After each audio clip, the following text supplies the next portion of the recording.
Okay ਜੀ, ਵਾਹਿਗੁਰੂ ਜੀ ਕਾ ਖਾਲਸਾ ਵਾਹਿਗੁਰੂ ਵਾਹਿਗੁਰੂ ਜੀ ਕੀ ਜੀ ਫਤਿਹ। ਕੀ ਫਤਿਹ। ਅੱਜ ਰਾਗ ਸੋਰਠ ਦਾ ਗੁਰੂ ਅਮਰਦਾਸ ਜੀ ਦਾ ਵਾਕ ਹੈ।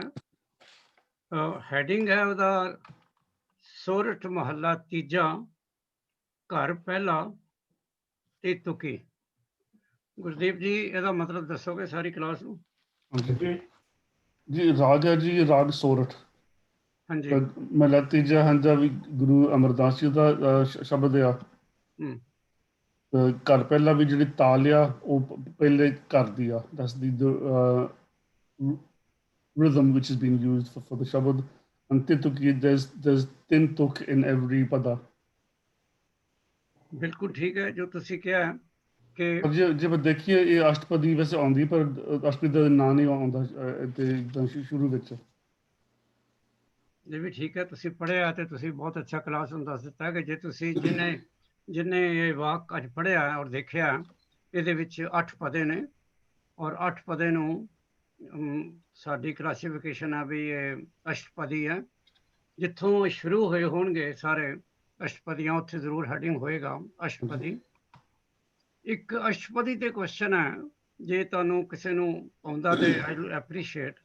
ਨੰਬਰ 1 ਕਿ ਗੁਰੂ ਗ੍ਰੰਥ ਸਾਹਿਬ ਦੇ ਵਿੱਚ ਟੋਟਲ ਕਿੰਨੀਆਂ ਅਸ਼ਟਪਦੀਆਂ? ਪਰਮਜੀਤ 160। ਤੂੰ ਹੁਣੇ ਹੱਥ ਖੜਾ ਕੀਤਾ ਸੀ। ਨਹੀਂ? ਓਕੇ। ਐਨੀਵਨ? ਟੋਟਲ ਅਸ਼ਟਪਦੀਆਂ ਇਨ ਗੁਰੂ ਗ੍ਰੰਥ ਸਾਹਿਬ 311। 311 ਅਸ਼ਟਪਦੀਆਂ ਨੇ। ਜਿਹੜਾ it is according to one count. ਕਿ ਨਹੀਂ ਮੈਂ ਕਹਿੰਦਾ ਕਿ ਜਿਹੜਾ ਵੀ ਕਾਊਂਟ ਹੈ ਇਹ 100% ਰਾਈਟ ਹੈ, ਕਿਉਂਕਿ ਡਿਫਰੈਂਟ ਆਥਰਸ ਨੇ ਡਿਫਰੈਂਟ ਤਰੀਕੇ ਦੇ ਨਾਲ ਕੈਲਕੂਲੇਟ ਕੀਤਾ। ਜੇ ਤੁਹਾਨੂੰ ਸਾਰਿਆਂ ਨੂੰ ਯਾਦ ਹੋਵੇ, ਔਰ ਇਹ ਵੀ ਨੈਕਸਟ ਕੁਐਸਚਨ ਹੈ, ਮੇਰੇ ਖਿਆਲ ਤੁਸੀਂ ਬੜਾ ਈਜ਼ੀਲੀ ਜਵਾਬ ਦੇ ਸਕਦੇ ਹੋ, ਕਿ ਇੱਕ ਰਾਗ ਅਸੀਂ ਰੀਸੈਂਟਲੀ ਕੀਤਾ ਜਿਹਦੇ ਵਿੱਚ ਅਸ਼ਟਪਦੀ ਦਾ ਹੈਡਿੰਗ ਹੈ, ਪਰ ਉਹ ਕੰਪੋਜੀਸ਼ਨ ਆ 25 26 ਪਦੇ ਦੀਆਂ। ਉਹ ਕਿਹੜਾ ਰਾਗ ਹੈ? Is it ਰਾਗ ਗੌੜੀ? ਗਲਤ। ਹਾਂਜੀ ਸੋਰਠ। ਨੋ। ਮੈਂ ਪਿੱਛੇ ਪੜਿਆ ਭਾਈ ਸਾਹਿਬ। ਥਰਡ ਚਾਂਸ ਲੈ ਲਓ ਤੇ ਠੀਕ ਹੋ ਜਾਏਗਾ। ਹੁਣੇ ਰਾਗ ਕੀਤਾ ਥੋੜੀ ਦੇਰ, 2-3 ਵੀਕ ਪਹਿਲਾਂ। ਰਾਗ ਤੁਖਾਰੀ? ਨਾ, ਹਰੀ ਵੀ ਨਹੀਂ। ਰਾਗ ਰਾਮਕਲੀ। ਰਾਮਕਲੀ। ਰਾਗ ਰਾਮਕਲੀ ਦੇ ਵਿੱਚ ਬਹੁਤ ਕੰਪੋਜੀਸ਼ਨ ਹੈ। ਸਭ ਤੋਂ ਜ਼ਿਆਦਾ ਇਹਦੇ ਵਿੱਚ ਨੇ ਐਸੀਆਂ ਕੰਪੋਜੀਸ਼ਨ ਜਿਹੜੀਆਂ ਕਾਊਂਟ ਕੀਤੀਆਂ ਗਈਆਂ ਟੁਵਰਡਸ ਅਸ਼ਟਪਦੀ। ਹੈਡਿੰਗ ਤਾਂ ਨਹੀਂ ਹੈ, ਹੈਡਿੰਗ ਪਹਿਲਾਂ ਆ ਜਾਂਦਾ ਅਸ਼ਟਪਦੀ, ਉਹਦੇ ਥੱਲੇ ਇਹ ਸਾਰੀਆਂ ਹੈਗੀਆਂ। ਇਹ ਤੇ ਹੁਣ ਵਾਹਿਗੁਰੂ ਗੁਰੂ ਸਾਹਿਬ ਵੀ ਦੱਸ ਸਕਦੇ ਨੇ ਵੀ ਉਹਨਾਂ ਦੀ ਉੱਥੇ ਪਲੇਸਿੰਗ ਜਿਹੜੀ ਹੈ ਉਹ ਅਸ਼ਟਪਦੀਆਂ ਥੱਲੇ ਜਿਹੜੀ ਹੈ, ਤੇ ਇੰਨੀਆਂ ਕੰਪੋਜੀਸ਼ਨਾਂ ਜਿਹੜੀਆਂ ਨੇ 20-22 ਪਦੇ ਦੀਆਂ, ਤੇ ਕੋਈ ਨਾ ਕੋਈ ਰੀਜ਼ਨ ਤੇ ਹੋਏਗਾ ਜੇ ਗੁਰੂ ਸਾਹਿਬ ਨੇ ਉਹ ਕੰਪੋਜੀਸ਼ਨ ਉੱਥੇ ਲਗਾਈਆਂ।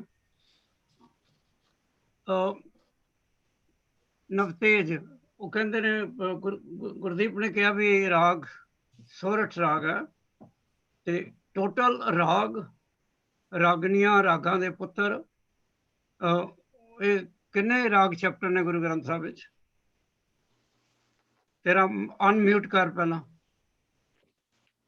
ਅਨਮਿਊਟ ਕਰੋ। 31 ਰਾਗ ਚੈਪਟਰਸ। 31 ਰਾਗ ਚੈਪਟਰ ਨੇ। ਕੀ ਕਿਸੇ ਰਾਗ ਦੇ ਵਿੱਚ ਕੋਈ ਵੇਰੀਏਸ਼ਨ ਵੀ ਹੈ?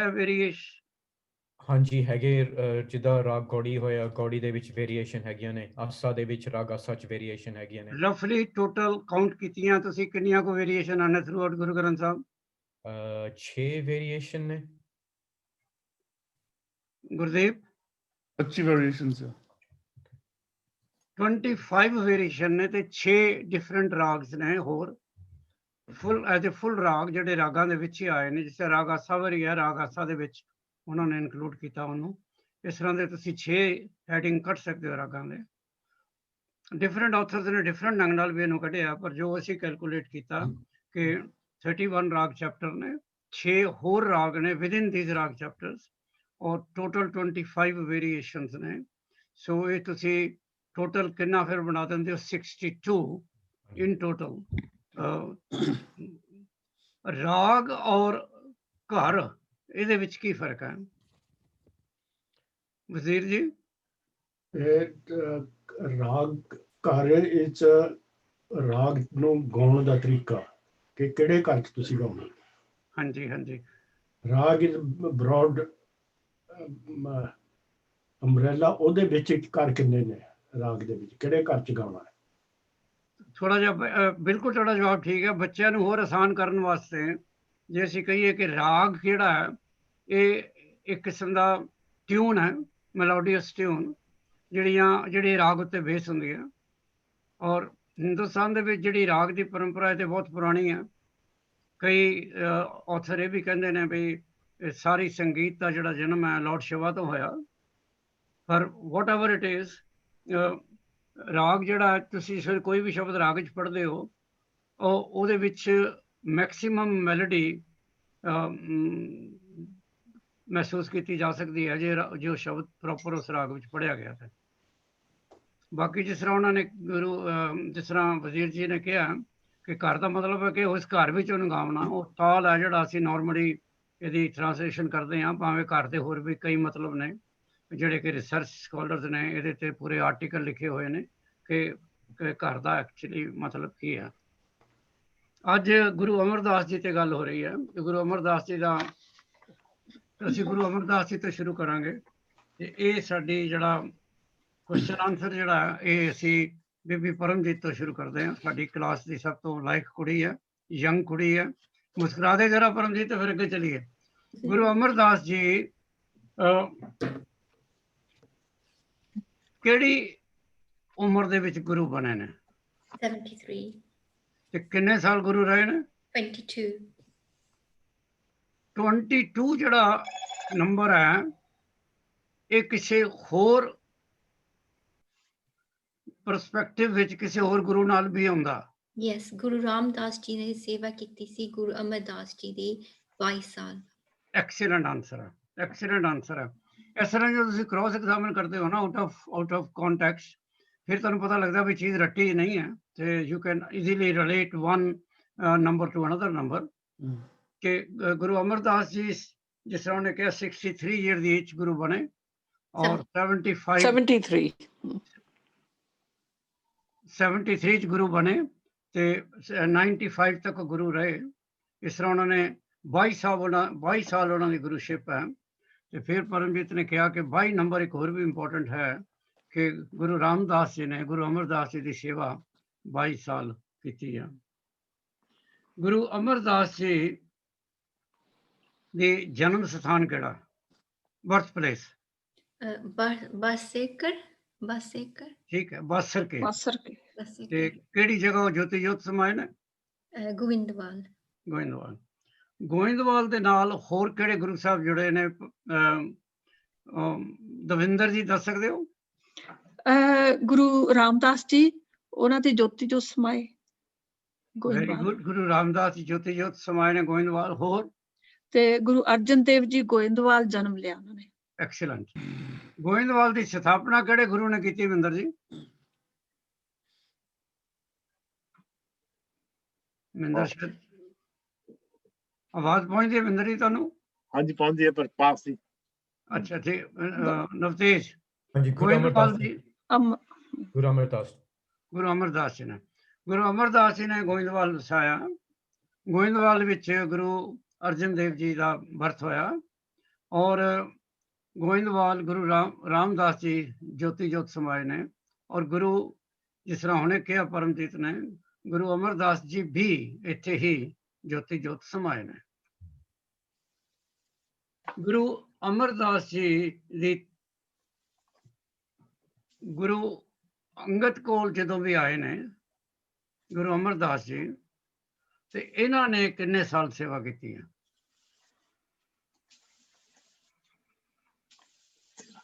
ਹਾਂ ਪਰਮਜੀਤ? 12 ਸਾਲ। ਬਿਲਕੁਲ ਠੀਕ ਹੈ, 12 ਸਾਲ ਇਹਨਾਂ ਨੇ ਸੇਵਾ ਕੀਤੀ ਹੈ। ਜਿਸ ਤਰ੍ਹਾਂ ਹੁਣੇ ਬਬਲੀ ਨੇ ਕਰੈਕਟ ਕੀਤਾ ਸੀ ਫਿਗਰ ਕਿ ਉਹ 73 ਈਅਰ ਦੀ ਏਜ ਗੁਰੂ ਬਣੇ ਨੇ। ਸੋ ਇਹਦਾ ਮਤਲਬ ਹੈ ਉਹ ਗੁਰੂ ਅੰਗਦ ਸਾਹਿਬ ਦੇ ਕੋਲ ਕਿਹੜੀ ਉਮਰ 'ਚ ਗਏ? 61 'ਚ ਗਏ। 12 ਸਾਲ ਉਹਨਾਂ ਨੇ ਉੱਥੇ ਸੇਵਾ ਕੀਤੀ। 73 'ਚ ਗੁਰੂ ਬਣੇ ਔਰ 95 ਤੱਕ ਉਹ ਗੁਰੂ ਰਹੇ ਨੇ। ਗੁਰੂ ਅਮਰਦਾਸ ਜੀ ਦੀ, ਇਹ ਤਾਂ ਤੁਸੀਂ ਮਹਿੰਦਰ ਜੀ ਦੱਸ ਸਕਦੇ ਹੋ, ਗੁਰੂ ਅਮਰਦਾਸ ਜੀ ਦੀ ਸਭ ਤੋਂ ਇੰਪੋਰਟੈਂਟ ਹਿਮ ਜਾਂ ਕੰਪੋਜੀਸ਼ਨ ਕਿਹੜੀ ਆ? ਆਨੰਦ ਸਾਹਿਬ ਹੈ ਜੀ, ਰਾਮਕਲੀ ਰਾਮ। ਆਨੰਦ ਸਾਹਿਬ ਹੈ, ਤੇ ਅੱਜ ਅਸੀਂ ਹੁਣੇ ਆਨੰਦ ਸਾਹਿਬ ਦਾ ਪਹਿਲੀ ਪੌੜੀ ਪੜਾਂਗੇ ਔਰ ਉਹਦੇ ਅਰਥ ਅਸੀਂ ਸਾਰਿਆਂ ਨਾਲ ਕਰਾਂਗੇ ਕਿ ਪਹਿਲੀ ਜਿਹੜਾ ਉਹਨਾਂ ਦੀ ਸਭ ਤੋਂ ਇੰਪੋਰਟੈਂਟ ਕੰਪੋਜੀਸ਼ਨ ਹੈਗੀ ਹੈ ਉਹ ਆਨੰਦ ਸਾਹਿਬ ਹੈ। ਔਰ ਤੁਹਾਨੂੰ ਸਾਰਿਆਂ ਨੂੰ ਪਤਾ ਕਿ ਆਨੰਦ ਸਾਹਿਬ ਦੀ ਮਹੱਤਤਾ ਇਹ ਹੈ ਕਿ ਅਸੀਂ ਕਿਧਰੇ ਵੀ ਕੋਈ ਪਾਠ ਹੋਵੇ, ਕੋਈ ਸਮਾਗਮ ਹੋਵੇ, ਜਿੱਥੇ ਅਸੀਂ ਸਾਰੇ ਇਕੱਠੇ ਹੁੰਦੇ ਹਾਂ, ਸਾਧ ਸੰਗਤ ਇਕੱਠੀ ਹੁੰਦੀ ਹੈ, ਜਾਂ ਜਿੱਥੇ ਵੀ ਕੋਈ ਸਿੱਖ ਸਰਵਿਸ ਹੋਵੇ, ਉੱਥੇ ਆਨੰਦ ਸਾਹਿਬ ਦਾ ਪਾਠ ਜ਼ਰੂਰ ਕੀਤਾ ਜਾਂਦਾ। ਨਾਰਮਲੀ ਕੀ ਰੀਤ ਹੈ ਦਵਿੰਦਰ ਜੀ, ਕਿੰਨੀਆਂ ਪੌੜੀਆਂ ਆਨੰਦ ਸਾਹਿਬ ਦੀਆਂ ਪੜ੍ਹਦੇ ਨੇ ਨਾਰਮਲੀ? ਨਾਰਮਲੀ 6 ਪੌੜੀਆਂ ਪੜ੍ਹਦੇ। ਕਿਹੜੀਆਂ? ਪਹਿਲੀਆਂ 6? ਹਾਂ, ਪਹਿਲੀਆਂ 6 ਤੇ ਬਾਕੀ ਫਿਰ ਪਹਿਲੀਆਂ 6 ਜਵਾਬ ਠੀਕ ਨਹੀਂ ਹੈ ਤੁਹਾਡਾ। 5 ਪੌੜੀਆਂ ਪਹਿਲੀਆਂ। ਨਹੀਂ, ਇਹ ਜਵਾਬ ਠੀਕ ਹੈ ਕਿ 6 ਪੌੜੀਆਂ ਪੜ੍ਹਦੇ ਨੇ। ਹਾਂਜੀ, ਪਰ ਇਹ ਜਵਾਬ ਠੀਕ ਨਹੀਂ ਹੈ ਕਿ ਪਹਿਲੀਆਂ 6 ਪੜ੍ਹਦੇ ਨੇ। ਗੁਰਦੀਪ, ਕਰੈਕਟ ਹਰ। ਹਾਂਜੀ ਜੀ, ਪਹਿਲੀਆਂ 5 ਪੜ੍ਹਦੇ ਆ ਤੇ ਫਿਰ ਅਖੀਰਲੀ ਪੌੜੀ ਪੜ੍ਹਦੇ ਆ। ਪਹਿਲੀਆਂ 5 ਤੇ ਫਿਰ ਜਿਹੜੀ 6ਵੀਂ ਹੈ ਉਹ ਲਾਸਟ ਹੈ, 40th ਜਿਹੜੀ ਉਹਨਾਂ ਦਾ ਪੌੜੀ ਉਹ ਪੜ੍ਹਦੇ ਨੇ। ਇੱਕ ਰਿਵਾਜ ਹੀ ਹੈ, ਪਰ ਕਈ ਗੁਰਦੁਆਰਿਆਂ ਦੇ ਵਿੱਚ, ਕਈ ਸਮਾਗਮਾਂ ਦੇ ਵਿੱਚ ਉਹ ਇਸ ਚੀਜ਼ ਨੂੰ ਐਕਸੈਪਟ ਨਹੀਂ ਕਰਦੇ ਤੇ ਉਹ ਆਨੰਦ ਸਾਹਿਬ ਦੀ ਪੂਰੀ 40 ਦੇ 40 ਪੌੜੀਆਂ ਪੜ੍ਹਦੇ ਨੇ। ਲੇਕਿਨ ਹਰਮੰਦਰ ਸਾਹਿਬ ਤੋਂ ਜੇ ਤੁਸੀਂ ਟੇਕ ਲਗਾਓ ਤੇ ਉੱਥੇ ਵੀ 6 ਪੌੜੀਆਂ ਹੀ ਪੜ੍ਹਦੇ ਨੇ। ਦੋ ਬਹੁਤ ਇੰਪੋਰਟੈਂਟ ਕੰਪੋਜੀਸ਼ਨ ਨੇ ਗੁਰੂ ਗ੍ਰੰਥ ਸਾਹਿਬ ਦੇ ਵਿੱਚ ਜਿਹੜੀਆਂ ਸਾਨੂੰ ਪਤਾ ਨੇ, ਬਾਕੀ ਵੀ ਹੋਣਗੀਆਂ ਨਵਤੇਜ ਜੀ, ਜਿਨ੍ਹਾਂ ਦੀ ਕੰਪੋਜੀਸ਼ਨ ਨੂੰ ਅਸੀਂ ਪੌੜੀਆਂ ਕਹਿੰਦੇ ਆ, ਪਰ ਉਹਨਾਂ ਦੇ ਵਿੱਚ ਹੈਡਿੰਗ ਪੌੜੀਆਂ ਨਹੀਂ ਹੈਗਾ। ਕਿਹੜੀਆਂ ਨੇ? ਜਪਜੀ ਸਾਹਿਬ। ਬਿਲਕੁਲ ਠੀਕ। ਦੂਸਰੀ? ਜਪਜੀ ਸਾਹਿਬ। ਬਾਕੀ ਸੁਖਮਨੀ ਸਾਹਿਬ ਵੀ। ਇਹ ਹੁਣੇ ਅਸੀਂ ਗੱਲ ਕਰ ਰਹੇ ਸਾਂ। ਆਨੰਦ ਸਾਹਿਬ। ਆਨੰਦ ਸਾਹਿਬ ਦਾ ਆਨੰਦ ਸਾਹਿਬ ਨੂੰ ਅਸੀਂ ਕਹਿੰਦੇ ਆ ਕਿ 40 ਪੌੜੀਆਂ ਨੇ, ਪਰ ਉਹ ਜਿਹੜੇ ਸਟੈਂਦੇ ਨੇ, ਜਿਹੜੇ ਪਦੇ ਨੇ, ਉਹਦੇ ਉੱਤੇ ਪੌੜੀਆਂ ਦਾ ਹੈਡਿੰਗ ਨਹੀਂ ਹੈਗਾ। ਬਬਲੀ, ਕਿਹੜੀਆਂ ਕੰਪੋਜੀਸ਼ਨਾਂ ਨੇ ਗੁਰੂ ਗ੍ਰੰਥ ਸਾਹਿਬ ਦੇ ਵਿੱਚ, ਉਹਨਾਂ ਦਾ ਹੈਡਿੰਗ ਕੀ ਹੈ ਜਿਨ੍ਹਾਂ ਦੇ ਵਿੱਚ ਪੌੜੀਆਂ ਨੇ? ਕਿਹੜੀਆਂ ਕੰਪੋਜੀਸ਼ਨ ਜਿਹੜੇ ਉਹਨਾਂ ਦੇ ਜਿਹੜੀਆਂ ਸਟੈਂਦੇ ਨੇ, ਜਿਹਨਾਂ ਨੂੰ ਅਸੀਂ ਪੌੜੀਆਂ ਕਹਿੰਦੇ ਆ, ਉਹ ਕਿਹੜੀਆਂ ਕੰਪੋਜੀਸ਼ਨ ਨੇ? ਆਸਾ ਦੀ ਵਾਰ ਨਹੀਂ, ਨਹੀਂ ਟੋਟਲ ਹੀ ਦੱਸੋ ਨਾ, ਇੱਕ ਟੋਟਲ ਅੱਛਾ, ਕਲੈਕਟਿਵ ਟੋਨ ਦੱਸੋ। ਮੈਨੂੰ ਨਹੀਂ ਪਤਾ, ਯਾਦ ਨਹੀਂ ਮੈਨੂੰ। ਹਾਂਜੀ ਗੁਰਦੀਪ। ਜੀ, ਛੰਤ ਐਂਡ ਵਾਰ। ਵਾਰਾਂ ਕੌਣ ਆ? ਵਾਰਾਂ। ਵਾਰ ਇਜ਼ ਏ ਕੰਪੋਜੀਸ਼ਨ ਇਨ ਗੁਰੂ ਗ੍ਰੰਥ ਸਾਹਿਬ ਜਿਹਦੇ ਵਿੱਚ ਪੌੜੀਆਂ ਨੇ। ਔਰ ਜੋ ਕਿਹਾ ਗੁਰਦੀਪ ਨੇ, ਕੁਛ ਛੰਤਾਂ ਦਾ ਉਹਨਾਂ ਨਾਂ ਲਿਆ, ਛੰਤਾਂ ਵਿੱਚ ਪੌੜੀਆਂ ਨਹੀਂ ਹੈਗੀਆਂ, ਛੰਤਾਂ ਵਿੱਚ ਸਲੋਕ ਤੇ ਪਦੇ ਨੇ। ਪੌੜੀਆਂ ਸਿਰਫ ਵਾਰਾਂ ਵਿੱਚ ਨਹੀਂ, ਜਾਂ ਕੁਝ ਹੋਰ ਕੰਪੋਜੀਸ਼ਨ ਹੈ ਨੇ ਜਿਨ੍ਹਾਂ ਵਿੱਚ ਪੌੜੀਆਂ ਹੈ ਨੇ। ਸੋ ਗੁਰੂ ਗ੍ਰੰਥ ਸਾਹਿਬ ਦਾ ਜਦੋਂ ਤੁਸੀਂ ਅਧਿਐਨ ਕਰਦੇ ਹੋ, ਗੁਰੂ ਗ੍ਰੰਥ ਸਾਹਿਬ ਨੂੰ ਜਦੋਂ ਪੜ੍ਹਦੇ ਹੋ, it is basically A grade research ਜਿਹੜੀ ਤੁਸੀਂ ਕਰਦੇ ਹੋ ਐਜ਼ ਏ ਕਲਾਸ ਔਰ ਐਜ਼ ਏ ਗੁਰਮਤ ਕਲਾਸ। ਸਾਡੇ 2-4 ਆਬਜੈਕਟਿਵ ਨੇ। ਨੰਬਰ 1 ਕਿ ਅਸੀਂ ਅਗਰ ਗੁਰੂ ਗ੍ਰੰਥ ਸਾਹਿਬ ਦਾ ਅਧਿਐਨ ਕਰਨਾ, ਗੁਰੂ ਗ੍ਰੰਥ ਸਾਹਿਬ ਦੀ ਸਟੱਡੀ ਕਰਨੀ ਹੈ, ਅਧਿਐਨ ਦਾ ਮਤਲਬ ਰਿਸਰਚ ਕਰਨੀ ਹੈ ਜਾਂ ਸਟੱਡੀ ਕਰਨੀ ਹੈ, ਇੱਕ ਤੇ ਸਾਨੂੰ ਪਤਾ ਹੋਣਾ ਚਾਹੀਦਾ ਵੀ ਜੋ ਕੁਝ ਵੀ ਗੁਰੂ ਗ੍ਰੰਥ ਸਾਹਿਬ ਦੇ ਵਿੱਚ ਲਿਖਿਆ ਹੈ, ਭਾਵੇਂ ਕੋਈ ਨੰਬਰ ਹੈ, ਭਾਵੇਂ ਕੋਈ ਟਾਈਟਲ ਹੈ, ਉਹਦਾ ਮੀਨਿੰਗ ਸਾਨੂੰ ਪਤਾ ਹੋਣਾ ਚਾਹੀਦਾ। ਦੂਸਰਾ, ਜਿਹੜਾ ਵੀ ਅਸੀਂ ਸ਼ਬਦ ਪੜ੍ਹੀਏ, ਜਿੱਥੋਂ ਤੱਕ ਹੋ ਸਕੇ ਸਾਨੂੰ ਉਸ ਸ਼ਬਦ ਦਾ ਮੀਨਿੰਗ ਆਉਣਾ ਚਾਹੀਦਾ। ਜੇ ਤੁਸੀਂ ਕੋਈ ਵੀ ਸ਼ਬਦ ਘਰ ਪੜ੍ਹ ਰਹੇ ਹੋ ਔਰ ਤੁਹਾਨੂੰ ਉਹਦਾ ਮੀਨਿੰਗ ਨਹੀਂ ਆਉਂਦਾ, ਸਾਡੇ ਕੋਲ ਬੜੇ ਸਿੱਖ ਸਕਾਲਰਸ ਦੀਆਂ ਬੜੀਆਂ ਅੱਛੀਆਂ ਬੁੱਕਸ ਹੈਗੀਆਂ। ਡਾਕਟਰ ਸਾਹਿਬ ਸਿੰਘ ਦੀ ਬੁੱਕ ਜੇ ਤੁਹਾਡੇ ਕੋਲ ਹੈਗੀ ਹੈ, ਉਹਨਾਂ ਦੀ 8 ਵਾਲੀਅਮ ਦੇ ਵਿੱਚ, ਤੇ ਉਹਨਾਂ ਨੇ ਬੜੇ ਸੁਲਝੇ ਹੋਏ ਢੰਗ ਦੇ ਨਾਲ ਹਰ ਅੱਖਰ ਦਾ ਮੀਨਿੰਗ ਵੀ ਦੱਸਿਆ ਹੋਇਆ ਉੱਥੇ। ਬਾਕੀ ਅਸੀਂ ਇਸ ਗੁਰਮਤ ਕਲਾਸ ਵਿੱਚ ਕੁਝ ਸਾਂਝੇ ਵੀ ਬੈਠ ਕੇ ਉਹ ਟ੍ਰਾਂਸਲੇਸ਼ਨ ਕਰ ਸਕਦੇ ਹਾਂ ਔਰ ਇੱਕ ਦੂਜੇ ਨੂੰ ਉਹਦਾ ਮਤਲਬ ਦੱਸ ਸਕਦੇ ਹਾਂ। ਗੁਰੂ ਅਮਰਦਾਸ ਜੀ ਦੀ, ਦਵਿੰਦਰ ਜੀ, ਗੁਰੂ ਅਮਰਦਾਸ ਜੀ ਦੀ ਵਾਈਫ ਦਾ ਨਾਮ ਦੱਸੋ। ਮਾਤਾ ਸੁਲੱਖਣੀ। ਮਾਤਾ ਸੁਲੱਖਣੀ ਗੁਰੂ ਨਾਨਕ ਦੀ ਆ।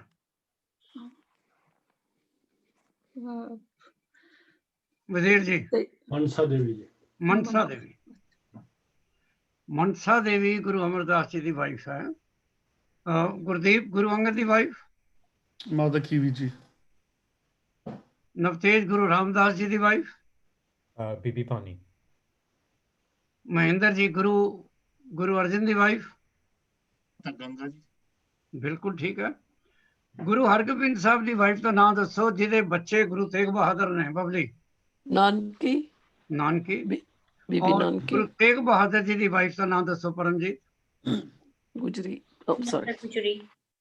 ਬਬਲੀ ਪਲੀਜ਼ ਆਪਣੀ ਵਾਰੀ ਤੇ ਬੋਲੋ ਤੇ ਫਿਰ ਸਭ ਨੂੰ ਵਾਰੀ ਮਿਲ ਸੌਰੀ ਮਾਤਾ ਗੁਜਰੀ। ਗੁਰਦੀਪ ਜੀ ਗੁਰੂ ਅਮਰਦਾਸ ਜੀ ਦੇ ਕਿੰਨੇ ਬੱਚੇ ਨੇ? जी 4 बच्चे जी, 2 बेटे, बाबा मोरी, बाबा मोहन, बीबी दानी, बीबी पानी, 2 बेटियां। ਇਹਨਾਂ 4 ਬੱਚਿਆਂ ਵਿੱਚੋਂ 2 ਬੱਚਿਆਂ ਦੇ ਨਾਂ ਇਤਿਹਾਸ ਵਿੱਚ ਆਉਂਦੇ ਜ਼ਿਆਦਾ ਹੁੰਦੇ ਨੇ। ਇੱਕ ਤੇ ਬਾਬਾ ਮੋਹਨ ਤੇ ਇੱਕ ਬੀਬੀ ਭਾਨੀ। ਤੇ ਬੀਬੀ ਭਾਨੀ ਬਾਰੇ ਤੁਸੀਂ ਹੁਣੇ ਦੱਸਿਆ ਕਿ ਉਹ ਗੁਰੂ ਰਾਮਦਾਸ ਜੀ ਦੇ ਨਾਲ ਉਹਨਾਂ ਦੀ ਸ਼ਾਦੀ ਹੋਈ, ਉਹਨਾਂ ਦੀ ਵਾਈਫ ਹੈ। ਬਾਬਾ ਮੋਹਨ ਕਿਸ ਗੱਲੋਂ ਮਸ਼ਹੂਰ ਨੇ ਨਵਤੇਜ? ਉਹਨਾਂ ਨੇ ਜਿਹੜੀਆਂ ਉਹ ਪੋਥੀਆਂ ਸੀਗੀਆਂ, ਜਿਹੜੀਆਂ ਮੋਹਨ ਪੋਥੀਆਂ ਜਿਹੜੇ ਅਸੀਂ ਕਹਿੰਦੇ ਨੇ, ਉਹਨਾਂ ਨੇ ਰਿਸੀਵ ਕੀਤੀਆਂ ਸੀਗੀਆਂ ਪਹਿਲੇ ਆਪਣੇ ਗੁਰੂਆਂ ਕੋਲੋਂ, ਗੁਰੂ ਨਾਨਕ ਦੇਵ ਜੀ ਕੋਲੋਂ ਤੇ ਗੁਰੂ ਅੰਗਦ ਦੇਵ ਜੀ ਕੋਲੋਂ। ਤੇ ਫਿਰ ਜਦੋਂ ਉਹ ਜਿਹੜੀਆਂ ਪੋਥੀਆਂ ਸਨ, ਫਿਰ ਉਹ ਪੋਥੀਆਂ ਜਿਹੜੀਆਂ ਆਪਾਂ ਨੇ ਆਪਣੇ ਗੁਰੂ ਰਾਮਦਾਸ ਜੀ ਉਹਨਾਂ ਨੇ ਕੋਲੋਂ ਮੰਗੀਆਂ ਸੀ। ਫਿਰ ਉਹਨਾਂ ਨੇ ਕਈ ਜਿਹੜੀਆਂ ਹੈ ਕਿ ਇਕੱਲੀਆਂ 2 ਪੋਥੀਆਂ ਦਿੱਤੀਆਂ, ਪਰ ਇਤਿਹਾਸ ਕਹਿੰਦਾ ਹੈਗਾ ਕਿ 2 ਪੋਥੀਆਂ ਤੋਂ ਜ਼ਿਆਦਾ ਸਨ। ਸਾਰੇ ਜਵਾਬ ਦਾ ਉਹਨੂੰ ਰਿਪੀਟ ਕਰੋਗੇ? ਅੱਛਾ, ਤੇ ਜਿਹੜੇ ਸ਼ਬਦ ਸੀਗੇ, ਜਿਹੜੇ ਉਹ ਲਿਖੀਆਂ ਹੋਈਆਂ ਸੀ, ਆਪਣੇ ਜਿਹੜੇ ਸ਼ਬਦ ਗੁਰੂ ਨਾਨਕ ਦੇਵ ਜੀ ਦੇ, ਗੁਰੂ ਅੰਗਦ ਦੇਵ ਜੀ, ਉਹ ਪੋਥੀਆਂ ਦੇ ਵਿੱਚ ਲਿਖੇ ਹੋਏ ਸੀਗੇ। ਕਿੰਨੇ ਉਸ ਪੋਥੀਆਂ ਵਿੱਚ ਲਿਖਵਾਉਣ ਵਾਸਤੇ ਕਿਹਾ ਸੀ? ਇਹ ਗੁਰੂ ਅੰਗਦ ਦੇਵ ਜੀ ਨੇ। ਗੁਰਦੀਪ। गुरु अमरदास जी। ਅਮਰਦਾਸ ਜੀ। ਗੁਰੂ ਅਮਰਦਾਸ ਨੇ। ਗੁਰੂ ਅਮਰਦਾਸ ਜੀ ਦੇ ਵੇਲੇ ਪੋਥੀਆਂ ਬਣੀਆਂ। ਗੁਰੂ ਅਮਰਦਾਸ ਜੀ ਨੇ ਇੱਕ ਡਿਕਲੇਰੇਸ਼ਨ ਕੱਢਿਆ ਸੀ ਕਿ ਹੁਣ ਤੱਕ ਜਿੰਨੀ ਬਾਣੀ ਹੋ ਗਈ ਹੈ ਉਹਨਾਂ ਨੂੰ ਪ੍ਰੋਪਰਲੀ ਅਰੇਂਜ ਕਰ ਦਿੱਤਾ ਜਾਏ।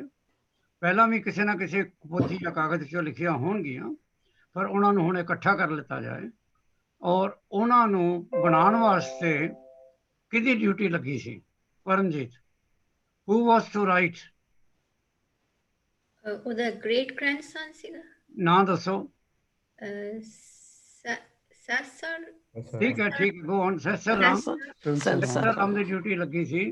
ਤੇ ਨਵਤੇਜ ਜੀ ਜਵਾਬ ਇਹ ਹੈ ਕਿ ਸੈਸਰ ਰਾਮ ਨੇ ਉਹ ਪੋਥੀਆਂ ਤਿਆਰ ਕੀਤੀਆਂ, ਕਿਉਂਕਿ ਗੋਇੰਦਵਾਲ ਤਿਆਰ ਹੋਈਆਂ ਤੇ ਉਹਨਾਂ ਦਾ ਨਾਮ ਪਹਿਲਾਂ ਓਰੀਜਨਲ ਨਾਮ ਗੋਇੰਦਵਾਲ ਪੋਥੀ ਹੀ ਸੀ।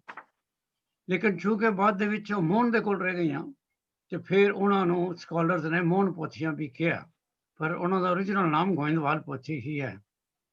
ਸਾਡੀ ਸਾਰਿਆਂ ਦੀ ਸੋਚ ਦੇ ਮੁਤਾਬਕ, ਰਿਸਰਚ ਦੇ ਮੁਤਾਬਕ, ਉਹਦੇ ਵਿੱਚ ਗੁਰੂ ਨਾਨਕ, ਗੁਰੂ ਅੰਗਦ ਤੇ ਗੁਰੂ ਅਮਰਦਾਸ ਜੀ ਦੀ ਪੂਰੀ ਬਾਣੀ ਹੋਣੀ ਚਾਹੀਦੀ ਹੈ, ਕਿਉਂਕਿ ਉਹ ਗੁਰੂ ਅਮਰਦਾਸ ਜੀ ਦੀ ਨਿਗਰਾਨੀ ਥੱਲੇ, ਉਹਨਾਂ ਦੀ ਸੁਪਰਵਿਜ਼ਨ ਥੱਲੇ ਇਹ ਪੋਥੀਆਂ ਤਿਆਰ ਕੀਤੀਆਂ ਗਈਆਂ।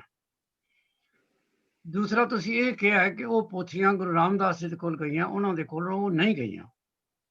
ਇਹ ਪੋਥੀਆਂ ਜਦੋਂ ਗੁਰੂ ਰਾਮਦਾਸ ਜੀ ਗੁਰੂ ਬਣੇ ਨੇ ਤੇ ਉਦੋਂ ਪ੍ਰੋਟੋਕਾਲ ਤੇ ਇਹੀ ਸੀ ਕਿ ਅਗਰ ਗੁਰੂ ਰਾਮਦਾਸ ਜੀ ਗੁਰੂ ਬਣੇ ਤੇ ਪੋਥੀਆਂ ਗੋਇੰਦਵਾਲ ਹੈ ਨੇ ਜਿਨ੍ਹਾਂ ਵਿੱਚ ਸਾਰੀ ਬਾਣੀ ਦਰਜ ਹੈ, ਉਹ ਸਾਰੀਆਂ ਪੋਥੀਆਂ ਗੁਰੂ ਰਾਮਦਾਸ ਜੀ ਨੂੰ ਮਿਲ ਜਾਂਦੀਆਂ। ਲੇਕਿਨ ਚੂੰਕਿ ਗੋਇੰਦਵਾਲ ਸੀ ਤੇ ਗੁਰੂ ਸਾਹਿਬ ਦਾ ਵੱਡਾ ਲੜਕਾ ਮੋਹਨ ਸੀ ਤੇ ਸ਼ਾਇਦ ਉਹ ਉਹਦੇ ਪੋਜੈਸ਼ਨ ਵਿੱਚ ਸਨ, ਸੋ ਉਹਨੇ ਗੁਰੂ ਰਾਮਦਾਸ ਜੀ ਨੂੰ ਪਾਸ ਆਨ ਨਹੀਂ ਕੀਤੀਆਂ। ਗੁਰੂ ਰਾਮਦਾਸ ਜੀ ਗੁਰੂ ਬਣੇ, ਗੁਰੂ ਰਾਮਦਾਸ ਜੀ ਨੇ ਆਪਣੀ ਬਾਣੀ ਉਚਾਰੀ ਔਰ ਆਪਣੇ ਜੋਤੀ ਜੋਤ ਸਮਾਨ ਤੋਂ ਬਾਅਦ ਪਹਿਲਾਂ ਉਹ ਬਾਣੀ ਉਹਨਾਂ ਨੇ ਆਪਣੇ ਬੇਟੇ ਗੁਰੂ ਅਰਜਨ ਨੂੰ ਦੇ ਦਿੱਤੀ। ਗੁਰੂ ਅਰਜਨ ਦੇਵ ਜੀ ਨੇ ਆਪਣੀ ਬਾਣੀ ਉਚਾਰੀ ਜਿਹੜੀ ਉਹਨਾਂ ਦੇ ਕੋਲ ਹੀ ਸੀ। ਲੇਕਿਨ ਇੱਥੇ ਜਿਹੜੀ ਬਾਰ-ਬਾਰ ਅਸੀਂ ਵਜ਼ੀਰ ਜੀ ਗੱਲ ਨੂੰ ਦੁਹਰਾਉਂਦੇ ਹਾਂ ਕਿ ਅਗਰ ਅਸੀਂ 2 ਗੁਰੂਆਂ ਦੀ ਗੱਲ ਕਰੀਏ ਹੁਣ, ਕਿ ਗੁਰੂ ਅਮਰਦਾਸ ਤੋਂ ਲਈਏ ਕਿ ਗੁਰੂ ਅਮਰਦਾਸ ਖਡੂਰ ਸਨ ਗੁਰੂ ਅੰਗਦ ਦੇਵ ਜੀ ਦੇ ਕੋਲ, ਔਰ ਗੁਰੂ ਅੰਗਦ ਦੇਵ ਦੇ ਕੋਲ ਸਾਰੀ ਪੋਸਿਬਿਲਿਟੀ ਹੈ ਕਿ ਗੁਰੂ ਨਾਨਕ ਦੀ ਪੂਰੀ ਬਾਣੀ ਸੀ। ਤੋ ਗੁਰੂ ਅਮਰਦਾਸ ਜੀ ਉੱਥੇ, ਅਗਰ ਜਿਸ ਤਰ੍ਹਾਂ ਹੁਣੇ ਦੱਸਿਆ ਪਰਮਜੀਤ ਨੇ, ਉਹਨਾਂ ਨੇ 12 ਸਾਲ ਸੇਵਾ ਕੀਤੀ ਹੈ, ਸੋ ਬਾਣੀ ਉਹਨਾਂ ਨੂੰ ਯਾਦ ਹੋ ਗਈ ਹੋਣੀ ਆ। ਫਿਰ ਗੋਇੰਦਵਾਲ, ਹੁਣ ਤੁਸੀਂ ਅਗਰ ਚੌਥੇ ਗੁਰੂ ਨੂੰ ਲਾਓ, ਚੌਥੇ ਗੁਰੂ ਖਡੂਰ ਵੀ ਰਹੇ ਨੇ, ਚੌਥੇ ਗੁਰੂ ਗੋਇੰਦਵਾਲ ਵੀ ਰਹੇ ਨੇ, ਔਰ ਗੋਇੰਦਵਾਲ ਹੁਣੇ ਤੁਹਾਨੂੰ ਦੱਸਿਆ ਗਿਆ 22 ਸਾਲ ਉਹਨਾਂ ਨੇ ਗੋਇੰਦਵਾਲ ਗੁਜ਼ਾਰੇ ਨੇ। ਸੋ ਦੇਰ ਇਜ਼ ਐਵਰੀ ਪੋਸਿਬਿਲਿਟੀ ਕਿ ਗੁਰੂ ਰਾਮਦਾਸ ਜੀ ਨੂੰ ਵੀ ਸਾਰੀ ਬਾਣੀ ਯਾਦ ਹੋਏਗੀ। ਹੁਣ ਕਈ ਜਦੋਂ ਤੁਸੀਂ ਕਿਸੇ ਸੈਮੀਨਾਰ 'ਚ ਬੋਲਦੇ ਹੋ, ਕਿਸੇ ਜਗ੍ਹਾ ਜਾ ਕੇ ਡਿਸਕਸ ਕਰਦੇ ਹੋ, ਅੱਜ ਕੱਲ੍ਹ ਦੇ ਜ਼ਮਾਨੇ ਵਿੱਚ ਜਿੱਥੇ ਅਸੀਂ ਅੱਜ ਰਹਿ ਰਹੇ ਹਾਂ ਉੱਥੇ ਸਾਨੂੰ ਕੱਲ੍ਹ ਦੀ ਵੀ ਗੱਲ ਯਾਦ ਨਹੀਂ ਹੁੰਦੀ। ਇਸ ਕਰਕੇ ਲੋਕੀ ਇੱਕ ਕਿੰਤੂ ਕਹਿੰਦੇ ਨੇ ਕਿ ਕਿੰਤੂ ਦਾ ਵਰਡ ਯੂਜ਼ ਕਰਦੇ ਨੇ। ਗੁਰੂ ਸਾਹਿਬ ਨੂੰ ਇੰਨੀ ਬਾਣੀ ਕਿਸ ਤਰ੍ਹਾਂ ਯਾਦ ਹੋ ਸਕਦੀ ਹੈ? ਕਿਉਂਕਿ ਨਵਤੇਜ ਜੀ ਉਹ ਗੱਲ ਕਰ ਰਹੇ ਨੇ ਅੱਜ ਦੀ। ਅੱਜ ਸ਼ਾਇਦ ਸਾਡੇ ਵੀ ਬਹੁਤੇ ਬੱਚਿਆਂ ਨੂੰ ਜਾਂ ਬਹੁਤੇ ਲੋਕਾਂ ਨੂੰ ਵੀ ਜਪਜੀ ਸਾਹਿਬ ਵੀ ਪੂਰਾ ਯਾਦ ਨਾ ਹੋਵੇ, ਪਰ ਉਹ ਇਹ ਭੁੱਲ ਗਏ ਨੇ ਕਿ ਅਗਰ ਉਹ ਇਤਿਹਾਸ ਪੜ੍ਹ ਕੇ ਦੇਖਣ ਤੇ ਐਡੀ ਵੱਡੀਆਂ ਪੁਸਤਕਾਂ ਜਿਹੜੀਆਂ ਪੁਰਾਣੇ ਜ਼ਮਾਨੇ ਦੇ ਸ਼ਾਸਤਰ ਨੇ, ਅਗਰ ਅਸੀਂ ਵੇਦਾਂ ਤੋਂ ਸ਼ੁਰੂ ਕਰ ਦਈਏ, ਇਹ ਸਾਰੀ ਜਿਹੜੀਆਂ ਕੰਪੋਜੀਸ਼ਨਾਂ ਨੇ ਇਹ ਬਾਈ ਹਾਰਟ ਹੀ from one generation to another generation ਗਈਆਂ ਨੇ। ਸੋ ਵਾਈ ਨਾਟ ਕਿ ਗੁਰੂ ਨਾਨਕ ਤੇ ਗੁਰੂ ਅੰਗਦ ਦੇਵ ਜੀ ਦੀ ਬਾਣੀ ਔਰ ਫਿਰ ਗੁਰੂ ਅਮਰਦਾਸ ਜੀ ਨੇ ਜਦੋਂ ਆਪਣੀ ਉਚਾਰੀ, ਇਹ ਸਾਰੀ ਬਾਣੀ ਬਾਈ ਹਾਰਟ ਗੁਰੂ ਰਾਮਦਾਸ ਦੇ ਥਰੂ ਗੁਰੂ ਅਰਜਨ ਨੂੰ ਪਹੁੰਚੀ ਹੋਵੇ। ਐਨੀਵੇ ਹੋਰ ਵੀ ਕਈ ਆਰਗੂਮੈਂਟ ਹੈ ਨੇ ਕਿ ਗੁਰੂ ਅਰਜਨ ਦੇਵ ਜੀ ਨੇ ਜਦੋਂ ਸਥਾਪਨਾ ਕੀਤੀ ਹੈ, ਉਹਨਾਂ ਨੇ ਲੋਕਾਂ ਨੂੰ ਜਗ੍ਹਾ ਜਗ੍ਹਾ ਭੇਜਿਆ ਵੀ ਹੈ। ਜਿੱਥੇ ਜਿੱਥੇ ਵੀ ਗੁਰੂ ਨਾਨਕ ਸਾਹਿਬ ਗਏ ਸਨ ਉੱਥੇ ਅਗਰ ਕਿਸੇ ਕੋਲ ਕੋਈ ਕਲੈਕਸ਼ਨ ਹੈ ਸੀ, ਜਿਸ ਤਰ੍ਹਾਂ ਗੁਰੂ ਅਰਜਨ ਦੇਵ ਜੀ ਗੁਰੂ ਨਾਨਕ ਸਾਹਿਬ ਦੇ ਵੱਡੇ ਬੇਟੇ ਕੋਲ ਵੀ ਗਏ ਨੇ, ਸ੍ਰੀ ਚੰਦ ਕੋਲ ਵੀ ਗਏ ਨੇ, ਕਿ ਸ੍ਰੀ ਚੰਦ ਕੋਲ ਵੀ ਕਲੈਕਸ਼ਨ ਸੀ। ਸ੍ਰੀ ਚੰਦ ਨੇ ਕਲੈਕਸ਼ਨ ਦਿੱਤੀ ਗੁਰੂ ਅਰਜਨ ਨੂੰ, ਲੇਕਿਨ ਅਨਫੋਰਚੂਨੇਟਲੀ ਜੋ ਕੁਝ ਮੋਹਨ ਕੋਲ ਸੀ, ਜਿਸ ਤਰ੍ਹਾਂ ਹਿਸਟਰੀ ਸਾਨੂੰ ਦੱਸਦੀ ਹੈ, ਉਹ ਉਹਨੇ ਗੁਰੂ ਅਰਜਨ ਦੇਵ ਜੀ ਨੂੰ ਨਹੀਂ ਦਿੱਤਾ। ਸੋ ਡਾਕਟਰ ਜੀ ਸਹਿਸਾ ਰਾਮ ਕੋਲੋਂ ਫਿਰ ਬਾਬਾ ਮੋਹਨ ਕੋਲ ਕਿੱਦਾਂ ਪੋਥੀਆਂ ਪਹੁੰਚੀਆਂ? ਫਿਰ ਉੱਥੇ ਹੀ ਸਨ ਨਾ, ਉਹ ਮੋਹਨ ਘਰ ਦਾ ਵੱਡਾ ਬੱਚਾ ਸੀ। ਗੋਇੰਦਵਾਲ ਪੋਥੀਆਂ ਬਣੀਆਂ। ਘਰ ਤੇ ਉਹੀ ਕੋਈ ਨਾ ਕੋਈ ਤੇ ਘਰ ਸਾਂਭਦਾ ਹੋਏਗਾ ਨਾ। ਘਰ ਆ ਦੇਖੋ ਨਾ, ਉੱਥੇ ਜੁਆਇੰਟ ਫੈਮਿਲੀ ਘਰ ਹੀ ਸਨ, ਵੱਖਰੇ ਵੱਖਰੇ ਤਾਂ ਨਹੀਂ ਸਨ ਸਾਰੇ ਰਹਿੰਦੇ। ਗੁਰੂ ਅਮਰਦਾਸ ਜੀ ਦਾ ਘਰ ਹੈ, ਉਹਨਾਂ ਦਾ ਵੱਡਾ ਬੇਟਾ ਜਿਹੜਾ ਮੋਹਨ ਹੈ, ਔਰ ਜਿਸ ਵੇਲੇ ਬੇਟੀ ਦਾ ਵਿਆਹ ਹੋ ਜਾਂਦਾ ਭਾਨੀ ਦਾ, ਭਾਵੇਂ ਗੁਰੂ ਰਾਮਦਾਸ ਵੀ ਉੱਥੇ ਰਹਿੰਦੇ ਨੇ, ਹੋ ਸਕਦਾ ਉਹਨਾਂ ਦੇ ਅਪਾਰਟਮੈਂਟ ਕਿਤੇ ਸਲਾਈਟਲੀ ਡਿਫਰੈਂਟ ਹੋਣ, ਉੱਥੇ ਲਿਖੀ ਗਈ ਤੇ ਗੁਰੂ ਅਮਰਦਾਸ ਕੋਲ ਹੀ ਹੋਏਗੀ। ਤੇ ਜੇ ਗੁਰੂ ਅਮਰਦਾਸ ਕੋਲ ਹੈ ਤੇ ਉਹਨਾਂ ਦੇ, ਜਿਸ ਤਰ੍ਹਾਂ ਪ੍ਰਿਥੀ ਚੰਦ ਕੋਲ ਚੀਜ਼ਾਂ ਕਹਿ ਰਹੀਆਂ, ਉਹਨਾਂ ਨਹੀਂ ਅੱਗੇ ਦਿੱਤੀਆਂ। ਪਰ ਭਾਈ ਸਾਹਿਬ ਦੋ ਪੋਥੀਆਂ ਗੁਰੂ ਅਰਜਨ ਦੇਵ ਜੀ ਨੇ ਲਿੱਤੀਆਂ ਨਹੀਂ ਸੀ ਮੋਹਨ ਕੋਲੋਂ? ਇਹ ਦੇਖਿਆ ਮੈਂ ਕਿਤੇ ਮੋਹਨ ਨੇ ਦਿੱਤੀਆਂ ਸੀ। ਪਰ ਜਿਹੜੀਆਂ ਦੋ ਪੋਥੀਆਂ ਨੇ ਉਹਦੇ ਵਿੱਚ ਇੰਨੀ ਘੱਟ ਬਾਣੀ ਹੈ ਕਿ ਉਹ ਤੁਸੀਂ ਕਹਿ ਹੀ ਨਹੀਂ ਸਕਦੇ ਵੀ ਇਹ ਪੂਰਾ ਸਾਰੀਆਂ ਕੰਪੋਜੀਸ਼ਨ ਉਹਨਾਂ ਵਿੱਚ ਸਨ। ਉਹ ਚੂੰਕਿ ਗੁਰੂ ਅਰਜਨ ਖੁਦ ਚੱਲ ਕੇ ਆਏ, ਫਿਰ ਸ਼ਾਇਦ ਮੋਹਨ ਨੂੰ ਕੁਝ ਸ਼ਰਮ ਆਈ ਜਾਂ ਸੰਗ ਆਈ, ਜਾਂ ਉਹਨੂੰ ਕੁਝ ਅੱਛਾ ਨਹੀਂ ਲੱਗਾ ਕਿ ਹੁਣ ਮੈਂ ਕੁਝ ਵੀ ਨਾ ਦਿਆਂ, ਕਿਉਂਕਿ ਪਹਿਲਾਂ ਬਾਬਾ ਬੁੱਢਾ ਆਏ, ਭਾਈ ਗੁਰਦਾਸ ਆਏ, ਉਹਨੇ ਨਹੀਂ ਦਿੱਤਾ। ਸਿਰਫ ਗੁਰੂ ਅਰਜਨ ਦੇਵ ਜੀ ਦੀ ਇੱਜ਼ਤ ਖਾਤਰ ਜਾਂ ਜੋ ਵੀ ਕੁਝ ਸੀ, ਕਿਉਂਕਿ ਗੁਰੂ ਸਨ, ਉਹ ਆਇਆ ਉੱਤੋਂ ਕੋਠੇ ਚੁਬਾਰਿਓਂ ਉਤਰ ਕੇ, ਔਰ ਉਹਨੇ ਕਿਹਾ ਜੀ ਮੇਰੇ ਕੋਲ ਤੇ ਇਹ ਦੋ ਹੀ ਨੇ, ਲੈਣੀਆਂ ਤੇ ਲੈ ਜਾਓ। ਸੋ ਉਹਨਾਂ ਨੇ ਪਾਲਕੀ ਦੇ ਵਿੱਚ ਬੜੀ ਇੱਜ਼ਤ ਦੇ ਨਾਲ ਉਹ ਪੋਥੀਆਂ ਰੱਖੀਆਂ। ਉਹ ਪੋਥੀਆਂ ਹੁਣ ਵੀ ਹੈ ਨੇ, ਔਰ ਜਿਹਨੇ ਦਰਸ਼ਨ ਉਹਨਾਂ ਦੇ ਕੀਤੇ ਨੇ ਉਹ ਦੱਸ ਸਕਦੇ ਨੇ ਵੀ ਉਹਨਾਂ ਦੇ ਵਿੱਚ ਬਾਣੀ ਬਹੁਤ ਹੀ ਘੱਟ ਹੈ। ਇਸ ਕਰਕੇ ਤੁਸੀਂ ਉਹਨਾਂ ਨੂੰ ਇਹ ਨਹੀਂ ਕਹਿ ਸਕਦੇ ਵੀ ਇਹ ਸਭ ਕੁਝ ਸੀ ਮੋਹਨ ਕੋਲ ਹੋਰ ਵੀ ਕਈ ਪੋਥੀਆਂ ਡੈਫੀਨੇਟਲੀ ਸਨ ਜਿਹੜੀਆਂ ਉਹਨੇ ਨਹੀਂ ਦਿੱਤੀਆਂ। ਰੀਜ਼ਨ ਸਿਰਫ ਇਹੀ ਹੈ ਕਿ ਜੇ ਗੋਇੰਦਵਾਲ ਹੀ ਪੋਥੀਆਂ ਬਣੀਆਂ, ਗੁਰੂ ਅਮਰਦਾਸ ਜੀ ਨੇ ਹੀ ਪੋਥੀਆਂ ਬਣਵਾਈਆਂ, ਤੇ ਫਿਰ ਉਹ ਸਾਰੀਆਂ ਪੋਥੀਆਂ ਗੋਇੰਦਵਾਲ ਹੀ ਹੋਣੀਆਂ ਚਾਹੀਦੀਆਂ। ਜੇ ਮੋਹਨ ਕੋਲ ਨਹੀਂ ਸਨ ਤਾਂ ਫਿਰ ਕਿਸੇ ਹੋਰ ਕੋਲ ਹੋਣੀਆਂ ਚਾਹੀਦੀਆਂ। ਪੋਥੀਆਂ ਤਾਂ ਚਾਹੀਦੀਆਂ, ਪਰ ਕਿਉਂਕਿ ਜੋ ਕੁਝ ਵੀ ਸੀ ਉਸ ਵੇਲੇ ਉਹ ਮੋਹਨ ਕੋਲ ਸੀ, ਉਹਨਾਂ ਵੱਡਾ ਬੇਟਾ ਸੀ, ਸ਼ਾਇਦ ਘਰ ਉਹੀ ਚਲਾਉਂਦਾ ਹੋਵੇ। ਜਿਸ ਤਰ੍ਹਾਂ ਅਸੀਂ ਇਹ ਅੱਗੇ ਜਾ ਕੇ ਪੜ੍ਹਦੇ ਹਾਂ ਕਿ ਜਦੋਂ ਗੁਰੂ ਰਾਮਦਾਸ ਜੀ ਦੇ ਵੇਲੇ ਵੀ ਸਾਰਾ ਪੈਸੇ ਦਾ ਲੈਣ ਦੇਣ ਜੋ ਵੀ ਕੁਝ ਬਾਹਰੋਂ ਆਉਂਦਾ ਸੀ, ਉਹਨਾਂ ਦਾ ਵੱਡਾ ਬੇਟਾ ਪ੍ਰਿਥੀ ਚੰਦ ਹੀ ਕਰਦਾ ਸੀ।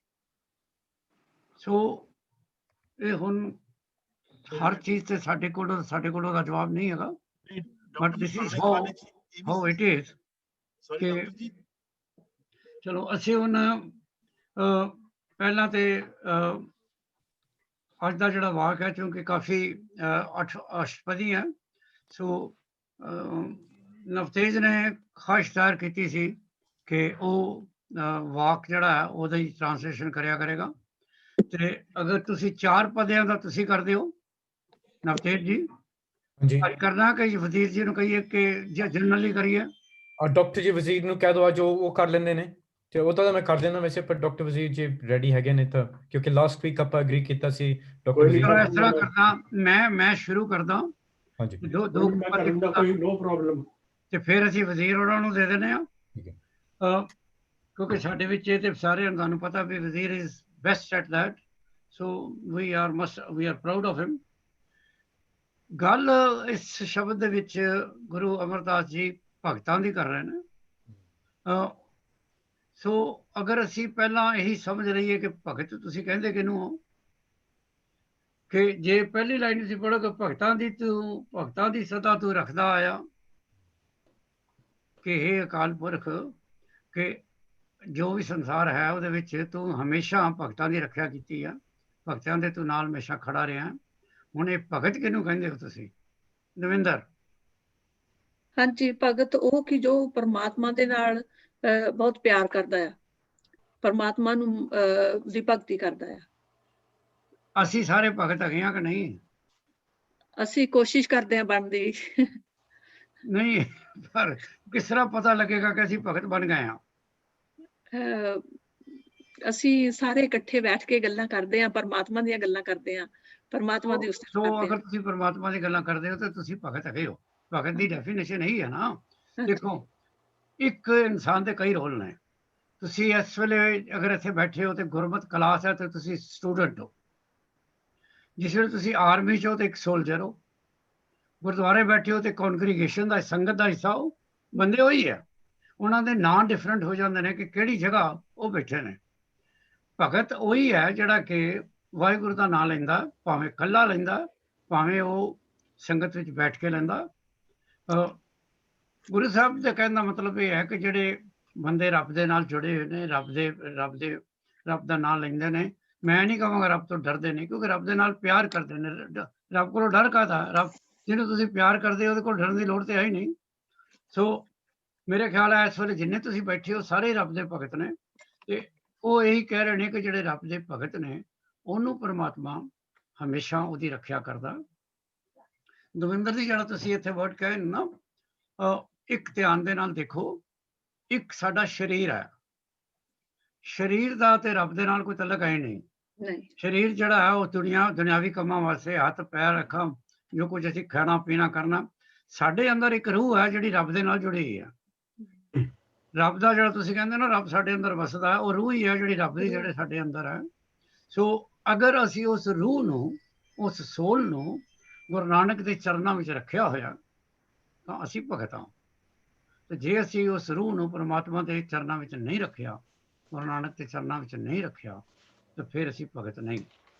ਗੁਰਬਾਣੀ ਦੇ ਵਿੱਚ ਹੋਰ ਵੀ ਬੜੇ ਵਰਡ ਆਉਂਦੇ ਨੇ, ਕਿ ਗੁਰਮੁਖ ਵੀ ਵਰਡ ਆਏਗਾ, ਬ੍ਰਹਮ ਗਿਆਨੀ ਵੀ ਵਰਡ ਆਏਗਾ, ਭਾਵੇਂ ਸਲਾਈਟਲੀ ਹਰ ਇੱਕ ਦਾ ਮੀਨਿੰਗ ਸਲਾਈਟਲੀ ਡਿਫਰੈਂਟ ਹੈ, ਕਿਉਂਕਿ ਇੰਟੈਂਸਿਟੀ ਆਫ ਵਰਸ਼ਿਪ ਡਿਫਰੈਂਟ ਹੈ ਸਾਰਿਆਂ ਵਿੱਚ। ਪਰ ਓਵਰਆਲ ਭਗਤ ਉਹੀ ਹੈ ਜਿਹੜਾ ਪਰਮਾਤਮਾ ਦੇ ਨਾਲ ਜੁੜਿਆ ਹੋਇਆ, ਜਿਹਦੀ ਆਤਮਾ ਪਰਮਾਤਮਾ ਦੇ ਨਾਲ ਜੁੜੀ ਹੋਈ ਹੈ, ਜਿਹੜਾ ਸੁਰਤ ਦੀ ਗੱਲ ਕਰਦੇ ਆ ਨਾ। ਹਾਂਜੀ, ਸੁਰਤ ਦੀ ਗੱਲ ਕਰਦੇ ਆ ਨਾ, ਕਿ ਸੁਰਤ ਪਰਮਾਤਮਾ ਦੇ ਨਾਲ ਜੁੜੀ ਸਾਡੀ। ਬਿਲਕੁਲ ਠੀਕ ਹੈ। ਹੁਣ ਤੁਸੀਂ ਅਗਰ ਸੁਰਤ ਦਾ ਮਤਲਬ ਕਲਾਸ ਨੂੰ ਦੱਸੋ। ਹਾਂਜੀ, ਸੁਰਤ ਦਾ ਮਤਲਬ ਵੀ ਕਲਾਸ ਨੂੰ ਦੱਸੋ ਕੀ ਹੁੰਦਾ? ਸੁਰਤ ਜਦੋਂ ਅਸੀਂ ਚਾਹੇ ਪਾਠ ਕਰਦੇ ਹਾਂ, ਚਾਹੇ ਪਰਮਾਤਮਾ ਦੇ ਨਾਲ ਜੁੜਦੇ ਹਾਂ, ਤੇ ਸਾਡਾ ਧਿਆਨ ਸਿਰਫ ਪਰਮਾਤਮਾ ਦੇ ਨਾਲ ਹੀ ਆ, ਨਾ ਕਿ ਹੋਰ ਦੁਨਿਆਵੀ ਚੀਜ਼ਾਂ ਦੇ ਵਿੱਚ। ਸੋ ਇੱਥੇ ਦਵਿੰਦਰ ਨੇ ਕਿਹਾ ਸੁਰਤ ਦਾ ਮਤਲਬ ਇਹ ਹੈ ਤੁਹਾਡਾ ਧਿਆਨ, ਤੁਹਾਡਾ ਮਨ ਜਿਹੜਾ ਉਹ ਪਰਮਾਤਮਾ ਦੇ ਨਾਲ ਜੁੜਿਆ ਹੋਣਾ ਚਾਹੀਦਾ। ਹਾਂਜੀ ਵਜ਼ੀਰ ਜੀ, ਚਲੋ ਤੁਸੀਂ ਪਹਿਲੇ ਦੋ ਪਦਿਆਂ ਦਾ ਕਰ ਦਿਓ। ਮਹਲਾ ਤੀਜਾ, ਘਰ ਪਹਿਲਾ, ਤਿੰਨ ਤੁਕੀ, ਏਕ ਓੰਕਾਰ ਸਤਿਗੁਰੂ ਪ੍ਰਸਾਦ। ਤੀਜੇ ਗੁਰੂ ਦਾ ਰਾਗ ਸੁਰਤ ਦੇ ਵਿੱਚ ਹੈ। ਪਹਿਲੇ ਘਰ ਚ ਗਾਉਣ ਦੀ ਹਦਾਇਤ ਹੈ। ਤਿੰਨ ਤੁਕੀਆਂ ਇੱਕ ਕਲਸਟਰ ਦੇ ਵਿੱਚ ਹੈ। ਏਕ ਓੰਕਾਰ ਸਤਿਗੁਰੂ ਪ੍ਰਸਾਦ। ਇੱਕ ਓੰਕਾਰ ਰੱਬ ਇੱਕ ਹੈ।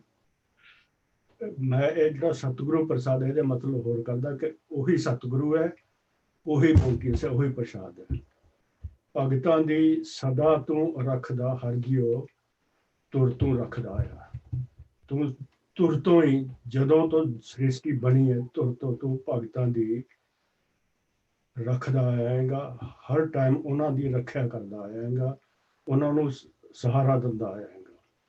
ਪ੍ਰਹਲਾਦ ਜਨ ਤੁਮ ਰਾਖ ਲਿਏ ਹਰਜੀਓ ਹਰਨਾਕਸ਼ ਮਾਰ ਪਰਾਇਆ।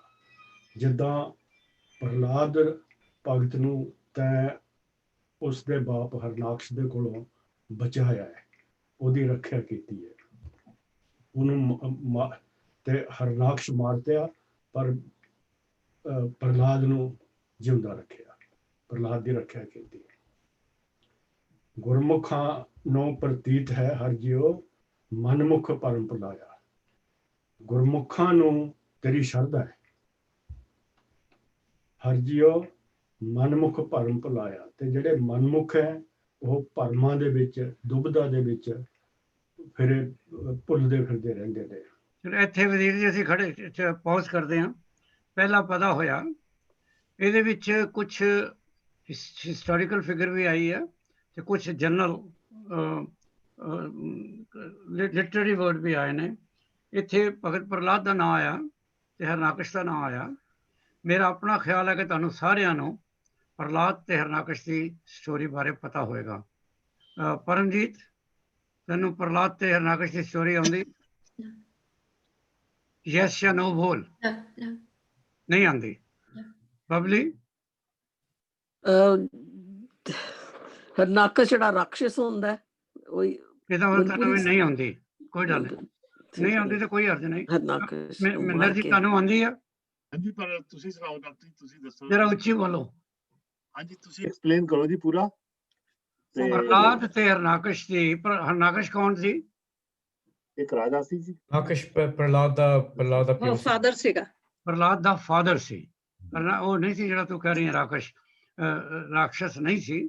ਪ੍ਰਹਲਾਦ ਦਾ ਫਾਦਰ ਸੀ, ਜੋ ਇੱਕ, ਕਿਉਂਕਿ ਸਾਰੀਆਂ ਸਟੋਰੀਜ਼ ਹਿੰਦੂ ਸ਼ਾਸਤਰਾਂ ਤੋਂ ਆਈਆਂ ਹੋਈਆਂ, ਤੇ ਉਹਦੇ ਵਿੱਚ ਹਿੰਦੂ ਸ਼ਾਸਤਰ ਜੇ ਤੁਸੀਂ ਪੜ੍ਹੋ ਕਿ ਜੇ ਤੁਸੀਂ ਭਗਤੀ ਕਰਦੇ ਹੋ ਬੜੀ, ਤੇ ਲਾਰਡ ਸ਼ਿਵਾ ਜਾਂ ਲਾਰਡ ਕ੍ਰਿਸ਼ਨਾ ਵਿਸ਼ਨੂੰ ਦੇ ਰੂਪ ਦੇ ਵਿੱਚ ਉਹ ਪ੍ਰਗਟ ਹੁੰਦੇ ਨੇ ਤੇ ਤੁਹਾਨੂੰ ਫਿਰ ਕੋਈ ਅਸੀਸ ਦਿੰਦੇ ਨੇ, ਤੁਹਾਡਾ ਕੋਈ ਪ੍ਰਣ ਪੂਰਾ ਕਰਦੇ ਨੇ ਕਿ ਤੁਸੀਂ ਕਾਹਦੇ ਵਾਸਤੇ ਇੰਨੀ ਭਗਤੀ ਕਰ ਰਹੇ ਸੋ। ਜੇ ਮਤਲਬ ਹੁਣ ਤੁਸੀਂ ਇਸ ਗੱਲ ਨੂੰ ਮੰਨੋ ਜਾਂ ਨਾ ਮੰਨੋ, that is what it is in ਦੀ ਸ਼ਾਸਤਰ। ਸੋ ਹਰਨਾਕਸ਼ ਜਿਹੜਾ ਸੀ, ਇਹ ਸਾਰੇ ਜਿਹੜੇ ਨੇ ਨਾ ਪਹਿਲਾਂ ਪੂਜਾ ਕਰਦੇ ਸਨ, ਬੜੀ ਭਗਤੀ ਕਰਦੇ ਸਨ, ਤੇ ਜਦੋਂ ਬ੍ਰਹਮਾ, ਵਿਸ਼ਨੂੰ ਜਾਂ ਮਹੇਸ਼ ਕੋਈ ਉਹਨਾਂ 'ਚ ਪ੍ਰਗਟ ਹੁੰਦੇ ਸਨ ਤੇ ਉਹਨਾਂ ਦੇ ਕੋਲੋਂ ਕੋਈ ਵਰ ਲੈ ਲੈਂਦੇ ਸਨ। ਵਰ ਮੀਨ ਤਾਕਤ, ਕੋਈ ਨਾ ਕੋਈ ਤੋਂ ਉਹਨਾਂ ਕੋਲੋਂ ਅਸੀਂ ਕੋਈ ਪਾਵਰ ਮੰਗ ਲੈਂਦੇ ਸਨ। ਵੈਸੇ ਤੇ ਸਾਰੇ ਇੱਕੋ ਹੀ ਪਾਵਰ ਮੰਗਦੇ ਸਨ ਕਿ ਅਸੀਂ ਇਮੋਰਟਲ ਹੋ ਜਾਈਏ, ਕਿ ਅਸੀਂ ਕਦੀ ਮਰੀਏ ਨਾ। ਪਰ ਹੁਣ ਰੱਬ ਜਿਹੜਾ ਸੀ, ਜਿਹੜਾ ਵਰ ਦੇਣ ਵਾਲਾ, ਉਹਨੂੰ ਵੀ ਪਤਾ ਮਰਦਾ ਤੇ ਇਨਸਾਨ ਨੂੰ ਜ਼ਰੂਰੀ ਹੈ। ਸੋ ਹਰਨਾਕਸ਼ ਦੇ ਜਿਹੜਾ ਪ੍ਰਹਲਾਦ ਦਾ ਫਾਦਰ ਸੀ, ਉਹਨੇ ਵੀ ਬੜੀ ਤਪੱਸਿਆ ਕੀਤੀ, ਤੇ ਜਿਸ ਵੇਲੇ ਰੱਬ ਜਾਂ ਜੋ ਬ੍ਰਹਮਾ ਜਾਂ ਲਾਰਡ ਸ਼ਿਵਾ ਪ੍ਰਗਟ ਹੋਏ ਤੇ ਉਹਨਾਂ ਨੇ ਕਿਹਾ ਮੰਗ ਵੀ ਕੀ ਮੰਗਣਾ, ਤੂੰ ਇੰਨੀ ਪੂਜਾ ਪਾਠ ਕੀਤੀ ਆ। ਤੇ ਉਹਨੇ ਕਿਹਾ ਜੀ ਮੈਂ ਮਰਨਾ ਨਹੀਂ ਚਾਹੁੰਦਾ, ਇਮੋਰਟਲ। ਉਹਨਾਂ ਨੇ ਕਿਹਾ ਇਹ ਵਰ ਮੈਂ ਨਹੀਂ ਦੇ ਸਕਦਾ। ਤੇ ਉਹਨੇ ਕਿਹਾ ਚਲੋ ਜੀ ਠੀਕ ਹੈ, ਫਿਰ ਮੈਨੂੰ ਵਰ ਦਿਓ ਕਿ ਨਾ ਮੈਂ ਅੰਦਰ ਮਰਾਂ ਨਾ ਮੈਂ ਬਾਹਰ ਮਰਾਂ, ਨਾ ਮੈਂ ਦਿਨੇ ਮਰਾਂ ਨਾ ਮੈਂ ਰਾਤੀ ਮਰਾਂ, ਨਾ ਮੈਂ ਇਨਸਾਨ ਕੋਲੋਂ ਮਰਾਂ ਨਾ ਮੈਂ ਜਾਨਵਰ ਕੋਲੋਂ ਮਰਾਂ। ਉਹਨੇ ਕਿਹਾ ਤਥਾਸਤੂ। ਹੁਣ ਹੈ ਤੇ ਉਹ ਇਨਸਾਨ ਹੀ ਸੀ ਨਾ, ਮਨੁੱਖ ਹੀ ਸੀ ਨਾ। ਹੁਣ ਇਹ ਵਰ ਉਹਦੇ ਸਿਰ ਤੇ ਚੜ ਗਿਆ ਕਿ ਮੈਂ ਤੇ ਕਦੀ ਮਰਨਾ ਹੀ ਨਹੀਂ, ਇਹ ਰਾਤੀ ਨਹੀਂ ਮਰਨਾ, ਦਿਨੇ ਨਹੀਂ ਮਰਨਾ, ਮਨੁੱਖ ਕੋਲੋਂ ਨਹੀਂ ਮਰਨਾ, ਜਾਨਵਰ ਕੋਲੋਂ ਨਹੀਂ ਮਰਨਾ, ਤੇ ਫਿਰ ਮੈਂ ਮਰਨਾ ਕਿਵੇਂ ਆ? ਮੈਂ ਤਾਂ ਮਰ ਹੀ ਨਹੀਂ ਸਕਦਾ। ਸੋ ਹੀ ਡਿਕਲੇਅਰਡ ਇਵੈਂਚੁਅਲੀ ਕਿ ਹੀ ਇਜ਼ ਗੋਡ, ਕਿ ਉਹੀ ਰੱਬ ਹੈ। ਜਦੋਂ ਉਹਦਾ ਬੇਟਾ ਜੰਮਿਆ ਪ੍ਰਹਲਾਦ, ਥੋੜਾ ਪ੍ਰਹਲਾਦ ਵੱਡਾ ਹੋਇਆ, ਸੋ ਉਹਨੇ ਇਸ ਗੱਲ ਦੇ ਖਿਲਾਫ, ਇਹ ਗੱਲ ਉਹਨੂੰ ਨਹੀਂ ਮੰਨਿਆ ਕਿ ਉਹਦਾ ਫਾਦਰ ਜਿਹੜਾ ਉਹ ਰੱਬ ਹੈ, ਉਹ ਡਾਇਰੈਕਟ ਰੱਬ ਦੀ, ਜਾਂ ਫਿਰ ਉਸ ਵੇਲੇ ਉਹ ਕਹਿੰਦੇ ਨੇ ਵਿਸ਼ਨੂੰ ਜਾਂ ਜੋ ਵੀ ਸੀ, ਉਹ ਰੱਬ ਦੀ ਪੂਜਾ ਡਾਇਰੈਕਟਲੀ ਕਰਦਾ ਸੀ। ਕਈ ਸਟੋਰੀਜ਼ ਨੂੰ ਇੰਜ ਵੀ ਲਿਖਦੇ ਨੇ ਕਿ ਪ੍ਰਹਲਾਦ ਇੱਕ ਵਾਰੀ ਖੇਡ ਰਿਹਾ ਸੀ ਤੇ ਇੱਕ ਬੀਬੀ ਬੈਠੀ ਸੀ ਉੱਥੇ ਕਿਸੇ ਭੱਠੇ ਦੇ ਕੋਲ, ਤੇ ਉਹ ਰੋ ਰਹੀ ਸੀ ਤੇ ਕੁਝ ਬੋਲ ਰਹੀ ਸੀ। ਤੇ ਪ੍ਰਹਲਾਦ ਨੇ ਉਹਨੂੰ ਪੁੱਛਿਆ ਵੀ ਤੂੰ ਰੋ ਵੀ ਰਹੀ ਹੈ ਤੇ ਕੁਝ ਗੁਣਗੁਣਾ ਵੀ ਰਹੀ ਹੈ, ਕੀ ਗੱਲ ਹੈ? ਉਹ ਕਹਿੰਦੀ ਹੈ ਰੋ ਮੈਂ ਤਾਂ ਰਹੀ ਹਾਂ, ਇਸ ਭੱਠੇ ਦੇ ਵਿੱਚ ਮੈਂ ਇੱਥੇ ਜਦੋਂ ਪੱਠਾ ਨਹੀਂ ਸੀ ਹਲੀ ਬਣਿਆ, ਮੈਂ ਆਪਣੇ ਬਿੱਲੀ ਦੇ ਬੱਚੇ ਛੁਪਾਏ ਸੀ ਇੱਥੇ ਡੱਬੇ 'ਚ ਪਾ ਕੇ, ਤੇ ਉਹ ਭੱਠੇ ਵਾਲਿਆਂ ਨੂੰ ਪਤਾ ਨਹੀਂ ਸੀ, ਉਹਨਾਂ ਨੇ ਪੱਠਾ ਬੰਦ ਕਰਕੇ ਭੱਠੇ ਨੂੰ ਅੱਗ ਲਾਤੀ ਆ। ਤੇ ਹੁਣ ਮੈਂ ਗੁਣਗੁਣਾਏ ਰਹੀ ਹਾਂ ਕਿ ਮੈਂ ਵਾਹਿਗੁਰੂ ਨੂੰ ਅਰਦਾਸ ਕਰ ਰਹੀ ਹਾਂ ਵੀ ਮੇਰੇ ਬਿੱਲੀ ਦੇ ਬੱਚਿਆਂ ਨੂੰ ਬਚਾ ਲਾਈ।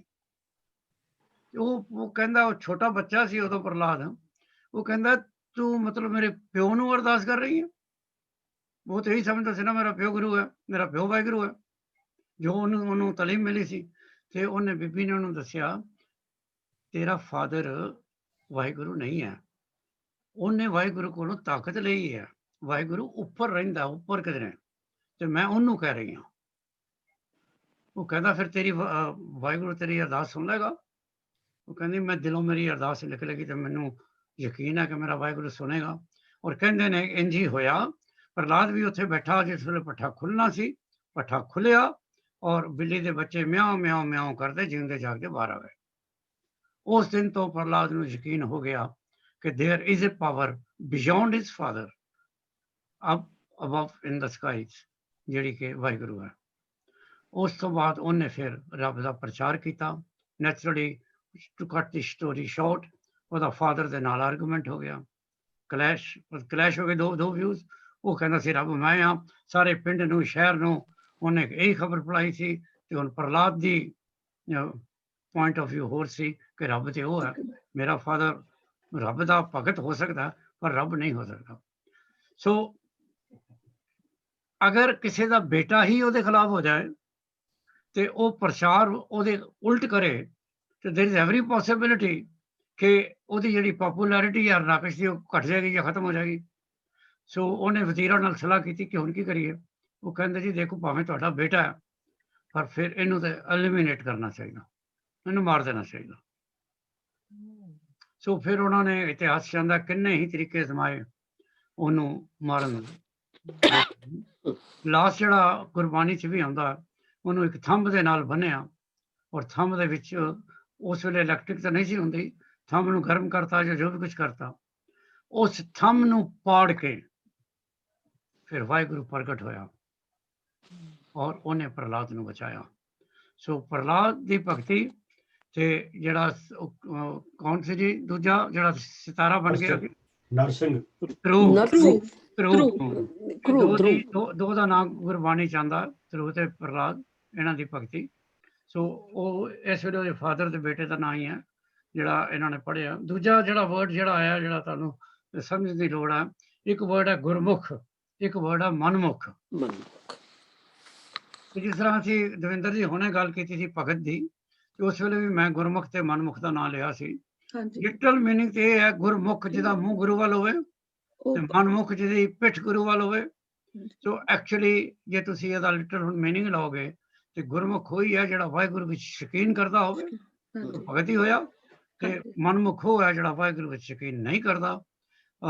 ਸੋ ਹੁਣ ਸਾਰੀ ਜਿਹੜੀ ਕੰਪੋਜੀਸ਼ਨ ਹੈ ਇਹ ਭਗਤਾਂ ਵਾਸਤੇ ਜਾਂ ਗੁਰਮੁਖ ਵਾਸਤੇ ਹੀ ਹੈ ਕਿ ਜਿਹੜੇ ਭਗਤ ਨੇ, ਜਿਹੜੇ ਗੁਰਮੁਖ ਨੇ, ਪਰਮਾਤਮਾ ਉਹਨਾਂ ਦੀ ਕਿਵੇਂ ਪੈਜ ਰੱਖਦਾ। ਹਾਂ ਵਜ਼ੀਰ ਜੀ, ਸਟੈਂਜ਼ਾ 2। ਹਰ ਜੀ ਇਹ ਤੇਰੀ ਵਡਿਆਈ, ਭਗਤਾਂ ਦੀ ਪੈਜ ਰੱਖ ਤੋ ਸੁਆਮੀ, ਭਗਤ ਤੇਰੀ ਸਰਨਾਈ। ਤੂੰ ਭਗਤਾਂ, ਇਹ ਤੇਰੀ ਵਡਿਆਈ, ਤੇਰੀ ਮਹਿਮਾ ਇਹੀ ਹੈ ਕਿ ਤੂੰ ਭਗਤਾਂ ਦੀ ਰੱਖਦਾ ਹੈ, ਭਗਤਾਂ ਦੀ ਸਹਾਇਤਾ ਕਰਦਾ ਹੈ। ਭਗਤ ਕਿਉਂਕਿ ਉਹ ਭਗਤ ਤੇਰੀ ਸ਼ਰਨ 'ਚ ਰਹਿੰਦੇ ਨੇ। ਰਹੋ ਭਗਤਾਂ ਨੂੰ ਜਮ ਜੋ ਨਾ ਸਕੈ, ਕਾਲ ਨਾ ਨੇੜੇ ਜਾਈ। ਜਿਹੜੇ ਤੇਰੇ ਭਗਤ ਨੇ ਉਹਨਾਂ ਨੂੰ ਮੌਤ ਦਾ ਫਰਿਸ਼ਤਾ ਜਿਹੜਾ ਜਮ ਉਹ ਜੋ ਨਹੀਂ ਸਕਦਾ, ਤਕਲੀਫ ਨਹੀਂ ਦੇ ਸਕਦਾ, ਕੁਛ ਕਰ ਨਹੀਂ ਸਕਦਾ। ਕਾਲ ਨਾ ਨੇੜੇ ਆਈ ਤੇ ਮੌਤ ਉਹਨਾਂ ਦੇ ਨੇੜੇ ਨਹੀਂ ਆਉਂਦੀ। ਕੇਵਲ ਰਾਮ ਨਾਮ ਮਨ ਵਸਿਆ, ਨਾਮੇ ਹੀ ਮੁਕਤ ਪਾਈ। ਕਿਉਂਕਿ ਉਹਨਾਂ ਦੇ ਮਨ ਦੇ ਵਿੱਚ ਹਰੀ ਦਾ ਨਾਮ ਵਸਿਆ ਹੋਇਆ ਹੈਗਾ ਤੇ ਉਹ ਹਰੀ ਦਾ ਨਾਮ ਉਹਨਾਂ ਨੂੰ ਹਮੇਸ਼ਾ ਅਮਰ ਰੱਖਦਾ। ਰਿੱਧ ਸਿੱਧ ਸਭ ਭਗਤਾਂ ਚਰਨੀ ਲਾਗੀ, ਗੁਰ ਕੇ ਸਹਿਜ ਸੁਭਾਈ। ਕਿਉਂਕਿ ਉਹ ਗੁਰੂ ਸਹਿਜੇ ਹੀ ਗੁਰੂ ਦੇ ਨਾਲ ਜੁੜੇ ਹੋਏਗੇ। ਇਸ ਕਰਕੇ ਜਿਹੜੀਆਂ ਰਿੱਧੀਆਂ ਸਿੱਧੀਆਂ ਇਹ ਉਹਨਾਂ ਦੇ ਪਿੱਛੇ ਲੱਗੀਆਂ ਫਿਰਦੇ ਆ। ਉਹਨਾਂ ਰਿੱਧੀਆਂ ਸਿੱਧੀਆਂ ਸਾਰੀਆਂ ਰਾਦਰ ਦਿਨ ਕੇ ਉਹ ਭਗਤ ਰਿਧੀ ਸਿੱਧੀ ਕਰੇ ਰਹਿੰਦੀ, ਅਸੀਂ ਆ ਕੇ ਭਗਤਾਂ ਦੀ ਸੇਵਾ ਆਪ ਕਰਦੇ ਹਾਂ। ਇੱਥੇ ਵੀਰ ਜੀ ਸੌਰੀ, ਦੋ ਸਟੈਂਦੇ ਹੋ ਗਏ ਨੇ। ਇੱਕ ਚੀਜ਼ ਤੁਸੀਂ ਦੇਖੋਗੇ ਕਿ ਬਾਰ-ਬਾਰ ਗੁਰਬਾਣੀ ਚ ਆਉਂਦੀ ਹੈ, ਜੰਮ ਜੋ ਨਾ ਸਕੇ ਕਾਲ ਨਾ ਨੇੜੇ ਆਈ ਜਾਈ, ਕਿ ਇਹ ਨਾ ਤੁਸੀਂ ਸਮਝਣਾ ਕਿ ਜਿਹੜੇ ਭਗਤ ਨੇ ਉਹਨਾਂ ਨੂੰ ਮੌਤ ਹੀ ਨਹੀਂ ਆਉਂਦੀ। ਇਸ ਲਾਈਨ ਦਾ ਇਹ ਮਤਲਬ ਨਹੀਂ ਹੈ। ਜੇ ਲਿਟਰਲ ਮੀਨਿੰਗ ਤਾਂ ਇਹੀ ਹੈ ਕਿ ਕਾਲ ਉਹਨਾਂ ਨੂੰ ਛੋੜ ਨਹੀਂ ਸਕੇਗਾ ਤੇ ਜੰਮ ਉਹਨਾਂ ਦੇ ਨੇੜੇ ਨਹੀਂ ਆਉਣਗੇ।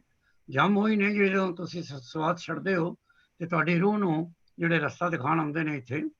ਪਰ ਇਹਦਾ ਮਤਲਬ ਸਿਰਫ ਇਹ ਹੈ ਕਿ ਨਾਰਮਲੀ ਇਨਸਾਨ ਜਿਹੜਾ ਹੈ ਸਭ ਤੋਂ ਜ਼ਿਆਦਾ ਜਿਸ ਚੀਜ਼ ਤੋਂ ਜੀਵਨ 'ਚ ਡਰਦਾ ਹੈ ਉਹ ਮੌਤ ਤੋਂ ਡਰਦਾ ਹੈ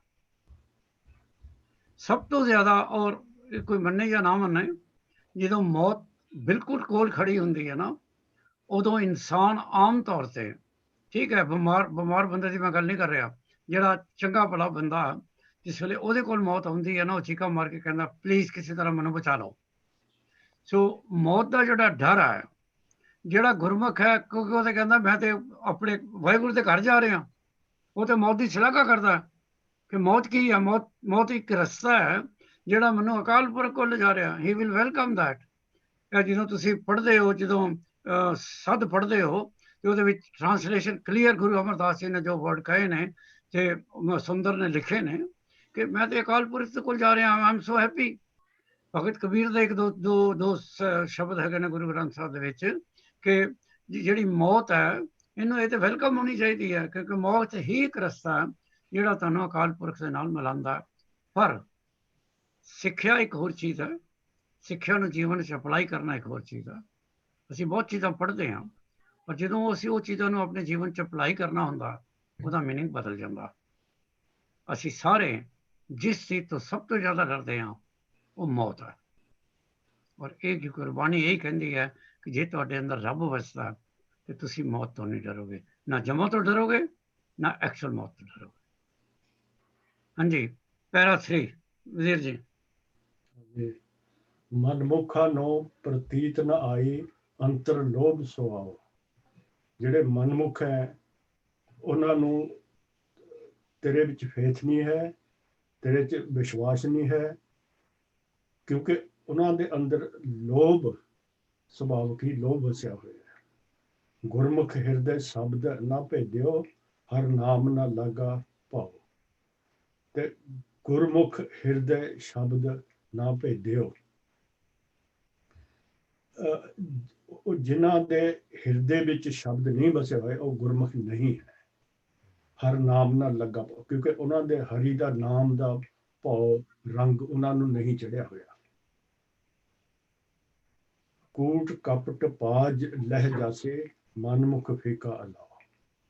ਕਿਉਂਕਿ ਉਹ ਕੂੜ ਤੇ ਕਪਟ ਦੇ ਵਿੱਚ ਰਹਿੰਦੇ ਨੇ ਤੇ ਇਸੇ ਤਰ੍ਹਾਂ ਮਨਮੁਖ ਫੀਕਾ ਅਲਾਓ, ਉਹ ਅਲਾਉਂਦੇ ਆਵਾਜ਼ਾਂ ਬਿਲਾਉਂਦੇ ਰਹਿੰਦੇ ਨੇ ਫੋਕੀਆਂ ਆਵਾਜ਼ਾਂ 'ਚ।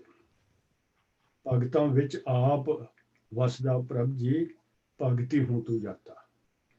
ਤੂੰ ਭਗਤਾਂ ਦੇ ਵਿੱਚ ਆਪ ਵਸਦਾ ਹੈ ਤੇ ਇਸ ਕਰਕੇ ਭਗਤ ਵੀ ਤੈਨੂੰ ਜਾਣ ਦੇਣਗੇ, ਚੰਗੀ ਤਰ੍ਹਾਂ ਤੈਨੂੰ ਭਗਤ ਜਾਣਦੇ ਆ। ਮਾਇਆ ਮੋਹ ਸਭ ਲੋਕ ਹੈ ਤੇਰੀ, ਤੂੰ ਇੱਕ ਹੈ ਪੁਰਖ ਵਿਦਾਤਾ। ਤੇ ਮਾਇਆ ਮੋਹ ਇਹ ਸਭ ਤੂੰ ਇੱਕੋ ਹੀ ਪੁਰਖ ਹੈ ਵਿਦਾਤਾ, ਇਹ ਵੀ ਤੇਰੀਆਂ ਦਾਤਾਂ ਨੇ। ਹਉਮੈ ਮਾਰ ਮਨਸਾ ਮਨਹਿ ਸਮਾਣੀ, ਗੁਰ ਕੇ ਸ਼ਬਦ ਪਛਾਤਾ। ਕਿ ਜੇ ਤੁਸੀਂ ਆਪਣੀ ਹਉਮੈ ਨੂੰ, ਈਗੋ ਨੂੰ ਮਾਰ ਦੋ ਤਾਂ ਉਹ ਗੁਰ ਕਾ ਸ਼ਬਦ ਤੁਹਾਡੇ ਹਿਰਦੇ ਵਿੱਚ ਆਪਣੇ ਆਪ ਵਸ ਜਾਏਗਾ। ਇੱਕ ਚੀਜ਼ ਹੁਣ ਤੁਸੀਂ ਦੇਖੋ, ਇਹ ਚਾਰ ਪਦੇ ਹੋ ਗਏ ਨੇ। ਜਿਹੜੀ ਬਹੁਤ ਇੰਪੋਰਟੈਂਟ ਗੱਲ ਇੱਥੇ ਗੁਰੂ ਅਮਰਦਾਸ ਜੀ ਕਰ ਰਹੇ ਨੇ, ਆਮ ਤੌਰ ਤੇ ਇੱਕ ਸ਼ਬਦ, ਇੱਕ ਵਰਡ ਹੈ ਜਿਹਦੀ ਕਈ ਡਿਫਰੈਂਟ ਕਿਸਮ ਦੇ ਮੀਨਿੰਗ ਕੀਤੇ ਜਾਂਦੇ ਨੇ। ਔਰ ਜੇ ਤੁਸੀਂ ਵੇਦਾਂ ਤੋਂ ਲੈ ਕੇ ਗੁਰੂ ਗ੍ਰੰਥ ਸਾਹਿਬ ਤੱਕ ਸਾਰੇ ਸ਼ਾਸਤਰ ਪੜ੍ਹ ਕੇ ਦੇਖ ਲਓ ਤੇ ਆਹ ਜਿਹੜਾ ਵਰਡ ਹੈ ਨਾ ਮਾਇਆ, ਇਹਦੇ ਤੁਹਾਨੂੰ ਡਿਫਰੈਂਟ ਮੀਨਿੰਗ ਨਜ਼ਰ ਆਉਣਗੇ ਹਰ ਜਗ੍ਹਾ। ਨੈਚੁਰਲੀ ਫਿਰ ਤੁਹਾਨੂੰ ਕੰਟੈਕਸਟ ਉਸ ਪੜ੍ਹਨਾ ਪਏਗਾ ਵੀ ਇੱਥੇ ਮਾਇਆ ਦਾ ਕੀ ਮਤਲਬ ਹੈ। ਔਰ ਇਹਦਾ ਇੱਕ ਮੀਨਿੰਗ ਹਮੇਸ਼ਾ ਮਿੰਦਰ ਹੋਰੀ ਕਰਦੇ ਹੁੰਦੇ ਨੇ। ਮਿੰਦਰ ਜੀ, ਮਾਇਆ ਕਿਹਨੂੰ ਕਹਿੰਦੇ ਨੇ? ਜਿਹੜੇ ਅਟੈਚਮੈਂਟ ਕਹ ਲਓ ਜੀ, ਤੁਸੀਂ ਕਿਸੇ ਨਾਲ ਜੁੜੇ ਹੋ। ਹੋਰ ਤੁਸੀਂ ਜਿਹੜਾ ਆਪ ਹਮੇਸ਼ਾ ਕਹਿੰਦੇ ਹੋ, ਇਹਦਾ ਮਤਲਬ ਕੀ ਹੈ? ਜਿਹੜੀ ਚੀਜ਼ ਸਾਨੂੰ ਵਾਹਿਗੁਰੂ ਕੋਲੋਂ ਦੂਰ ਲੈ ਜਾਏ, ਦੂਰ ਲੈ ਕੇ ਜਾਂਦੀ ਹੈ। ਦੂਰ ਲੈ ਜਾਏ, ਉਹਨੂੰ ਅਸੀਂ ਮਾਇਆ ਕਹਿੰਦੇ ਹਾਂ। ਪਰ ਉਂਝ ਜੇ ਤੁਸੀਂ ਲਿਟਲ ਮੀਨਿੰਗ ਲਓਗੇ ਤੇ ਅੰਗਰੇਜ਼ੀ ਦਾ ਟ੍ਰਾਂਸਲੇਸ਼ਨ ਹੀ ਕਹਿੰਦਾ ਇਲੂਜਨ ਵੀ ਆ। ਚੀਜ਼ ਤੁਹਾਨੂੰ ਜਿਹੜੀ ਦਿਸਦੀ ਆ ਉਹ ਹੈ ਨਹੀਂ ਆ। ਔਰ ਉਹਦਾ ਐਗਜ਼ਾਮਪਲ ਲਗਾ, if you go to desert, ਕਿਸੇ ਰੇਗਿਸਤਾਨ ਤੇ ਜਾਓ, ਦੂਰ ਤੁਹਾਨੂੰ ਰੇਤ ਸੈਂਡ ਚਮਕਦੀ ਨਜ਼ਰ ਆਉਂਦੀ ਆ ਤੇ ਤੁਸੀਂ ਸਮਝਦੇ ਹੋ ਇਹ ਪਾਣੀ ਆ। ਇਹ ਇੱਕ ਇਲੂਜਨ ਆ ਕਿ ਤੁਹਾਨੂੰ ਹੁੰਦੀ ਰੇਤ ਆ, ਦਿਸਦਾ ਪਾਣੀ ਆ। ਗੁਰਬਾਣੀ ਵਿੱਚ ਤੇ ਬਾਕੀ ਸ਼ਾਸਤਰਾਂ ਵਿੱਚ ਇਹ ਸ੍ਰਿਸ਼ਟੀ ਬਾਰੇ ਦੋਨੋਂ ਮੀਨਿੰਗ ਦਿੱਤੇ ਗਏ ਨੇ। ਇੱਕ ਜਗ੍ਹਾ ਗੁਰੂ ਸਾਹਿਬ ਕਹਿੰਦੇ ਨੇ ਇਹ ਜਗ ਸੱਚੇ ਕੀ ਹੈ ਕੋਠੜੀ ਤੇ ਸੱਚੇ ਕਾ ਵਿਸ਼ਵਾਸ। ਜਿੱਥੇ ਉਹ ਕਹਿੰਦੇ ਨੇ ਕਿ ਇਹ ਜਿਹੜੀ ਦੁਨੀਆ ਇਹ ਪਰਮਾਨੈਂਟ ਹੈ, ਇਹ ਸਥਾਈ ਹੈ, ਇਹ ਰੂਪ ਬਦਲਦੀ ਹੈ, ਡਿਸਟਰੋਏ ਹੁੰਦੀ ਹੈ ਤੇ ਫਿਰ ਬਣਦੀ ਹੈ। ਇਹ ਨਹੀਂ ਕਿ ਇਹ ਜਿਹੜੀ ਦੁਨੀਆ ਚਲੀ ਹੀ ਜਾਂਦੀ ਹੈ। ਜਿਸ ਤਰ੍ਹਾਂ ਤੁਹਾਡਾ ਘਰ ਆ ਇੱਕ, ਤੁਸੀਂ ਘਰ 'ਚ ਬਹੁਤ ਕਈ ਸਾਲ ਰਹੇ, ਤੁਸੀਂ ਹੁਣ ਚਾਹੁੰਦੇ ਹੋ ਵੀ ਯਾਰ ਇਹ ਪੁਰਾਣਾ ਸਟਾਈਲ ਦਾ ਹੋ ਗਿਆ, ਇਹਨੂੰ ਢਾਹ ਕੇ ਨਵਾਂ ਬਣਾਉਂਦੇ ਆ। ਸੋ ਜ਼ਮੀਨ ਉਹੀ ਹੈ, ਉਸ 'ਤੇ ਫਿਰ ਤੁਸੀਂ ਦੁਬਾਰਾ ਇਮਾਰਤ ਖੜੀ ਕਰਦੇ ਹੋ।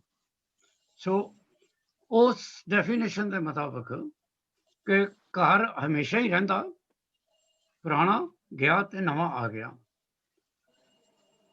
ਪਰ ਜਿਨ੍ਹਾਂ ਨੇ ਸਿਰਫ ਪੁਰਾਣੇ ਘਰ ਤੱਕ ਹੀ ਗੱਲ ਕਰਨੀ ਹੈ ਕਿ ਚਲਾ ਜਾਏਗਾ, ਉਹ ਇਹਨੂੰ ਫਿਰ ਇਲੂਜਨ ਕਹਿੰਦੇ ਨੇ। ਤੇ ਜਿਹੜੇ ਕਹਿੰਦੇ ਨੇ ਜਾ ਕੇ ਨੇ ਆ ਜਾਣਾ ਵਾਪਸ, ਉਹ ਇਹਨੂੰ ਕਹਿੰਦੇ ਨੇ ਨਹੀਂ, ਇਹ ਇਲੂਜਨ ਨਹੀਂ ਹੈ, ਇਹ ਪਰਮਾਤਮਾ ਦੀ ਇੱਕ ਵਿਉਂਤ ਹੈ, ਇੱਕ ਤਰੀਕਾ ਹੈ to replace new with the old one. ਨਵੀਂ ਚੀਜ਼ ਆਣੀ ਹੈ ਤੇ ਪੁਰਾਣੀ ਤੇ ਜਾਣੀ ਹੈ। ਜਿਹੜੇ ਸਾਡੇ ਅੰਦਰ ਰੂਹ ਹੈ, ਜਿਹੜੀ ਸਾਡੇ ਅੰਦਰ, ਅਸੀਂ ਆਮ ਤੌਰ ਤੇ ਕਹਿੰਦੇ ਹਾਂ ਪਰਮਾਤਮਾ ਸਾਡੇ ਅੰਦਰ ਹੈ। ਸੋ ਜਿਸ ਤਰ੍ਹਾਂ ਮਾਂ ਜਿਹੜੀ ਜੁੜੀ ਹੁੰਦੀ ਹੈ ਬੱਚੇ ਨੂੰ, ਜਿਸ ਵੇਲੇ ਉਹਦੀ ਨਾੜੀ ਕੱਟਦੇ ਨੇ, ਫਿਰ ਬੱਚਾ ਜੰਮਦਾ, ਉਹ that is how child is connected with mother। ਇਸੇ ਤਰ੍ਹਾਂ ਹੀ ਜਿਹੜੀ ਤੁਹਾਡੇ ਅੰਦਰ ਤੁਹਾਡੀ ਇੰਡੀਵਿਜੂਅਲ ਰੂਹ ਹੈ, ਉਹ ਪਰਮਾਤਮਾ ਦੇ ਨਾਲ, ਡਿਵਾਈਨ ਰੂਹ ਦੇ ਨਾਲ ਜੁੜੀ ਹੋਈ ਆ। ਤੁਸੀਂ ਜੋ ਕੰਮ ਨਵਤੇਜ ਜੀ ਕਰਦੇ ਹੋ ਉਹ ਆਪ ਕਰਦੇ ਹੋ, ਲੇਕਿਨ ਤੁਹਾਨੂੰ ਗਾਈਡ ਜਿਹੜਾ ਉਹ ਡਿਵਾਈਨ ਸੋਲ ਕਰਦੀ ਹੈ। ਤੁਸੀਂ ਕਿਸੇ ਨੂੰ ਮਾਰਨ ਚੱਲੇ ਹੋ, ਕਿਸੇ ਦੇ ਨਾਲ ਧੋਖਾ ਕਰਨ ਚੱਲੇ ਹੋ, ਤੁਹਾਨੂੰ ਇੱਕ ਆਵਾਜ਼ ਜ਼ਰੂਰ ਆਏਗੀ ਔਰ ਉਹ ਡਿਵਾਈਨ ਸੋਲ ਹੈ, ਨਾ ਕਰ, ਇਹ ਗੱਲ ਠੀਕ ਨਹੀਂ ਹੈ। ਕਿਸੇ ਨੂੰ ਧੋਖਾ ਦੇਣ, ਗੁਰਬਾਣੀ ਪੜ੍ਹਦੇ ਹੋ, ਰੱਬ ਦਾ ਨਾਮ ਲੈਂਦੇ ਹੋ, ਇਹ ਕਿਉਂ ਕਰਪਸ਼ਨ ਵਾਲੀ ਗੱਲ ਕਰ ਰਹੇ ਹੋ? ਬਟ ਮੰਨਣਾ ਜਾਂ ਨਾ ਮੰਨਣਾ ਇਹ ਤੁਹਾਡੀ ਆਪਣੀ ਰੂਹ ਦੀ ਗੱਲ ਹੈ। ਰੂਹ ਫਿਰ ਹੁਕਮ ਦਿੰਦੀ ਤੁਹਾਡੀ ਬਾਡੀ ਨੂੰ ਮਾਰ ਦੇ। ਹੱਥ ਤੁਹਾਡੇ ਚੱਲਦੇ ਨੇ, ਛੁਰਾ ਤੁਹਾਡੇ ਹੱਥ ਨਾਲ ਚੱਲਦਾ, ਪਰ ਇਹਨੂੰ ਜਿਹੜਾ ਡਰਾਈਵਰ ਹੈ ਉਹ ਤੁਹਾਡੀ ਰੂਹ ਹੈ। ਸੋ ਸਾਨੂੰ ਜਦੋਂ ਵੀ ਅਸੀਂ ਗੁਰਬਾਣੀ ਪੜ੍ਹਦੇ ਹਾਂ, ਜਿਸ ਤਰ੍ਹਾਂ ਹੁਣੇ ਪ੍ਰਹਲਾਦ ਦੀ ਗੱਲ ਆ ਰਹੀ ਸੀ, ਤੁਸੀਂ ਜੇ ਆਪਣੇ ਆਪ ਨੂੰ ਸਾਰੇ ਹਿੰਦੁਸਤਾਨ ਦੀ ਜਿੰਨੀ ਹਿਸਟਰੀ ਹੈ, ਸਾਰੀ ਹਿਸਟਰੀ ਚਲੇ ਜਾਓ, ਜਿੰਨੇ ਵੱਡੇ ਵੱਡੇ ਪ੍ਰੋਫਿਟ ਹੋਏ ਨੇ, ਮੋਜ਼ਿਸ ਤੋਂ ਲੈ ਕੇ ਗੁਰੂ ਨਾਨਕ ਸਾਹਿਬ ਤੱਕ ਸਭ ਦੇਖ ਲਓ, ਸਭ ਨੇ ਰੂਹ ਦੀ ਗੱਲ ਡੈਫੀਨੇਟਲੀ ਕੀਤੀ ਹੈ। ਜਿਹੜੀ ਨਵਤੇਜ ਬੇਟੇ, ਜਿਹੜੀ ਤੁਹਾਡੀ ਇੰਡੀਵਿਜੂਅਲ ਰੂਹ ਹੈ, ਉਹਦਾ ਇੱਕ ਹੋਰ ਵੀ ਰੋਲ ਹੈ। ਉਹਦਾ role is like a battery in a torch. Battery ਨੂੰ ਕੱਢ ਲਓਗੇ ਤੇ ਟਾਰਚ ਬੁਝ ਜਾਏਗੀ। When that individual soul comes out from your body वो बुझ गई, मतलब बॉडी डिस्ट्रॉय हो गई।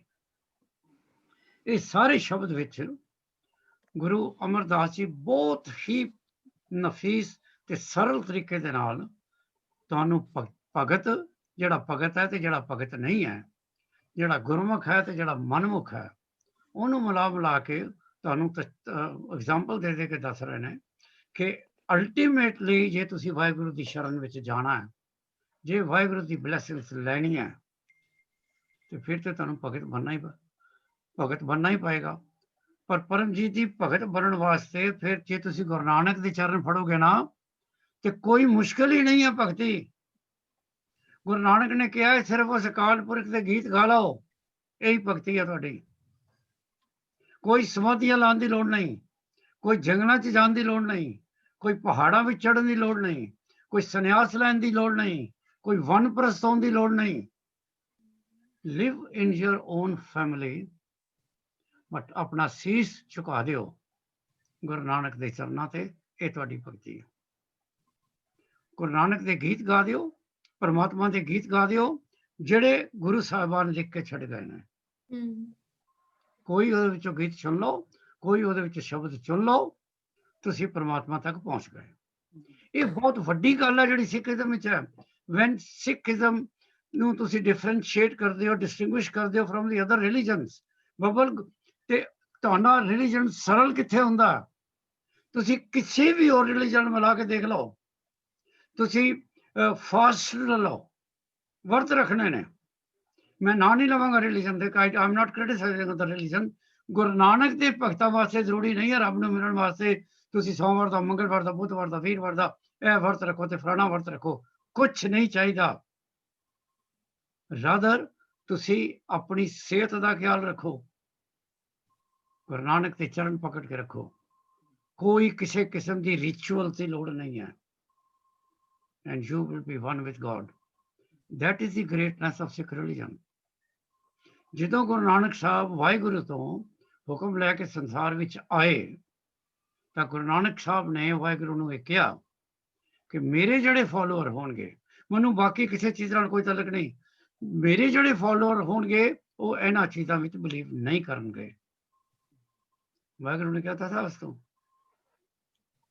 ਸੋ सगन अपसगन तिसको लगे जिस चीत ना आवे, ये गुरबाणी कहती है। जे तुहानू वाहिगुरु चित्त विच है, हुणे दविंदर ने ट्रांसलेशन कीता सी चित्त दा, जे तुहाडे मन विच वाहिगुरु वसदा है, तुहानू कोई सगन अपसगन दी, कोई रिचुअल रुचुअल दी लोड़ नहीं है। वाहिगुरु हर जगह है, पर इहदा मतलब ये नहीं कि तुसीं गुरुद्वारे नहीं जाना। ਇਹਦਾ ਮਤਲਬ ਇਹ ਨਹੀਂ ਕਿ ਤੁਸੀਂ ਚਰਚ ਜਾਂ ਮਸਜਿਦ ਜਾਂ ਮੰਦਰ ਨਹੀਂ ਜਾਣਾ। ਉਹ ਪ੍ਰਾਈਮ ਘਰ ਹੈ ਜਿੱਥੇ ਸਿਰਫ ਪਰਮਾਤਮਾ ਦੀ ਹੀ ਉਸਤਤ ਹੁੰਦੀ ਹੈ। ਇਹ ਨਹੀਂ ਕਹਿੰਦੇ ਕਿ ਉੱਥੇ ਸਾਧ ਸੰਗਤ ਹੈ, ਸਾਧ ਸੰਗਤ ਵਿੱਚ ਵਾਹਿਗੁਰੂ ਆਪ ਹੈ। ਉਹਦਾ ਮਤਲਬ ਕੀ ਹੈ? ਤੁਸੀਂ ਘਰ ਵਿੱਚ ਪਾਠ ਕਰ ਰਹੇ ਹੋ, ਕਦੀ ਤੁਹਾਡੇ ਆਪਣੇ ਫੋਨ ਦੀ ਘੰਟੀ ਵੱਜੇਗੀ, ਕਦੀ ਘਰ ਦੀ ਲੈਂਡਲਾਈਨ ਵੱਜੇਗੀ, ਕਦੀ ਤੁਹਾਡੇ ਹਸਬੈਂਡ ਜਾਂ ਵਾਈਫ ਜੋ ਵੀ ਹੈ ਜਾਂ ਬੱਚੇ ਤੁਹਾਨੂੰ ਚੀਕਾਂ ਮਾਰਨਗੇ, ਸਾਨੂੰ ਚਾਹ ਬਣਾ ਦਿਓ। ਉੱਥੇ ਮਨ ਦੀ ਜੋ ਦਵਿੰਦਰ ਦੀ ਵਰਡ ਚਿੱਤ ਦਾ ਕੰਟਰੋਲ ਮੁਸ਼ਕਲ ਹੈ। ਪਰ ਜਦੋਂ ਤੁਸੀਂ ਗੁਰਦੁਆਰੇ ਸਾਹਿਬ ਬੈਠੇ ਹੋ, ਹੁਣ ਨਵਜੋਤ ਤੁਹਾਡੇ ਘਰ ਦੇ ਪਿੱਛੇ ਬਹੁਤ ਵੱਡਾ ਪਾਰਕ ਹੈ, ਸਪੋਜ਼ ਬਹੁਤ ਵੱਡਾ ਗਾਰਡਨ ਹੈ, ਉੱਥੇ ਵੀ ਕ੍ਰਿਕਟ ਖੇਲ ਸਕਦੇ ਹੋ ਨਾ, ਟੈਨਿਸ ਵੀ ਖੇਲ ਸਕਦੇ ਹੋ। ਪਰ ਜੋ ਸਵਾਦ ਤੁਹਾਨੂੰ ਲਾਰਡਸ ਤੇ ਜਾ ਕੇ ਕ੍ਰਿਕਟ ਖੇਲਣ ਦਾ ਆਏਗਾ, ਉਹ ਘਰ ਦੇ ਪਿੱਛੇ ਜਿਹੜਾ ਤੁਹਾਡਾ ਜਿੰਨਾ ਕੋ ਗਾਰਡਨ ਹੈ, ਭਾਵੇਂ ਕਿੰਨਾ ਵੱਡਾ ਹੋਵੇ, ਉਹਦਾ ਇੰਨਾ you won't feel that pleasure. ਤਾਂ ਜਿਹੜੀ ਚੀਜ਼ ਜਿਸ ਜਗ੍ਹਾ ਵਾਸਤੇ ਬਣੀ ਹੈ, ਵਾਹਿਗੁਰੂ ਦਾ ਔਨ ਅਰਥ ਜਿਹੜਾ ਤੁਸੀਂ ਘਰ ਬਣਾਇਆ, ਉੱਥੇ ਇਸ ਵਾਹਿਗੁਰੂ ਨੂੰ ਤੁਸੀਂ ਬਿਨਾਂ ਕਿਸੇ ਡਿਸਟਰਬੈਂਸ ਦੇ ਜਾ ਕੇ ਮਿਲ ਸਕਦੇ ਹੋ। ਆਪਣੇ ਘਰ ਵੀ ਮਿਲ ਸਕਦੇ ਹੋ, ਨਹੀਂ ਮੈਂ ਕਹਿੰਦਾ ਨਹੀਂ ਮਿਲ ਸਕਦੇ, ਪਰ ਇੱਥੇ ਹੋਰ ਬੜੀਆਂ ਜਿਹੜਾ ਐਟਮੋਸਫੀਅਰ ਹੈ ਘਰ ਦਾ, ਜਿਹੜੀ ਉੱਥੇ ਡਿਸਟਰਬੈਂਸ ਹੈ, ਕਿਉਂਕਿ ਮਨ ਨੂੰ ਇਕਾਗਰ ਕਰਨਾ ਨਾ, ਘਰ ਆਪਣੇ ਮਨ ਨੂੰ ਇਕਾਗਰ ਕਰ ਸਕਦੇ ਹੋ? ਬੜਾ ਔਖਾ ਹੈ, ਮੁਸ਼ਕਿਲ ਹੈ ਜੀ। ਉਹਨੇ ਕਹਿਤਾ ਔਖਾ। ਨਵਤੇਜ ਹਾਂਜੀ ਔਖਾ ਮੁਸ਼ਕਿਲ ਹੈ ਨਾ? ਸੋ ਇਸ ਕਰਕੇ ਇਹ ਐਵੇਂ ਨਹੀਂ ਗੁਰਦੁਆਰੇ ਜਾਂ ਮਸਜਿਦ ਦਾ ਮੰਦਰ ਬਣੇ, ਕੋਈ ਨਾ ਕੋਈ ਉਹਦਾ ਰੀਜ਼ਨ ਸੀ ਕਿ ਉਹਨਾਂ ਨੇ ਬਣਾਏ ਨੇ। ਔਰ ਨਾਲ ਉਹਨਾਂ ਇਹ ਵੀ ਕਿਹਾ ਕਿ ਰੱਬ ਹਰ ਜਗ੍ਹਾ, ਤਾਂ ਫਿਰ ਲੋਕਾਂ ਨੂੰ ਸ਼ੱਕ ਪੈ ਜਾਂਦਾ, ਯਾਰ ਕੀ ਗੱਲ ਬਣੀ ਹੈ, ਹਰ ਜਗ੍ਹਾ ਰੱਬ ਹੈ ਤੇ ਫਿਰ ਸਾਡੇ ਘਰ ਵੀ ਰੱਬ ਹੈ, ਅਸੀਂ ਗੁਰਦੁਆਰੇ ਜਾ ਕੇ ਕੀ ਕਰਨਾ? So then you have to explain to them ਤੁਸੀਂ ਗੁਰਦੁਆਰੇ ਕਿਉਂ ਜਾਣਾ। ਤਾਂ ਹੀ ਗੁਰੂ ਸਾਹਿਬ ਨੇ ਸਿੱਖ ਧਰਮ ਸਾਧ ਸੰਗਤ ਦੀ ਗੱਲ ਕੀਤੀ ਆ। ਸੰਗਤ ਸੋ ਨੈਚੁਰਲੀ ਸਾਧ ਸੰਗਤ ਵਾਸਤੇ ਤੁਹਾਨੂੰ 2 ਕਦਮ ਫੁੱਟ ਕੇ ਗੁਰਦੁਆਰੇ ਤੇ ਜਾਣਾ ਹੀ ਪਏਗਾ ਨਾ। ਪਰ ਹੁਣੇ ਆਪਾਂ ਦੇਖ ਲੈਂਦੇ ਆ ਕਿ ਅਸੀਂ ਕਿੰਨਾ ਗੁਰਦੁਆਰੇ ਨੂੰ ਮਿਸ ਕਰਦੇ ਆ। ਇਹ ਬੜੀ ਅੱਛੀ ਗੱਲ ਹੈ ਜੇ ਤੂੰ ਵਰਡ ਕਹੇ ਨੇ। ਇਹ ਅਗਰ ਤੂੰ ਉੱਪਰ ਮੂੰਹ ਕਰਕੇ ਰੱਬ ਨੂੰ ਵੱਲ ਮੂੰਹ ਕਰਕੇ ਕਵੇਂ ਨਾ, ਤੇ ਹੋਰ ਵੀ ਅੱਛਾ ਕਿ ਕਈ ਵਾਰੀ ਤੁਸੀਂ ਕਹਿੰਦੇ ਹੋ ਜੀ ਉੱਤੇ ਕਿਉਂ ਦੇਖਦੇ ਹੋ, ਉੱਤੇ ਕੀ ਹੈ? ਬੜੀ ਸਿੰਪਲ ਜਵਾਬ ਹੈ, ਤੁਹਾਡੇ ਅੰਦਰ ਜਿਹੜੀ ਰੂਹ ਹੈ ਨਾ ਉੱਥੋਂ ਹੀ ਆਈ ਹੈ ਨਾ, ਉੱਪਰੋਂ ਹੀ ਆਈ ਹੈ। ਸੋ ਤੁਸੀਂ ਆਟੋਮੈਟਿਕਲੀ ਉੱਪਰ ਦੇਖਦੇ ਹੋ, ਥੱਲੇ ਨਹੀਂ ਦੇਖਦੇ।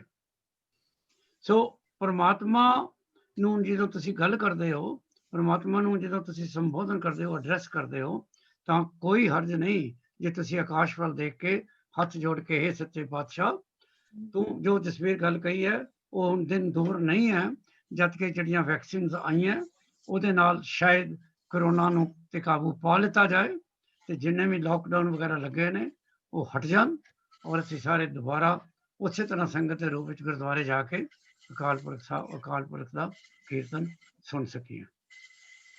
ਵਜ਼ੀਰ ਜੀ, ਜੇ ਅਸੀਂ ਇੱਥੇ 4 ਹੀ ਪਦੇ ਅੱਜ ਪੜ੍ਹੀਏ ਤੇ ਅਸੀਂ ਆਨੰਦ ਸਾਹਿਬ ਦਾ ਪਹਿਲਾ ਪਦਾ ਪੜ੍ਹੀਏ, ਪਹਿਲੀ ਪੌੜੀ ਪੜ੍ਹੀਏ ਕਿ ਤੁਸੀਂ ਹੁਣੇ ਕਿਹਾ ਕਿ ਗੁਰੂ ਅਮਰਦਾਸ ਜੀ ਦੀ ਸਭ ਤੋਂ ਜਿਹੜੀ ਪ੍ਰਾਈਮ ਕੰਪੋਜੀਸ਼ਨ ਹੈ ਉਹ ਹੈਗੀ ਹੈ ਆਨੰਦ ਸਾਹਿਬ, ਔਰ ਦੂਜਾ ਸਾਨੂੰ ਇਹ ਵੀ ਪਤਾ ਹੈ ਕਿ ਆਨੰਦ ਸਾਹਿਬ ਉਹ ਕੰਪੋਜੀਸ਼ਨ ਹੈ ਜਿਹੜੀ ਸਿੱਖ ਰਿਲੀਜੀਅਸ ਜਿਹੜਾ ਸਿਸਟਮ ਹੈ ਉਹਦਾ ਇੰਟੈਗਰਲ ਪਾਰਟ ਹੈ। ਕੋਈ ਸਾਡੀ ਰਸਮ ਪੂਰੀ ਨਹੀਂ ਹੁੰਦੀ ਜਦ ਤੱਕ ਅਸੀਂ ਆਨੰਦ ਸਾਹਿਬ ਦਾ ਪਾਠ ਨਾ ਕਰੀਏ। तो अगर असी पहले वर्ड तो चलते हैं और दविंदर तो चलते हैं, ऊपर चलते हैं, फिर थले आ जाएंगे। दविंदर, पहला वर्ड है आनंद, ते आनंद का की मतलब है? ਆਨੰਦ, ਆਨੰਦ ਜਦੋਂ ਸਾਡਾ ਕੁਛ ਵੀ, ਜਦੋਂ ਅਸੀਂ ਪਰਮਾਤਮਾ ਦੇ ਨਾਲ ਜੁੜਦੇ ਹਾਂ, ਚਾਹੇ ਬਾਣੀ ਚ ਪੜ੍ਹਦੇ ਹਾਂ, ਚਾਹੇ ਕੋਈ ਵੀ ਅਸੀਂ ਇਹ ਸਾਡਾ ਮਾਈਂਡ ਹੋਰ ਦੁਨੀਆ ਤੋਂ ਪਿੱਛੇ ਹੋ ਕੇ ਕਿਸੇ ਪਰਮਾਤਮਾ ਦੇ ਨਾਲ ਜੁੜਦੇ ਹਾਂ ਤੇ ਆਨੰਦ ਵਿੱਚ ਹੁੰਦੇ ਹਾਂ ਅਸੀਂ। ਆਨੰਦ ਦਾ ਮਤਲਬ ਤੁਸੀਂ ਹਾਲੇ ਵੀ ਨਹੀਂ ਦੱਸਿਆ। ਆਨੰਦ ਬਹੁਤ ਮਨ ਖੁਸ਼। ਚਲੋ ਠੀਕ ਹੈ, ਆਨੰਦ ਦਾ ਮਤਲਬ ਖੁਸ਼ ਹੈ। ਮਨ ਦਾ ਮਤਲਬ ਵੀ ਦੱਸੋ। ਮਨ ਤੁਸੀਂ ਕਿਹਾ, ਮਨ ਕੀ ਹੈ?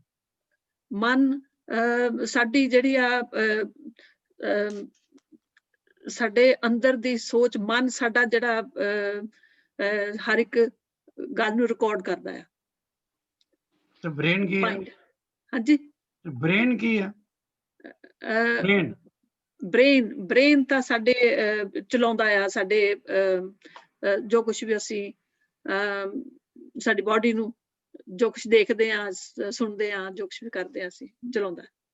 ਗੁਰਦੀਪ ਜੀ, ਦਵਿੰਦਰ ਨੇ ਜੋ ਕੁਛ ਕਿਹਾ, ਤੁਸੀਂ ਦੱਸ ਸਕਦੇ ਹੋ ਬ੍ਰੇਨ ਤੇ ਮਨ ਦੇ ਵਿੱਚ ਫਰਕ ਕੀ ਹੈ? ਜੀ, ਮਨ is your mind, is your consciousness, and your brain is just the vessel which takes in information.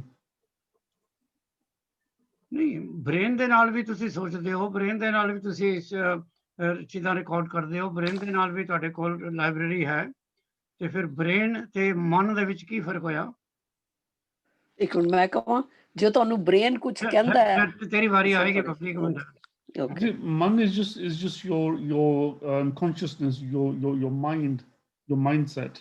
ਨਹੀਂ, ਕੌਨਸ਼ੀਅਸਨੈਸ ਇੱਕ ਡਿਫਰੈਂਟ ਵਰਡ ਹੋ ਗਿਆ ਨਾ। ਜੇ ਤੁਸੀਂ ਬੱਚੇ ਕਿਸੇ ਨੂੰ ਐਕਸਪਲੇਨ ਕਰਨਾ ਹੈ, ਮਨ ਤੇ ਬ੍ਰੇਨ, ਜਿਸ ਤਰ੍ਹਾਂ ਤੁਸੀਂ, ਮੈਂ ਤੁਹਾਨੂੰ ਕਹਾਂ ਵਾਟ ਇਜ਼ ਸੋਲ, ਔਰ ਤੁਹਾਡੇ ਜਿਸਮ ਵਿੱਚ ਸੋਲ ਕਿੱਥੇ ਆ, ਤੇ ਸੋਲ ਦਾ ਜਿਸ ਤਰ੍ਹਾਂ ਮਤਲਬ ਅਸੀਂ ਇਹ ਤੇ ਭਾਵੇਂ ਦੱਸ ਦਿਓ ਇਹ ਬੈਟਰੀ ਵਾਂਗੂ ਆਇਆ ਤੁਹਾਡੇ ਅੰਦਰ ਹੈ, ਨਿਕਲ ਗਈ ਤੇ ਤੁਸੀਂ, ਤੁਹਾਡੀ ਬਾਡੀ ਮਰ ਗਈ। ਹੁਣ ਜਦੋਂ ਤੁਸੀਂ ਮਨ ਦੀ ਗੱਲ ਕਰਦੇ ਹੋ ਤੇ ਬ੍ਰੇਨ ਦੀ ਗੱਲ ਕਰਦੇ ਹੋ, ਇਹਨਾਂ ਦਾ ਬਹੁਤ ਕਲੋਜ਼ ਰਿਲੇਸ਼ਨਸ਼ਿਪ ਹੈ। ਜਿਹੜਾ ਤੁਹਾਡਾ ਬ੍ਰੇਨ ਹੈ ਇਹ ਬਾਇਓਲੋਜੀਕਲ ਇੱਕ ਆਰਗਨ ਹੈ ਜਿਹਨੂੰ ਤੁਸੀਂ ਟੱਚ ਕਰ ਸਕਦੇ ਹੋ, ਜਿਹਨੂੰ ਤੁਸੀਂ ਡਾਈਸੈਕਟ ਕਰ ਸਕਦੇ ਹੋ। ਇਹ ਔਰ ਜਿਹੜਾ ਤੁਹਾਡੀ ਜੀਵਨ ਦੇ ਜਿਤਨੇ ਵੀ ਤੁਸੀਂ ਡਿਸੀਸ਼ਨ ਲੈਣੇ ਨੇ ਉਹ ਬ੍ਰੇਨ ਦੇ ਥਰੂ ਹੀ ਤੁਸੀਂ ਲੈਂਦੇ ਹੋ। ਪਰ ਅਨਫੋਰਚੂਨੇਟਲੀ ਤੁਹਾਡਾ ਬ੍ਰੇਨ ਤਾਂ ਵਰਕ ਕਰਦਾ ਹੈ ਜੇ ਤੁਸੀਂ ਉਹਨੂੰ ਇਨਪੁਟ ਦਿੰਦੇ ਹੋ। ਜਿਹੜੇ ਤੁਹਾਡੇ ਸੈਂਸਰੀ ਆਰਗਨਸ ਨੇ ਨਾ, ਅੱਖਾਂ ਨੇ, ਜਿਸ ਤਰ੍ਹਾਂ ਐਗਜ਼ਾਮਪਲ ਮੈਂ ਦੇਣਾ, ਹੁਣ ਤੁਸੀਂ ਸੜਕ ਦੇ ਕੰਢੇ ਖੜੇ ਹੋ, ਤੁਸੀਂ ਸੜਕ ਕ੍ਰਾਸ ਕਰਨੀ ਆ। ਮਹਿੰਦਰ ਜੀ, ਤੁਸੀਂ ਜੀਵਨ ਦੇ ਹਰ ਸੈਕਿੰਡ ਇੱਕ ਡਿਸੀਜਨ ਲੈ ਰਹੇ ਹੋ, ਹਰ ਸੈਕਿੰਡ ਇੱਕ ਡਿਸੀਜਨ ਲੈ ਰਹੇ ਹੋ, ਔਰ ਇਹ ਡਿਸੀਜਨ ਤੁਹਾਡਾ ਬ੍ਰੇਨ ਲੈਂਦਾ। ਤੁਸੀਂ ਸੜਕ ਦੇ ਕੰਢੇ ਖੜੇ ਹੋ ਪਰ ਤੁਹਾਨੂੰ ਨਹੀਂ ਪਤਾ, ਵਿਦਆਊਟ ਪਲਾਨਿੰਗ, ਵਿਦਆਊਟ ਡਿਸੀਜਨ ਦੁਨੀਆ ਚੱਲਦੀ ਨਹੀਂ। ਸੜਕ ਦੇ ਕੰਢੇ ਖੜੇ ਹੋ, ਤੁਸੀਂ ਸੜਕ ਨੂੰ ਪਾਰ ਕਰਨਾ, ਹੋ ਕੀ ਰਿਹਾ ਤੁਹਾਡੇ ਅੰਦਰ? ਤੁਹਾਡੀ ਅੱਖਾਂ ਇੱਧਰ ਦੇਖਦੀਆਂ, ਤੁਹਾਡੀਆਂ ਅੱਖਾਂ ਇੱਧਰ ਦੇਖਦੀਆਂ, ਤੁਸੀਂ ਇੱਕ ਮੈਸੇਜ ਭੇਜਦੇ ਹੋ ਬ੍ਰੇਨ ਨੂੰ, ਸੜਕ ਖਾਲੀ ਆ, ਬ੍ਰੇਨ ਡਿਸੀਜਨ ਲੈਂਦਾ ਤੇ ਆਰਡਰ ਦਿੰਦਾ ਲੰਘ ਜਾ, ਲੰਘ ਗਏ। ਤੁਸੀਂ ਕਾਰ ਚਲਾ ਰਹੇ ਹੋ, ਤੁਹਾਡੇ ਸਾਰੇ ਆਰਗਨ ਵਰਕ ਕਰ ਰਹੇ ਨੇ, ਔਰ ਜਿਹੜੇ ਤੁਹਾਡੇ ਹੁਣ ਮੋਟਰ ਆਰਗਨ ਨੇ ਉਹ ਵੀ ਸੈਂਸਰੀ ਆਰਗਨ ਦੇ ਨਾਲ, ਤੁਸੀਂ ਸਟੀਅਰਿੰਗ ਵੀ ਫੜੇ ਹੱਥ ਨਾਲ, ਅੱਖਾਂ ਬੰਦ ਕਰ ਲਓ, ਕਾਰ ਚਲਾ ਲਓਗੇ? ਮਾਰੋਗੇ ਕੱਢ ਕੇ ਕਿਸੇ ਨੂੰ? ਕਿਉਂਕਿ ਬ੍ਰੇਨ ਹੁਣ ਤੁਹਾਨੂੰ ਜਵਾਬ ਨਹੀਂ ਦੇ ਸਕਦਾ ਚਲਾਓ ਕਿ ਨਾ ਚਲਾਓ, ਠਹਿਰੋ ਕਿ ਚੱਲੋ, ਕਿਉਂਕਿ ਬ੍ਰੇਨ ਨੂੰ ਚੱਲਣ ਵਾਸਤੇ ਇਨਪੁਟ ਚਾਹੀਦੀ ਹੈ। ਪਰਮਾਤਮਾ ਨੇ ਜਿਸ ਤਰ੍ਹਾਂ ਬਹੁਤ ਅਨਐਕਸਪਲੇਨਡ ਚੀਜ਼ਾਂ ਤੁਹਾਡੀ ਬੋਡੀ 'ਚ ਪਾਈਆਂ, ਉਸੇ ਤਰ੍ਹਾਂ ਉਹਨੇ ਇੱਕ ਮਨ ਵੀ ਪਾਤਾ। ਮਨ ਦਾ ਵੀ ਤੁਸੀਂ ਲੋਕੇਸ਼ਨ ਜਿਹੜੀ ਤੁਹਾਡੀ ਬੋਡੀ 'ਚ ਰੂਹ ਵਾਂਗੂ ਤੁਸੀਂ ਦੱਸ ਨਹੀਂ ਸਕਦੇ, ਪਰ ਮਨ ਜਿਹੜਾ ਉਹਨੂੰ ਕੋਈ ਇਨਪੁਟ ਨਹੀਂ ਚਾਹੀਦੀ। ਮਨ ਵੀ ਸੋਚਦਾ, ਮਨ ਵੀ ਸੋਚ ਕੇ ਤੁਹਾਨੂੰ ਤੁਹਾਡੀ ਬੋਡੀ ਨੂੰ, ਤੁਹਾਡੀ ਰੂਹ ਨੂੰ ਡਿਸੀਜਨ ਦਿੰਦਾ। ਮਨ ਵੀ ਤੁਹਾਡੀਆਂ ਜ਼ਿੰਦਗੀ ਦੀਆਂ ਗੱਲਾਂ ਸਟੋਰ ਕਰਦਾ। ਫਰਕ ਇੰਨਾ ਹੈ, ਜੋ ਮਨ ਨੇ ਦੇਖ ਲਿਆ, ਜੋ ਮਨ ਨੇ ਸੁਣ ਲਿਆ, ਜੋ ਮਨ ਨੇ ਸਟੋਰ ਕਰ ਲਿਆ, ਉਹ ਤੁਸੀਂ ਇਰੇਜ਼ ਕਰ ਹੀ ਨਹੀਂ ਸਕਦੇ। ਬ੍ਰੇਨ ਦੀ ਕੀਤੀ ਹੋਈ ਚੀਜ਼ ਸ਼ਾਇਦ ਤੁਸੀਂ ਭੁੱਲ ਜਾਓ ਮੈਂ ਤਾਂ ਇਰੇਜ਼ ਕਰ ਦਿਓ। ਮਨ ਦੀ ਸਟੋਰ ਕੀਤੀ ਹੋਈ ਚੀਜ਼ ਤੁਸੀਂ ਕਦੀ ਭੁੱਲਦੇ ਹੀ ਨਹੀਂ। ਤੁਹਾਡੀ ਕਿਸੇ ਨਾਲ ਲੜਾਈ ਹੋਈ ਮਹਿੰਦਰ ਜੀ, ਜਸਵੀਰ ਕਹਿੰਦੀ ਛੱਡੋ ਨਾ ਜੀ, ਲੜਾਈ ਹੋਈ ਫਿਜ਼ੀਕਲ ਆਰਗਨ ਨਾਲ ਵੀ, ਉਹ ਹੱਥ ਇਹ ਨਹੀਂ ਮਤਲਬ ਮੂੰਹ ਤੋਂ ਕੁਛ ਬੋਲੇ, ਉਹ ਉੱਚੀ ਬੋਲੇ, ਤੁਸੀਂ ਉੱਚੀ ਬੋਲੇ, ਔਰ ਬ੍ਰੇਨ ਨੇ ਵੀ ਕਿਹਾ ਛੱਡ ਦੇ ਯਾਰ, ਹੁਣ ਝਗੜਾ ਬੰਦ ਕਰ। ਬਾਅਦ ਦੇ ਵਿੱਚ ਇਹਨਾਂ ਨੇ ਕਿਹਾ ਉਹਨਾਂ ਨੂੰ ਭੁੱਲ ਜਾਓ। ਤੁਸੀਂ ਭੁੱਲ ਗਏ, ਬ੍ਰੇਨ ਨੇ ਕਿਹਾ ਭੁੱਲ ਜਾਓ। ਮਨ ਨਹੀਂ ਭੁੱਲਣ ਵਾਲਾ। ਮਨ ਨੇ ਸਟੋਰ ਕਰ ਲਈ, ਅੱਜ ਨਹੀਂ ਕੱਲ ਸਹੀ, ਸਾਲ ਬਾਅਦ ਸਹੀ, 5 ਸਾਲਾਂ ਬਾਅਦ ਸਹੀ, 10 ਸਾਲਾਂ ਬਾਅਦ ਸਹੀ। ਜਿਸ ਦਿਨ ਫਿਰ ਕਦੀ ਇਹ ਗੱਲ ਉੱਠੀ, ਮਨ ਨੇ ਆਪਣੀ ਆਰਕਾਈਵਸ ਦੀ ਜਿਹੜੀ ਲਾਇਬ੍ਰੇਰੀ ਹੈ ਨਾ, ਉਹ ਚ ਕੱਢ ਕੇ ਗੱਲ ਬਾਹਰ ਲੈਣੀ ਹੈ। ਬੇਬੀ ਨਾਲ ਝਗੜਾ ਹੋਇਆ, ਚੱਲਣਾ ਨਹੀਂ ਚੱਲ ਰਿਹਾ, ਠੀਕ ਹੈ, ਬਸ ਗੱਲ ਖਤਮ ਹੋ ਗਈ। ਉਹੋ ਹੀ ਗੱਲ 5 ਸਾਲਾਂ ਬਾਅਦ ਫਿਰ ਆਈ। ਪਤੀ ਕਹੇਗਾ ਮੈਂ ਜਾਣਦਾ, ਮੈਂ ਉਦੋਂ ਹੀ ਤੈਨੂੰ ਕਿਹਾ ਸੀ, ਤੂੰ ਹੈ ਹੀ ਇਹੋ ਜਿਹੀ। ਇਹ ਹੁਣ ਤੁਹਾਨੂੰ ਕਿੱਥੋਂ ਨਿਕਲੀ ਗੱਲ? ਤੁਹਾਡੀ ਆਰਕਾਈਵਸ ਦੀ ਲਾਇਬ੍ਰੇਰੀ ਚੋਂ, ਜਿਹੜੀ ਮਨ ਨੇ ਰੱਖੀ ਸੀ। ਸੋ ਮਨ ਇਜ਼ ਮੋਰ ਪਾਵਰਫੁਲ ਦੈਨ ਯੋਰ ਜੋ ਵੀ ਬ੍ਰੇਨ ਦੇ ਫੰਕਸ਼ਨ ਨੇ। ਵੈਸੇ ਤਾਂ ਬ੍ਰੇਨ ਦੇ ਹੋਰ ਵੀ ਬਹੁਤ ਫੰਕਸ਼ਨ ਹੈ apart from storing and decision making. ਹੁਣ ਤੁਸੀਂ ਇੱਕ ਹੋਰ ਚੀਜ਼ ਦੇਖੋ, ਤੁਸੀਂ ਕਹੋਗੇ ਯਾਰ ਇਹ ਤਾਂ ਕੰਮ ਖਰਾਬ ਹੋ ਗਿਆ, ਮਤਲਬ ਬ੍ਰੇਨ ਤੇ ਕਦੀ ਕੰਟਰੋਲ ਨਹੀਂ ਹੋਣਾ। ਇੱਥੇ ਅਸੀਂ ਪਾਠ ਕਰਦੇ ਹਾਂ ਤਾਂ ਵੀ ਦੌੜਿਆ ਭੱਜਿਆ ਫਿਰਦਾ। ਅਸੀਂ ਕੋਈ ਗੱਲ ਕਰੀਏ, ਕੁਛ ਵੀ ਸੋਚ ਰਹੇ ਹਾਂ, ਅੱਛੀ ਗੱਲ ਸੋਚ ਰਹੇ ਹਾਂ, ਨਹੀਂ ਗੁਰਦੀਪ ਤੇ ਬਹੁਤ ਹੀ ਅੱਛਾ ਹੈ, ਗੁਰਦੀਪ ਤੇ ਬਹੁਤ ਹੀ ਅੱਛਾ ਹੈ, ਤੇ ਮਨ ਕਹਿ ਰਿਹਾ ਯਾਰ ਇਹਨੇ ਉਸ ਦਿਨ ਤੇ ਗੱਲ ਠੀਕ ਨਹੀਂ ਸੀ ਕਹੀ, ਮੈਂ ਕਹੀ ਜਾ ਰਿਹਾ ਗੁਰਦੀਪ ਅੱਛਾ ਹੈ, ਮਨ ਕੁਛ ਹੋਰ ਕਹੀ ਜਾ ਰਿਹਾ। ਮਨ ਤੁਹਾਨੂੰ ਗੁਰਬਾਣੀ 'ਚ ਵੀ ਆਉਂਦਾ ਨਾ, ਮਨ ਲੋਚੇ ਬੁਰਿਆਈਆਂ। ਤੁਸੀਂ ਆਪਣੇ ਐਕਸਪੈਰੀਮੈਂਟ ਨਾਲ, ਜਿਹਨੂੰ ਅਸੀਂ ਕਹਿੰਦੇ ਹੋ ਪਰਸਨਲ ਐਕਸਪੈਰੀਮੈਂਟ ਨਾਲ, ਮਨ ਨੂੰ ਕੰਟਰੋਲ ਕਰ ਸਕਦੇ ਹੋ। ਇਹ ਪਰਮਜੀਤ ਦੱਸੇਗੀ ਕਿਵੇਂ ਕਰਨਾ। ਮਨ ਨੂੰ ਕੰਟਰੋਲ ਕਰਨਾ ਹੋਵੇ ਤੇ ਕੀ ਕਰਦੇ ਹੋ? Well, Dr. Ji, from my experience, I've learned that ਜੇ ਤੁਸੀਂ ਆਪਣੀ ਆਤਮਾ ਨੂੰ, ਤੁਹਾਡੀ ਸੋਲ ਨੂੰ ਜਰਨੀ ਤੇ ਪਾਉਣਾ ਨਹੀਂ ਨਾ, ਤੁਹਾਨੂੰ ਸਾਰਾ ਕੁਝ ਮਨ 'ਚ ਭੁੱਲਣਾ ਪੈਣਾ ਤੇ ਸ਼ਬਦ ਦਾ ਨਾਮ ਲੈਣਾ ਪੈਣਾ। ਪਰ ਇਹੋ ਹੀ ਤਾਂ ਮੈਂ ਕਹਿ ਰਿਹਾ, ਤੂੰ ਸਾਨੂੰ ਹੋਰ ਭੁੱਲ ਭੁਲਾਈਆਂ 'ਚ ਪਾਤਾ। ਬੜਾ ਸਿੰਪਲ ਤਰੀਕਾ। ਦੇਖੋ ਕਿਸੇ ਬੱਚੇ ਨੂੰ ਡਰਾਉਣਾ ਹੋਵੇ ਤੇ ਤੁਸੀਂ ਉੱਚੀ ਆਵਾਜ਼ 'ਚ ਬੋਲਦੇ ਹੋ ਕਿਉਂ? ਜਦੋਂ ਵੀ ਕੋਈ ਉੱਚੀ ਜਿਹੜੀ ਕਹਿੰਦੇ ਨਾ ਡੋਂਟ ਰੇਜ਼ ਯੋਰ ਵੌਇਸ, ਆਮ ਤੌਰ ਤੇ ਹੁੰਦੀ ਨਾ ਵੌਇਸ ਰੇਜ਼ ਕਰਦੇ ਹੋ, ਕਾਹਦੇ ਕਰਦੇ ਹੋ? To impress. ਗੁੱਸੇ ਨਾਲ। ਮਨ ਵੀ ਤੁਹਾਡੀ ਉੱਚੀ ਆਵਾਜ਼ ਤੋਂ ਡਰਦਾ। ਜਿਹੜੇ ਤੇ ਸਕੂਲ ਯੂਨੀਵਰਸਿਟੀਆਂ 'ਚ ਗਏ ਨੇ, ਜਿਹੜੇ ਪੜ੍ਹ ਕੇ ਆਏ ਨੇ, ਜਦੋਂ ਤੁਸੀਂ ਕੋਈ ਚੀਜ਼ ਰੱਟਣੀ ਹੁੰਦੀ ਸੀ ਕੀ ਕਰਦੇ ਸੋ? ਉੱਚੀ ਉੱਚੀ ਬੋਲਦੇ ਸੋ। Train is going under the bridge, train is going under the bridge. ਹੁਣ ਜਦੋਂ ਤੁਸੀਂ ਉੱਚੀ ਬੋਲਦੇ ਹੋ ਨਾ, ਬ੍ਰੇਨ ਸਹਿਮ ਜਾਂਦਾ, ਫਿਰ ਉਹ ਭਟਕਦਾ ਨਹੀਂ। ਗੁਰਬਾਣੀ ਪੜ੍ਹ ਕੇ ਦੇਖ ਲਓ, ਗੁਟਕਾ ਫੜ ਲਓ ਹੱਥ 'ਚ, ਤੇ ਜੇ ਤੁਸੀਂ ਉਹਨੂੰ ਚੁੱਪ ਚੁਪੀਤੇ ਪੜ੍ਹਦੇ ਰਹੋ, ਇੱਕ ਓਂਕਾਰ ਸਤਿਨਾਮ ਕਰਤਾਪੁਰ, ਇੱਥੇ ਤੁਸੀਂ ਸਤਿਨਾਮ ਕਰਤਾਪੁਰ ਕਰ ਰਹੇ ਹੋ, ਮਨ ਤੁਹਾਡਾ ਆਕਸਫੋਰਡ ਸਟਰੀਟ ਫਿਰ ਰਿਹਾ, ਕਿਹੜੀ ਸੇਲ ਲੱਗੀ ਆ। ਤੇ ਜੇ ਤੁਸੀਂ ਇਹਨੂੰ ਹੀ ਉੱਚੀ ਉੱਚੀ ਪੜੋ, ਇੱਕ ਓਂਕਾਰ ਸਤਿਨਾਮ ਕਰਤਾ ਪੁਰਖ ਨਿਰਭਉ ਨਿਰਵੈਰ ਅਕਾਲ ਮੂਰਤ, ਐਡੀ ਉੱਚੀ ਵੀ ਨਹੀਂ, ਮੇਰਾ ਮਤਲਬ ਪ੍ਰੋਪਰਲੀ ਉੱਚੀ ਪੜੋ, ਤੇ ਫਿਰ ਤੁਸੀਂ ਮਨ ਤੇ ਕੰਟਰੋਲ ਕਰ ਸਕਦੇ ਹੋ। ਸੋ ਪਰਮਾਤਮਾ ਨੇ ਸਾਰੀਆਂ ਵਿੰਤਾਂ ਬਣਾਈਆਂ ਹੋਈਆਂ। ਇੱਕ ਗੱਲ ਪੁੱਛਾਂ ਮੈਂ ਭਾਈ ਸਾਹਿਬ? ਹਾਂ ਜ਼ਰੂਰ। ਸੌਰੀ, ਨਹੀਂ, ਜਿਹੜੀ ਅਸੀਂ ਚੀਜ਼ਾਂ ਯਾਦ ਰੱਖਨੇ ਆ, ਅਸੀਂ ਬ੍ਰੇਨ ਨਾਲ ਯਾਦ ਰੱਖਨੇ ਆ ਕਿ ਮਨ ਵਿੱਚ ਯਾਦ ਰੱਖਨੇ ਆ? ਦੋਨੋਂ ਲਾਇਬ੍ਰੇਰੀਆਂ ਨੇ। ਇਹ ਮੈਨੂੰ ਐਕਸਪਲੇਨੇਸ਼ਨ। ਦੋਨੋਂ ਜਗ੍ਹਾ ਲਾਇਬ੍ਰੇਰੀ ਨੇ। ਮਨ ਦੀ ਰੱਖੀ ਹੋਈ ਜਿਹੜੀ ਅੱਛਾ। ਲਾਇਬ੍ਰੇਰੀ ਹੈ ਉਹਦੇ ਵਿੱਚੋਂ ਚੀਜ਼ ਕਦੀ ਅਰੇਂਜ ਨਹੀਂ ਹੋ ਸਕਦੀ। ਉਹ ਕਦੀ ਤੁਸੀਂ ਤੁਹਾਨੂੰ ਯਾਦ ਹੋਣਾ ਤੁਸੀਂ ਸਕੂਲ ਦੇ ਵਿੱਚ ਅਗਰ ਕੋਈ ਕਵਿਤਾ ਪੜ੍ਹਦੇ ਹੁੰਦੇ ਸੋ ਹਮ ਬਾਲकों की ओर भी भगवान तेरा ध्यान हो, ਇਹ ਮੇਰੇ ਖਿਆਲ ਤੇ ਤੀਜੀ ਜਾਂ ਚੌਥੀ ਜਮਾਤ 'ਚ ਪੜ੍ਹਦੇ ਸਾਂ। ਹੁਣ ਵੀ ਜੇ ਅੱਖਾਂ ਕਦੀ ਬੰਦ ਕਰੋ ਪੂਰੀ ਦੀ ਪੂਰੀ ਨਜ਼ਮ ਤੁਹਾਡੇ ਅੰਦਰੋਂ ਨਿਕਲ ਆਏਗੀ। ਉਹ ਕਿਤੇ ਰਿਕਾਰਡ ਹੋਈ ਤਾਂ ਨਿਕਲੇਗੀ ਨਾ। ਰਿਕਾਰਡ ਹੋਈ ਹੈ, ਹਾਂਜੀ ਠੀਕ ਹੈ। ਦਿਸ ਇਜ਼ ਦੀ ਵੇ। ਅੱਛਾ ਚਲੋ ਸੋ ਦਵਿੰਦਰ ਨੇ ਕੀਤਾ ਸੀ ਜੀ ਆਨੰਦ ਦਾ ਮਤਲਬ ਹੈ ਖੁਸ਼ੀ।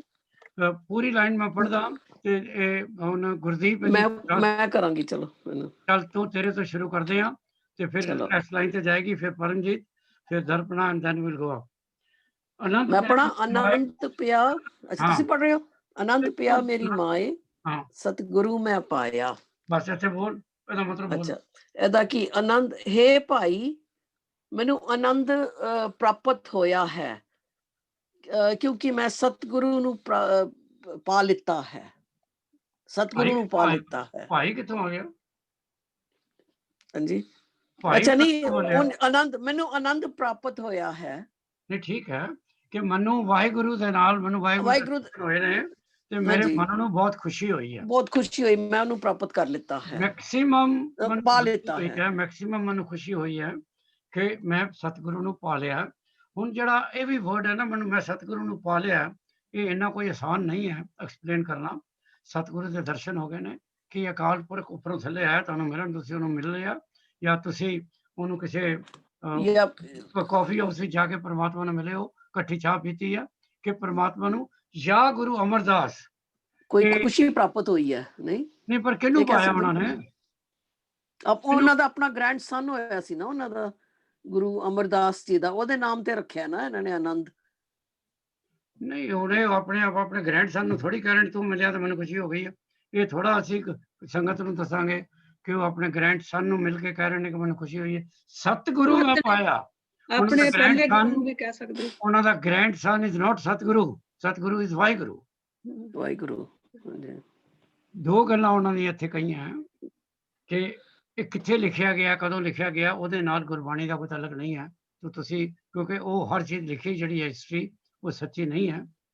ਗੁਰੂ ਇਸ ਵੇਲੇ ਗੁਰੂ ਅਮਰਦਾਸ ਜੀ ਸਿਰਫ ਇਹ ਕਹਿ ਰਹੇ ਨੇ ਮੈਨੂੰ ਮੇਰੇ ਮਨ ਵਿੱਚ ਅਕਾਲ ਪੁਰਖ ਆ ਗਿਆ ਔਰ ਮੈਨੂੰ ਇਤਨੀ ਖੁਸ਼ੀ ਹੋਈ ਹੈ ਕਿ ਜਦੋਂ ਤੁਹਾਡੇ ਮਨ ਦੇ ਅੰਦਰ ਪਰਮਾਤਮਾ ਆ ਜਾਂਦਾ, ਤੁਹਾਡੇ ਮਨ ਦੇ ਅੰਦਰ ਪਰਮਾਤਮਾ ਵਸਦਾ, ਅੱਖਾਂ ਬੰਦ ਕਰਕੇ ਤੁਸੀਂ ਪਰਮਾਤਮਾ ਨੂੰ ਆਪਣੇ ਅੰਦਰ ਮਹਿਸੂਸ ਕਰਦੇ ਹੋ, that is the greatest bliss or happiness you can have. Okay, ਕहीं ਨਾ ਕहीं को अपने ग्रैंड सन ਨੂੰ ਕਹਿ ਰਹੇ ਨੇ। ਚੱਲ ਪਰਮਜੀਤ ਨੈਕਸਟ ਲਾਈਨ। ਸਤਿਗੁਰ ਤੇ ਪਾਇਆ ਸਹਿਜ ਛੇਤੀ ਮਨ ਵਧੀਆਂ ਵਧਾਈਆਂ। ਤੇ ਵਾਹਿਗੁਰੂ ਨੂੰ ਮੈਂ ਹੁਣ ਲੱਭਿਆ ਤੇ ਉਹਦੇ ਨਾਲ ਨਾ ਜਿਹੜਾ ਮੇਰਾ ਅੰਦਰ ਮਾਈਂਡ ਹੈ ਨਾ ਇਟਸ ਐਟ ਈਜ਼ ਤੇ ਵਿੱਚ ਮੇਰੇ ਮਾਈਂਡ ਦੇ ਵਿੱਚ ਨਾ ਉਹਦੀ ਕੀਰਤਨ ਦੀ ਆਵਾਜ਼ ਹੁੰਦੀ ਜਿਹਦੇ ਨਾਲ ਨਾ ਮੈਨੂੰ ਹੈਪੀਨੈਸ ਮਿਲਦੀ ਆ। ਵੈਰੀ ਗੁੱਡ, ਵੈਰੀ ਸਹਿਜ ਛੇਤੀ, ਸਹਿਜ ਛੇਤੀ, ਸਹਿਜ ਸਹਿਜ ਇਜ਼ ਐਨੀਵੇ ਹਰ ਚੀਜ਼ ਨੂੰ ਪਾਉਣ ਵਾਸਤੇ ਕੋਈ ਨਾ ਕੋਈ ਐਕਸਰਸਾਈਜ਼ ਕਰਦੇ ਹੋ। ਹਰ ਚੀਜ਼ ਨੂੰ ਪਾਉਣ ਵਾਸਤੇ ਯੂ ਹੈਵ ਟੂ ਵਰਕ, ਕੋਈ ਨਾ ਕੁਛ ਤੇ ਕਰੋਗੇ ਨਾ। ਪਰਮਾਤਮਾ ਨੂੰ ਵੀ ਜੇ ਤੁਸੀਂ ਲੱਭਣਾ, ਪਰਮਾਤਮਾ ਨੂੰ ਵੀ ਪਾਉਣਾ ਹੈ ਤੇ ਕੁਛ ਨਾ ਕੁਛ ਤੇ ਕਰੋਗੇ ਨਾ ਜੀਵਨ ਵਿੱਚ। ਜਿਹੜੀ ਉਹ ਐਕਸਰਸਾਈਜ਼ ਹੈ ਜਿਹਨੂੰ ਜਿਹੜੀ ਜੋ ਗੁਰੂ ਨਾਨਕ ਨੇ ਕਹੀ ਹੈ ਉਹ ਤੇ ਗੀਤ ਗਾਓ। ਇਹ ਕਹਿਣਾ ਗੁਰੂ ਨਾਨਕ ਨੇ ਵੀ ਸਵੇਰੇ ਉੱਠ ਕੇ ਪਰਮਾਤਮਾ ਦੇ ਗੀਤ ਗਾਏ ਤੇ ਪਰਮਾਤਮਾ ਮਿਲ ਗਿਆ ਉਹਨਾਂ ਨੂੰ। ਸਹਿਜ ਦਾ ਮਤਲਬ ਹੁੰਦਾ ਹੌਲੀ ਹੌਲੀ ਹੌਲੀ ਹੌਲੀ ਹੌਲੀ ਬੜੇ ਠਰਮੇ ਨਾਲ ਆਪਣੇ ਦਿਲੋਂ ਕੱਢੀ ਹੋਈ ਆਵਾਜ਼ ਨਾਲ। ਇਹ ਉਹ ਕਹਿ ਰਹੇ ਨੇ ਸਤਿਗੁਰ ਤੇ ਪਾਇਆ ਸਹਿਜ ਛੇਤੀ। ਮੈਂ ਜਿੰਨੇ ਵੀ ਭਗਤੀ ਕੀਤੀ ਹੈ ਮੈਨੂੰ ਪਰਮਾਤਮਾ ਮਿਲ ਗਿਆ ਤੇ ਮੈਨੂੰ ਹੁਣ ਇੰਨੀ ਇਦੋਂ ਜ਼ਿਆਦਾ ਮੈਨੂੰ ਖੁਸ਼ੀ ਹੋਰ ਕਿਸੇ ਜਗ੍ਹਾ ਤੋਂ ਨਹੀਂ ਮਿਲ ਸਕਦੀ। ਦਰਪਣਾ ਨੈਕਸਟ ਲਾਈਨ। ਰਾਗ ਰਤਨ ਪ੍ਰਭਾਰ ਭਰੀਆਂ ਸ਼ਬਦ ਗਾਵਨੇ ਆਈਆਂ। Sir, it means जो राग और रतन हैं, वो सारे शब्द गा रहे हैं. Means the whole cosmos is singing its praises. That's what I understand. ਰਾਗ ਰਤਨ ਪ੍ਰਭਾਰ ਭਰੀਆਂ ਸ਼ਬਦ ਗਾਵਨੇ ਆਈਆਂ। ਇਹਨੂੰ ਤੁਸੀਂ ਰਿਲੇਟ ਕਰ ਸਕਦੇ ਹੋ ਜਿਹੜਾ ਗੁਰੂ ਨਾਨਕ ਸਾਹਿਬ ਦਾ ਸ਼ਬਦ ਨਹੀਂ, ਸੋਦਰ ਉੱਪਰ ਬੈਠਾ ਸਾਰੀ ਦੁਨੀਆ ਨੂੰ ਦੇਖ ਰਿਹਾ, ਕਿਹੜਾ ਸ਼ਬਦ ਆ ਜੀ 27ਵੀਂ ਪੌੜੀ ਕੀ ਆ? ਸੋਦਰ। ਸੋ ਧਰ ਕੇ ਆ, ਸੋ ਘਰ ਕੇ ਆ। ਜੇ ਤੁਸੀਂ ਸਾਰੀ ਪੌੜੀ ਪੜ੍ਹੋ ਤੇ ਇੱਕੋ ਚੀਜ਼ ਆਉਂਦੀ ਸਾਰੀ ਪੌੜੀ 'ਚ। ਹਰ ਚੀਜ਼, ਹਰ ਵਸਤੂ, ਹਰ ਆਬਜੈਕਟ ਗਾ ਰਿਹਾ, ਪਰਮਾਤਮਾ ਦੇ ਗੁਣ ਗਾ ਰਿਹਾ। ਤੋ ਗੁਰਬਾਣੀ ਵੀ ਚੂੰਕਿ ਸਾਰੀ ਰਾਗਾਂ ਵਿੱਚ ਲਿਖੀ ਗਈ ਹੈ, ਤੁਸੀਂ ਗਾ ਕੇ ਹੀ ਗੱਲ ਕਰਦੇ ਹੋ। ਰਾਗ ਰਤਨ ਪਰਿਵਾਰ ਭਰਿਆ। ਔਰ ਤੁਸੀਂ ਇਹ ਵੀ ਕਰ ਚੁੱਕੇ ਹੋ ਕਿ ਜਿਹੜੇ ਰਾਗ ਨੇ ਉਹਨਾਂ ਦੇ ਕਿੰਨੇ ਕੁ ਪਰਿਵਾਰ ਨੇ। ਰਾਗ ਨੇ, ਰਾਗਣੀਆਂ ਨੇ, ਰਾਗ ਪੁੱਤਰ ਨੇ। ਭਾਵੇਂ ਗੁਰੂ ਗ੍ਰੰਥ ਸਾਹਿਬ 'ਚ ਗੁਰੂ ਅਰਜਨ ਨੇ ਉਹਨਾਂ ਨੂੰ ਡਿਵਾਈਡ ਨਹੀਂ ਕੀਤਾ। ਸ਼ਬਦ ਗਾਵਣ ਆਈਆਂ ਔਰ ਉਸ ਰਾਗਾਂ ਦੇ ਨਾਲ ਫਿਰ ਅਸੀਂ ਪਰਮਾਤਮਾ ਦੇ ਨਾਲ ਇੱਕਮਿਕ ਹੋ ਕੇ ਪਰਮਾਤਮਾ ਦੇ ਸ਼ਬਦ ਪੜ੍ਹਦੇ ਹਾਂ। ਵਜ਼ੀਰ ਜੀ ਨੈਕਸਟ ਲਾਈਨ, ਸ਼ਬਦੋਂ ਤੇ ਗਾਵੋ ਹਰੀ ਕੇਰਾ ਮਨ ਜਿਨੇ ਵਸਾਇਆ। ਇਹਦੇ ਮੇਰੀ ਵਾਰੀ ਹੈ ਜੀ ਗੁਰਦੀਪ? ਹਾਂਜੀ ਹਾਂਜੀ ਤੁਹਾਡੀ ਵਜ਼ੀਰ ਜੀ। ਹਾਂਜੀ ਫਿਰ ਤੀ ਪੜਿਓ ਲਾਈਨ। ਸ਼ਬਦੋਂ ਤੇ ਗਾਵੋ ਹਰੀ ਕੇਰਾ ਮਨ ਜਿਨੇ ਵਸਾਇਆ। ਤੁਸੀਂ ਜਿਹੜਾ ਮਨ ਦੇ ਵਿੱਚ ਹਰੀ ਵਸਿਆ ਹੋਏਗਾ ਉਹਦੇ ਸ਼ਬਦ ਗਾਓ।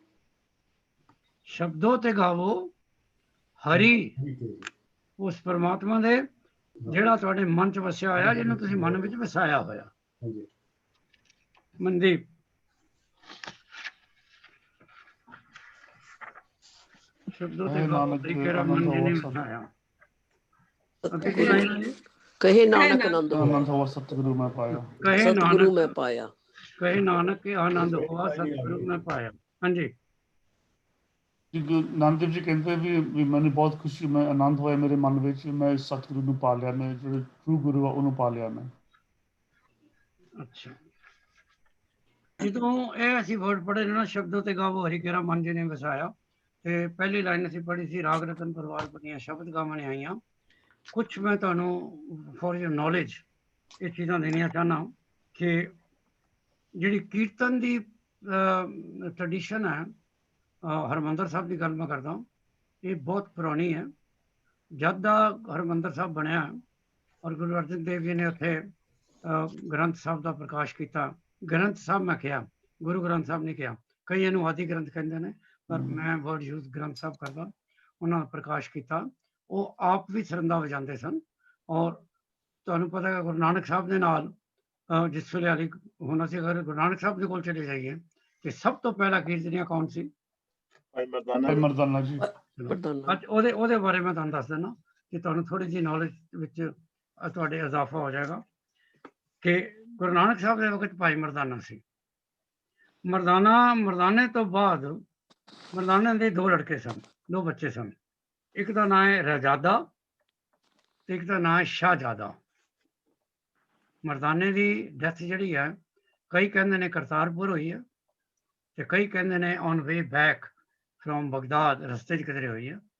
ਉਹ ਹਾਲੇ ਵੀ ਸਿੱਖ ਸਕਾਲਰਸ ਅਗਰੀ ਨਹੀਂ ਕਰ ਸਕੇ, ਪਰ ਉਹਦੀ ਸਮਾਧ ਮੀਨ ਉਹਦੀ ਕਬਰ ਕਰਤਾਰਪੁਰ ਹੈ। ਸੋ ਉਸ ਤੋਂ ਤੁਸੀਂ ਕਹਿ ਸਕਦੇ ਹੋ ਕਿ ਉਹਦੀ ਸ਼ਾਇਦ ਡੈਥ ਕਰਤਾਰਪੁਰ ਹੀ ਹੋਈ ਹੈ। While Shahzada state at Talwandi, ਜਿਸ ਵੇਲੇ ਗੁਰੂ ਨਾਨਕ ਸਾਹਿਬ ਕਰਤਾਰਪੁਰ ਗਏ ਨੇ, ਉਹਦਾ ਵੱਡਾ ਲੜਕਾ ਮਰਦਾਨੇ ਦਾ, ਕਿਉਂਕਿ ਮਰਦਾਨਾ ਵੀ ਤਲਵੰਡੀ ਦਾ ਹੀ ਹੈ ਨਾ, ਮਰਦਾਨਾ ਵੀ ਗੁਰੂ ਨਾਨਕ ਸਾਹਿਬ ਦੇ ਨਾਲ ਤਲਵੰਡੀ ਰਹਿੰਦਾ ਸੀ ਨਾ। ਫਿਰ ਗੁਰੂ ਨਾਨਕ ਸਾਹਿਬ ਦੇ ਨਾਲ ਉਹ ਚਲਾ ਗਿਆ, ਉਹਨਾਂ ਦੀਆਂ ਫੇਰੀਆਂ ਦੇ ਨਾਲ, ਉਹਨਾਂ ਦੇ ਟਰੈਵਲ ਦੇ ਨਾਲ। ਜਿਸ ਵੇਲੇ ਉਹ ਕਰਤਾਰਪੁਰ ਆ ਕੇ ਸੈਟਲ ਹੋਏ, ਅਗਰ ਮਰਦਾਨੇ ਦੀ ਡੈਥ ਕਰਤਾਰਪੁਰ ਹੋਈ ਹੈ ਤਾਂ ਉਹ ਗੁਰੂ ਨਾਨਕ ਸਾਹਿਬ ਦੇ ਨਾਲ ਕਰਤਾਰਪੁਰ ਆ ਗਿਆ ਸੀ। ਪਰ ਉਹਦੀ ਫੈਮਿਲੀ, ਜਿਸ ਤਰ੍ਹਾਂ ਗੁਰੂ ਨਾਨਕ ਸਾਹਿਬ ਦੇ ਵੀ ਪੇਰੈਂਟਸ ਤਲਵੰਡੀ ਹੀ ਰਹੇ ਨੇ, ਇਸੇ ਤਰ੍ਹਾਂ ਹੀ ਮਰਦਾਨੇ ਦੀ ਫੈਮਿਲੀ ਵੀ ਉੱਥੇ ਹੀ ਸੀ। ਉਹਦਾ ਵੱਡਾ ਲੜਕਾ ਜਿਹੜਾ ਹੈ, ਅਕੋਰਡਿੰਗ ਟੂ ਹਿਸਟਰੀ, ਸ਼ਾਹਜ਼ਾਦਾ stayed at Talwandi wherever ਛੋਟਾ ਬੱਚਾ ਰਾਹਜ਼ਾਦਾ ਕੇਮ ਟੂ ਕਰਤਾਰਪੁਰ। ਤੇ ਆਪਣੇ ਫਾਦਰ ਦੀ ਡੈਥ ਤੋਂ ਬਾਅਦ ਹੀ ਪਰਫਾਰਮਡ ਕੀਰਤਨ ਗੁਰੂ ਨਾਨਕ ਸਾਹਿਬ ਦੇ ਨਾਲ।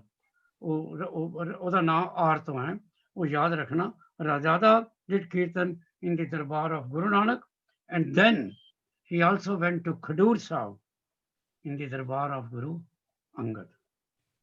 ਰਾਹਜ਼ਾਦਾ ਦੇ ਵੀ 2 ਬੱਚੇ ਸਨ, ਉਹਦਾ ਨਾਮ ਹੈ ਬਾਨੋ ਤੇ ਸਾਲੂ। They both performed kirtan in the darbars of Guru Amardas and Guru Ramdas. Their son was Balwand, ਉਹਦਾ ਬੱਚਾ ਸੀ ਜਿਹੜਾ ਤੁਸੀਂ ਕਹਿੰਦੇ ਸੀ ਹੁਣ ਤੁਹਾਡੇ ਕੋਲੋਂ ਵਾਰ ਹੈਗੀ ਹੈ ਸੱਤਾ ਤੇ ਬਲਵੰਡ ਨਾ ਸੱਤਾ ਬਲਵੰਡ ਤੇ ਦੇ ਬਲਵੰਡ। ਲੜਕੇ ਦਾ ਨਾਮ ਹੈ ਸੱਤਾ। So this is how the family performed ਕੀਰਤਨ। ਅੱਗੇ ਵੀ ਬੜੀ ਲੰਬੀ ਚੌੜੀ ਲਿਸਟ ਹੈ, ਉਹਨੂੰ ਮੈਨੂੰ ਪੜ੍ਹਨ ਦੀ ਲੋੜ ਨਹੀਂ ਹੈ। ਤੇ ਗੁਰੂ ਗੋਬਿੰਦ ਸਿੰਘ ਜੀ ਤੱਕ ਇਹ ਫੈਮਿਲੀ ਦੇ ਵਿੱਚੋਂ ਹੀ ਕੋਈ ਨਾ ਕੋਈ ਕੀਰਤਨ ਕਰਦਾ ਰਿਹਾ। ਪਰ ਕਈ ਵਾਰੀ ਤੁਹਾਨੂੰ ਕਈ ਗੱਲਾਂ ਦਾ ਵਜ਼ੀਰ ਜੀ ਬੜਾ ਅਫਸੋਸ ਹੁੰਦਾ। ਇੱਕ ਵਰਡ ਹੈਗਾ ਲਾਅ, ਇੱਕ ਅਸੀਂ ਲਾਅ ਬਣਾ ਦਿੰਦੇ ਹਾਂ ਜਾਂ ਰੂਲ ਬਣਾ ਦਿੰਦੇ ਹਾਂ, ਸ਼ਾਇਦ ਬਣਨੇ ਵੀ ਚਾਹੀਦੇ ਨੇ। ਉਹ ਅਸੀਂ ਆਪਣੀ ਕਨਵੀਨੀਅੰਸ ਵਾਸਤੇ ਬਣਾਉਂਦੇ ਹਾਂ। ਜਿਵੇਂ ਬੱਚਿਆਂ ਵਾਸਤੇ ਰੂਲ ਬਣ ਗਿਆ 7 ਵਜੇ ਘਰ ਆ ਜਾਣਾ ਹੈ, ਸਾਡਾ ਵੈਜੀਟੇਰੀਅਨ ਘਰ ਹੈ, ਇੱਥੇ ਮੀਟ ਨਹੀਂ ਖਾਣਾ। So you make your on rules.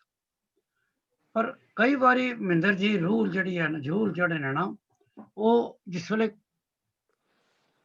ਤੁਹਾਡੀ ਮੇਨ ਪ੍ਰਿੰਸੀਪਲ ਦੇ ਨਾਲ ਕਲੈਸ਼ ਕਰਦੇ ਨੇ ਤੇ ਫਿਰ ਨਵਤੇਜ ਜੀ ਤੁਹਾਨੂੰ ਬੜਾ ਦੁੱਖ ਲੱਗਦਾ। ਸਾਰੀ ਜ਼ਿੰਦਗੀ mostly these were the Muslims who did kirtan with their gurus। ਮਰਦਾਨੇ the he family ਵਿੱਚੋਂ ਕੋਈ ਅੰਮ੍ਰਿਤਸਰ ਸਾਹਿਬ ਆਏ ਸਨ and they wanted to do a ਸ਼ਬਦ in ਹਰਮੰਦਰ ਸਾਹਿਬ।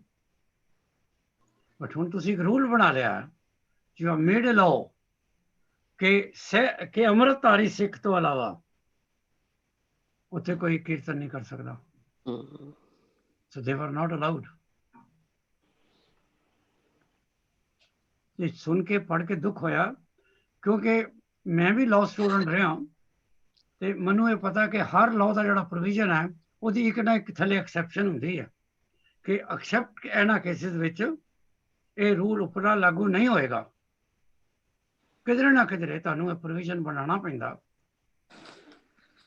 ਇੱਕ ਬੱਚੇ ਨੂੰ ਤੁਸੀਂ ਕਿਹਾ ਕਿ 7 ਵਜੇ ਘਰ ਆਉਣਾ ਹੈ, ਜੇ ਉਹਦਾ ਐਗਜ਼ਾਮ ਲੇਟ ਖਤਮ ਹੋਇਆ ਤੇ ਤੁਸੀਂ ਰੂਲ ਚੇਂਜ ਕਰ ਸਕਦੇ ਹੋ ਕਿ ਅੱਜ ਚੂੰਕਿ ਤੇਰੇ ਸੈਂਟਰ ਦੇ ਵਿੱਚ ਬਿਜਲੀ ਚਲੀ ਗਈ ਸੀ, ਤੇਰੇ ਸੈਂਟਰ ਦੇ ਵਿੱਚ ਜਿੱਥੇ ਤੂੰ ਐਗਜ਼ਾਮ ਦੇਣਾ ਸੀ ਉੱਥੇ ਫਲੱਡ ਆ ਗਏ ਸਨ ਤੇ ਤੇਰਾ ਐਗਜ਼ਾਮ ਲੇਟ ਹੋ ਗਿਆ ਤੇ ਅੱਜ ਤੂੰ ਲੇਟ ਆਇਆ ਤਾਂ ਕੋਈ ਹਰਜ ਨਹੀਂ ਹੈ।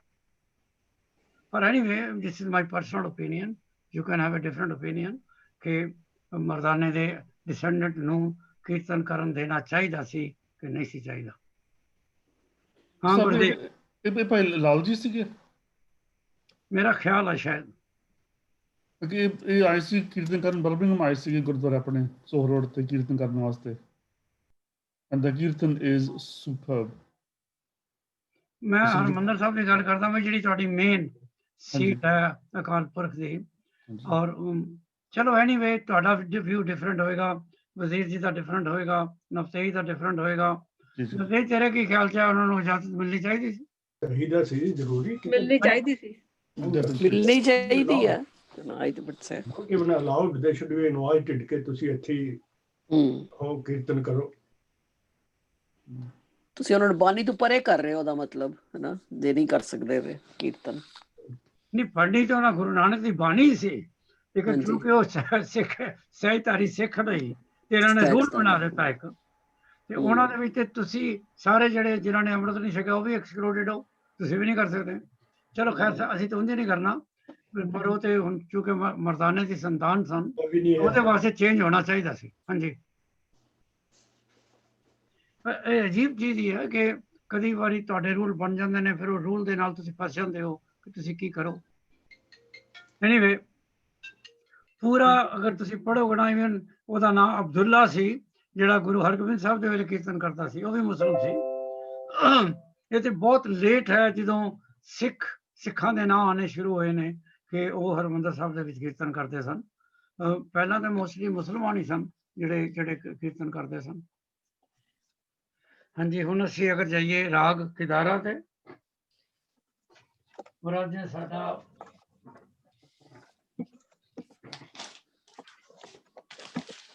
ਅੱਜ ਦਾ ਨਵਤੇਜ ਕਿਦਾਰਾ ਵਾਸਤੇ ਰੈਡੀ ਹੈ ਨਾ?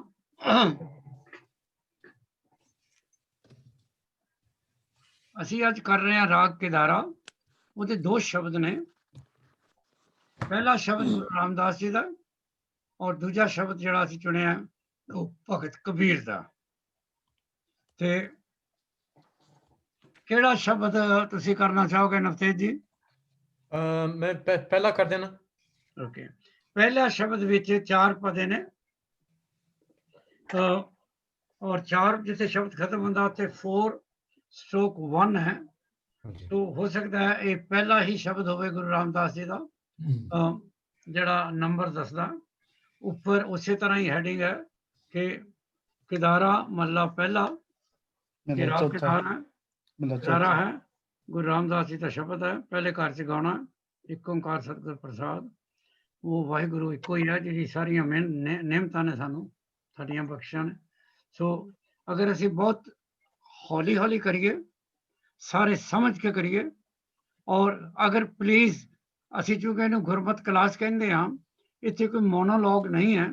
2 लाइनां जदों नवतेज करेगा मैं चाहांगा जे तुहाडे विचों कोई ਉਹਦੇ ਵਿੱਚੋਂ ਕੋਈ ਉਹਨੂੰ ਕੁਐਸਚਨ ਜਾਂ ਕੋਈ ਸੁਜੈਸ਼ਨ ਦੇਣਾ ਚਾਹੁੰਦਾ ਨਵਤੇਜ ਨੂੰ ਤੇ ਉਹ 2 ਲਾਈਨਾਂ ਤੋਂ ਬਾਅਦ ਉਹਨੂੰ ਦੇ ਦੇਵੇ। ਸੋ ਨਵਤੇਜ ਜੀ ਜੇ ਤੁਸੀਂ 2 ਲਾਈਨਾਂ ਕਰੋਗੇ ਨਾ 4 ਲਾਈਨਾਂ ਦਾ ਮੇਰਾ ਖਿਆਲ ਹੈ ਇੱਕ ਪੈਰਾਗ੍ਰਾਫ ਹੈ ਇੱਕ ਪਤਾ ਹੈ 2 ਲਾਈਨਾਂ ਪੜੋਗੇ ਤੇ ਫਿਰ ਕਲਾਸ ਨੂੰ ਪੁੱਛ ਲੈਣਾ ਬਈ ਕੋਈ ਕੁਐਸਚਨ ਹੈ ਤੇ ਮੈਨੂੰ ਦੱਸੋ। ਠੀਕ ਹੈ ਹਾਂਜੀ ਹਾਂਜੀ you can start now please go ahead. Okay पहली लाइन हैगी है मेरे मन राम नाम नित गाविए रे।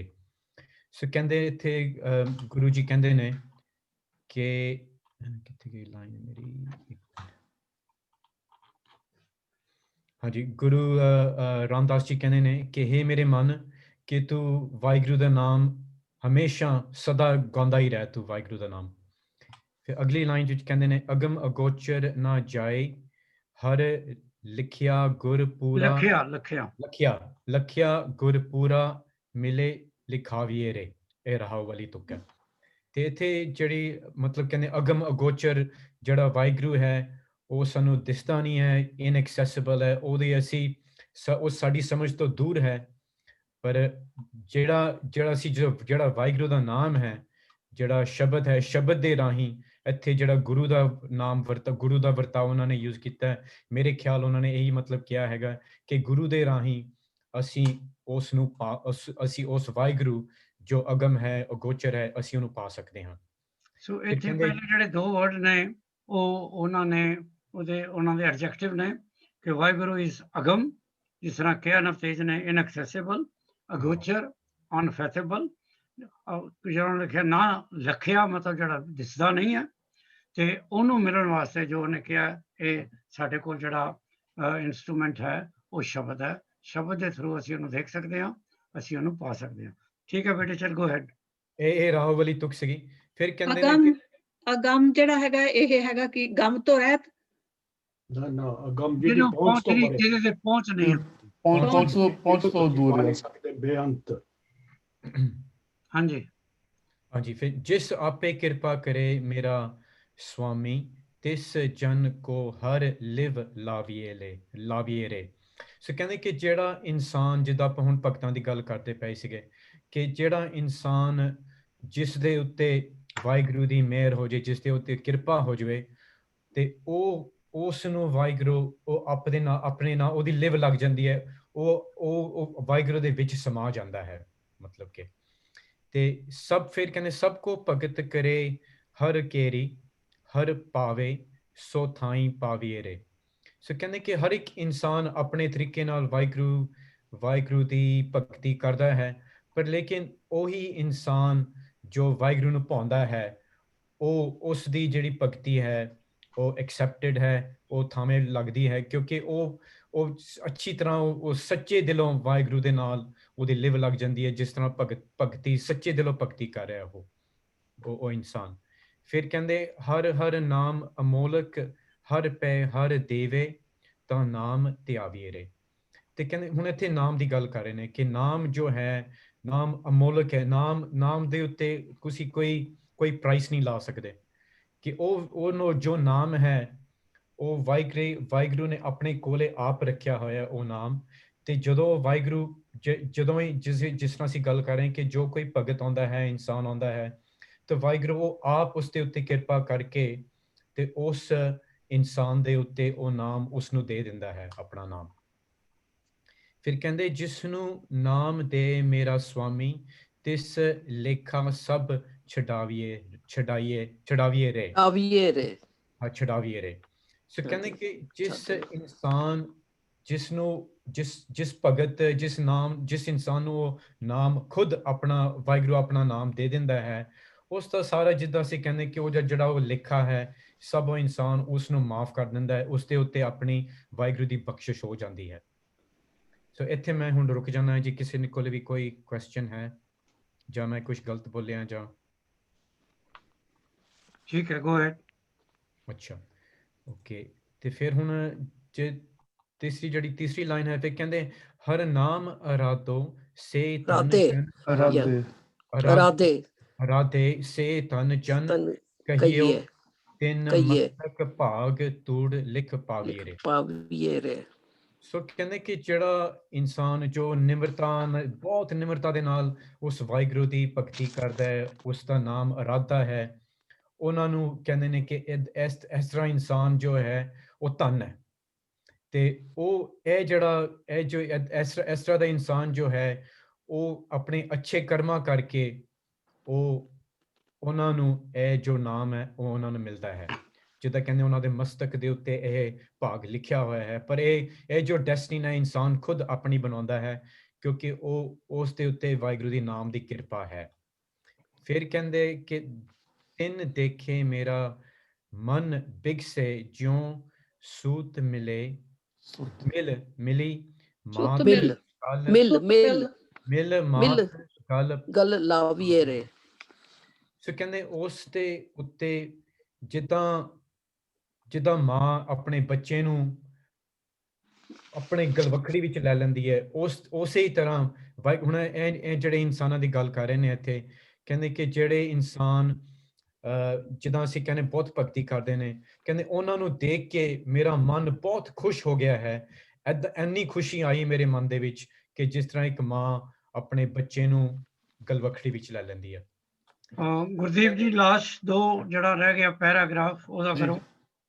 ਕਹਿੰਦੇ ਹਮ ਬਾਰਕ ਹਰ ਪਿਤਾ ਪ੍ਰਭ ਮੇਰੇ ਮੋਕੋ ਦਿਓ ਮਤੀ ਜਿਤ ਹਰ ਪਾਵੀਆ ਰੇ। ਕਹਿੰਦੇ ਇਹ ਮਾਲਕ ਤੂੰ ਮੇਰੇ ਬਾਪ ਆ, ਮੈਂ ਤੇਰਾ ਬੱਚਾ ਆ, ਤੂੰ ਮੈਨੂੰ ਇਹ ਪਲੀਜ਼ ਤੁਸੀਂ ਮੈਨੂੰ ਇਹ ਬਖਸ਼ੋ, ਮੈਂ ਰੱਬ ਨੂੰ ਕਿੱਦਾਂ ਪਾਵਾਂ, ਮੈਂ ਕਿੱਦਾਂ ਉਹਨੂੰ ਪਾ ਸਕਦਾ, ਕਿੱਦਾਂ ਉਹਨੂੰ ਮੈਂ ਮਿਲ ਸਕਦਾ ਆ। ਫਿਰ ਮਹਾਰਾਜ ਕਹਿੰਦੇ ਆ ਜਿਉਂ ਬਛੜਾ ਦੇਖ ਜਿਉਂ ਬਛੜਾ ਦੇਖ ਗਊ ਸੁਖ ਮਾਨੈ ਤਿਉ ਨਾਨਕ ਹਰ ਗੱਲ ਲਾਵੀਆ ਰੇ। ਕਹਿੰਦੇ ਜਿੱਦਾਂ ਬੱਚਾ ਹੈ, ਜਿੱਦਾਂ ਕੋਈ ਬੱਚਾ ਆ ਆਪਣੀ ਮਾਂ ਨੂੰ ਦੇਖ ਕੇ ਬੜਾ ਖੁਸ਼ ਹੁੰਦਾ ਆ। ਤੇ ਮੇਰੇ ਐਗਜ਼ਾਮਪਲ ਦਿੰਦੇ ਜਿੱਦਾਂ ਗਾਂ ਦਾ ਬੱਚਾ ਉਹ ਗਾਂ ਦੇਖ ਕੇ ਬਹੁਤ ਖੁਸ਼ ਹੁੰਦਾ ਆ। ਇੱਦਾਂ ਕਹਿੰਦੇ ਮਹਾਰਾਜ ਨਾਨਕ ਕਹਿੰਦੇ ਆ ਇੱਦਾਂ ਵੀ ਮਹਾਰਾਜ ਨੂੰ ਦੇਖ ਕੇ ਮੈਂ ਬਹੁਤ ਖੁਸ਼ ਹੁੰਦਾ, ਮੇਰਾ ਮਨ ਬਹੁਤ ਪ੍ਰਸੰਨ ਹੁੰਦਾ ਮਹਾਰਾਜ ਨੂੰ ਦੇਖ ਕੇ, ਉਹਨੂੰ ਮਿਲ ਕੇ। ਸੋ ਤੁਸੀਂ ਅਗਰ ਹੁਣ ਇਹਨੂੰ ਸਾਰੀ ਸਮਰੀ ਕਰ ਲਓ ਕਿ ਕਿਦਾਰਾ ਰਾਗ ਦਾ ਸ਼ਬਦ ਗੁਰੂ ਰਾਮਦਾਸ ਜੀ ਦਾ, ਗੁਰੂ ਰਾਮਦਾਸ ਜੀ ਨੇ 679 ਕੰਪੋਜੀਸ਼ਨਾਂ ਲਿਖੀਆਂ, ਔਰ ਉਹਨਾਂ ਦੀ ਸਭ ਤੋਂ ਇੰਪੋਰਟੈਂਟ ਕੰਪੋਜੀਸ਼ਨ ਜਿਹੜੀ ਆਮ ਤੌਰ ਤੇ ਸਾਡੇ ਵਿਆਹਾਂ ਤੇ ਪੜ੍ਹੀ ਜਾਂਦੀ ਹੈ, ਜਿਹਨੂੰ ਤੁਸੀਂ ਲਾਵਾਂ ਕਹਿੰਦੇ ਹੋ, ਉਹ ਰਾਗ ਸੂਈ ਵਿੱਚ ਹੈ। ਔਰ ਇਹਦੇ ਵਿੱਚ ਮੇਨਲੀ ਗੱਲ ਜਿਹੜੀ ਉਹਨਾਂ ਨੇ ਕੀਤੀ ਹੈ, ਪਹਿਲਾਂ ਤੇ ਪਰਮਾਤਮਾ ਦੀ ਪਾਵਰ ਦੀ ਤਾਰੀਫ ਕੀਤੀ ਹੈ, ਅਗਮ ਅਗੋਚਰ ਜਿਹਨੂੰ ਤੁਸੀਂ ਦੇਖ ਨਹੀਂ ਸਕਦੇ, ਲਖਿਆ ਨਾ ਜਾਈ। ਫਿਰ ਉਹਨਾਂ ਨੇ ਭਗਤਾਂ ਦੀ ਗੱਲ ਕੀਤੀ ਹੈ ਕਿ ਉਹਨੂੰ ਪਾਉਣ ਵਾਸਤੇ, ਉਹਨੂੰ ਉਹਦੀ ਐਕਸੈਪਟੈਂਸ ਦੇ ਵਿੱਚ ਆਉਣ ਵਾਸਤੇ ਤੇ ਉਹਦੀ ਹੀ ਮਿਹਰ ਚਾਹੀਦੀ ਹੈ, ਉਹਦੀ ਮਿਹਰ ਹੋਏ ਤਾਂ ਹੀ ਤੁਸੀਂ ਐਕਸੈਪਟ ਹੁੰਦੇ ਹੋ। ਔਰ ਉਹਦਾ ਜਿਹੜਾ ਨਾਮ ਹੈ ਉਹਨਾਂ ਨੇ ਕਿਹਾ ਹੈ ਪ੍ਰਾਈਸਲੈਸ ਹੈ, ਇਹਨੂੰ ਤੁਸੀਂ ਖਰੀਦ ਨਹੀਂ ਸਕਦੇ। ਸ਼ਬਦ 2 ਦਵਿੰਦਰ ਜੀ ਸ਼ੁਰੂ ਕਰੋ। ਭਗਤ ਕਬੀਰ ਦਾ ਸ਼ਬਦ ਹੈ, ਕਿ ਨਹੀਂ ਬੰਜਿਆ ਕਾਂਸੀ ਤਾਬਾ ਕਿੰਨੀ ਲਾਓ ਸੁਪਾਰੀ। ਹੈ ਤੁਹਾਡੇ ਕੋਲ ਸ਼ਬਦ? ਹਾਂਜੀ ਸ਼ਬਦ ਹੈ ਤੁਹਾਡੇ ਕੋਲ? ਹਾਂਜੀ ਬੋਲੋ ਫਿਰ। ਇਹ ਜਿਹੜੇ ਕਾਂਸੀ ਤੇ ਤਾਂਬਾ, ਇਹ ਧਾਤਾਂ ਹੈਗੀਆਂ ਆ। ਕਾਂਸੀ ਇੱਕ ਜਿਹੜੇ ਭਾਂਡੇ ਬਣਦੇ ਹੈਗੇ ਆ, ਤੇ ਤਾਂਬਾ ਹੈਗਾ ਆ। ਤੇ ਕਿੰਨੀ ਲੌਂਗ ਸੁਪਾਰੀ, ਤੇ ਕਿੰਨੇ ਲੌਂਗ ਤਾਂ ਸੁਪਾਰੀ, ਇਹਦੀ ਗੱਲ ਕਰਦੇ ਹੈਗੇ ਆ, ਜਿਸ ਚੀਜ਼ ਅਸੀਂ ਵਰਤਦੇ ਹਾਂ ਖਾਣ ਵਾਸਤੇ। ਕਿ some deals with bronze and copper, ਤੇ some with cloves and betel nuts. ਨਹੀਂ ਉਹ ਪਹਿਲਾਂ ਬੋਲੋ ਨਾ, ਬੰਜਿਆ ਦਾ ਮਤਲਬ ਹੈ ਕਿ ਬਿਜ਼ਨਸ ਹੋ ਰਹੀ ਹੈ, ਬਿਜ਼ਨਸ ਹੋ ਰਹੀ ਹੈ ਇਹਨਾਂ ਦੀ, ਹੈ ਨਾ। ਕਈ ਲੋਕ ਇਹਨਾਂ ਚੀਜ਼ਾਂ ਵਿੱਚ ਬਿਜ਼ਨਸ ਕਰਦੇ ਨੇ, ਹਾਂਜੀ ਬਿਜ਼ਨਸ ਚ ਵਪਾਰ ਕਰਦੇ ਨੇ। ਹਾਂਜੀ ਉਹਨਾਂ ਨੇ ਚਾਰ ਚੀਜ਼ਾਂ ਦਾ ਨਾਮ ਲਿਆ ਇੱਥੇ, 4 ਚੀਜ਼ਾਂ ਦਾ ਨਾਮ ਲਿਆ। ਤਾਂਬਾ, ਲੌਂਗ ਤੇ ਸੁਪਾਰੀ। ਹਾਂਜੀ, ਹਾਂਜੀ। Next line. संतो बंजिया नाम गोबिंद का ऐसी खेप हमारी। ਕਹਿੰਦੇ ਕਿ ਜਿਹੜੇ ਸੰਤ ਜਨ ਹੈਗੇ ਆ, ਉਹਨਾਂ ਨੇ ਪਰਮਾਤਮਾ ਦੇ ਨਾਮ ਦੇ ਨਾਲ, ਗੋਬਿੰਦ ਦੇ ਨਾਮ ਨਾਲ ਆਪਣਾ ਵਪਾਰ ਕੀਤਾ ਹੈਗਾ ਆ। ਤੇ ਇਹ ਜਿਹੜੀ ਸਾਡੀ ਇਸ ਤਰ੍ਹਾਂ ਦੀ ਹੈਗੀ ਆ ਕਿ ਅਸੀਂ ਪਰਮਾਤਮਾ ਦੇ ਨਾਮ ਦੇ ਨਾਲ ਵੀ ਕਰਦੇ ਹੈਗੇ ਆ, ਬਿਜ਼ਨਸ ਕਰਦੇ ਆ। ਗੁਰਦੀਪ, ਹਾਂ ਦੋਸਤੋ ਕੁਐਸਚਨ ਹੈ ਇੱਥੇ ਜੇ ਸੰਤ ਜਿਹੜੇ ਆ ਉਹ ਨਾਮ ਦਾ ਵਪਾਰ ਕਰਦੇ ਆ, ਇੱਥੇ ਲੌਂਗ ਸਪਾਰੀ ਦਾ ਤੇ ਕਾਂਸੀ ਤਾਂਬੇ ਦਾ ਕੀ ਤਾਲੁਕ ਹੁੰਦਾ ਆ? ਉਹਨਾਂ ਨੇ ਉਦਾਹਰਨ ਦਿੱਤੀ ਆ ਨਾ। ਅਸੀਂ ਪੜ੍ਹਦੇ ਸੀਗੇ ਇਟਸ ਅ ਸਟੀਕ ਆਫ ਗੁਰੂ ਗ੍ਰੰਥ ਸਾਹਿਬ ਜੀ, ਇਸ ਲਿਖਿਆ ਵੀ ਜਿਹੜੀ ਕਾਂਸੀ ਆ ਉਹ ਬ੍ਰੌਂਜ਼ ਕਹਿੰਦੇ ਉਹ ਪੁਰਾਣੇ ਆ, ਤੇ ਜਿਹੜੇ ਤਾਂਬਾ ਆ ਕਾਪਰ ਦਸ ਵੇਦ, ਜਿਹੜੀ ਲੌਂਗ ਆ ਕਲੋਵਸ ਉਹ ਸ਼ਸਤਰ ਆ, ਤੇ ਜਿਹੜੀ ਸਪਾਰੀ ਆ ਬੈਟਲ ਨਟ ਕਹਿੰਦੇ ਉਸ ਵਿਅਕਤੀ ਆ। ਕਹਿੰਦੇ ਕਈ ਵੇਦਾਂ ਨੂੰ ਪੂਜਦੇ ਆ, ਕੋਈ ਪ੍ਰਾਣ ਪੂਜਦੇ ਆ, ਕੋਈ ਸ਼ਸਤਰ ਪੂਜਦੇ, ਕੋਈ ਸਮ੍ਰਿਤੀ ਪੂਜਦੇ ਆ, ਤੇ ਸਿਰਫ ਅਸੀਂ ਕਹਿੰਦੇ ਜਿਹੜੇ ਸੰਤ ਆ ਉਹ ਉਹਨੂੰ ਪੂਜਦੇ, ਮਹਾਰਾਜ ਨੂੰ ਪੂਜਦੇ ਆ। ਠੀਕ ਹੈ, It's like a metaphor. ਇੱਕ ਗੱਲ ਗੁਰਦੀਪ ਜੀ ਯਾਦ ਰੱਖਣੀ, ਹਾਂਜੀ, ਕਿ ਜਿਹੜੀ ਪੋਇਟਰੀ ਹੈ ਨਾ, ਜਾਂ ਗੁਰਬਾਣੀ, ਹੁਣ ਜਿਹੜੀ ਅਸੀਂ ਗੁਰਬਾਣੀ ਪੜ੍ਹ ਰਹੇ ਹਾਂ, ਜਿਹੜੀ ਪੋਇਟਰੀ 'ਚ ਲਿਖੀ ਗਈ ਹੈ, ਹਾਂਜੀ, ਉਹਦਾ ਇੱਕ ਮੀਨਿੰਗ ਨਹੀਂ ਹੋ ਸਕਦਾ, ਉਹਦੇ ਕਈ ਮੀਨਿੰਗ ਹੋਣਗੇ। ਡਿਫਰੈਂਟ ਹੈ, ਡਿਪੈਂਡ ਕਰਦਾ ਵੀ ਕਿਹੜੇ ਲੈਵਲ ਦਾ ਤੁਸੀਂ ਉੱਥੇ ਮੀਨਿੰਗ ਕਰ ਰਹੇ ਹੋ।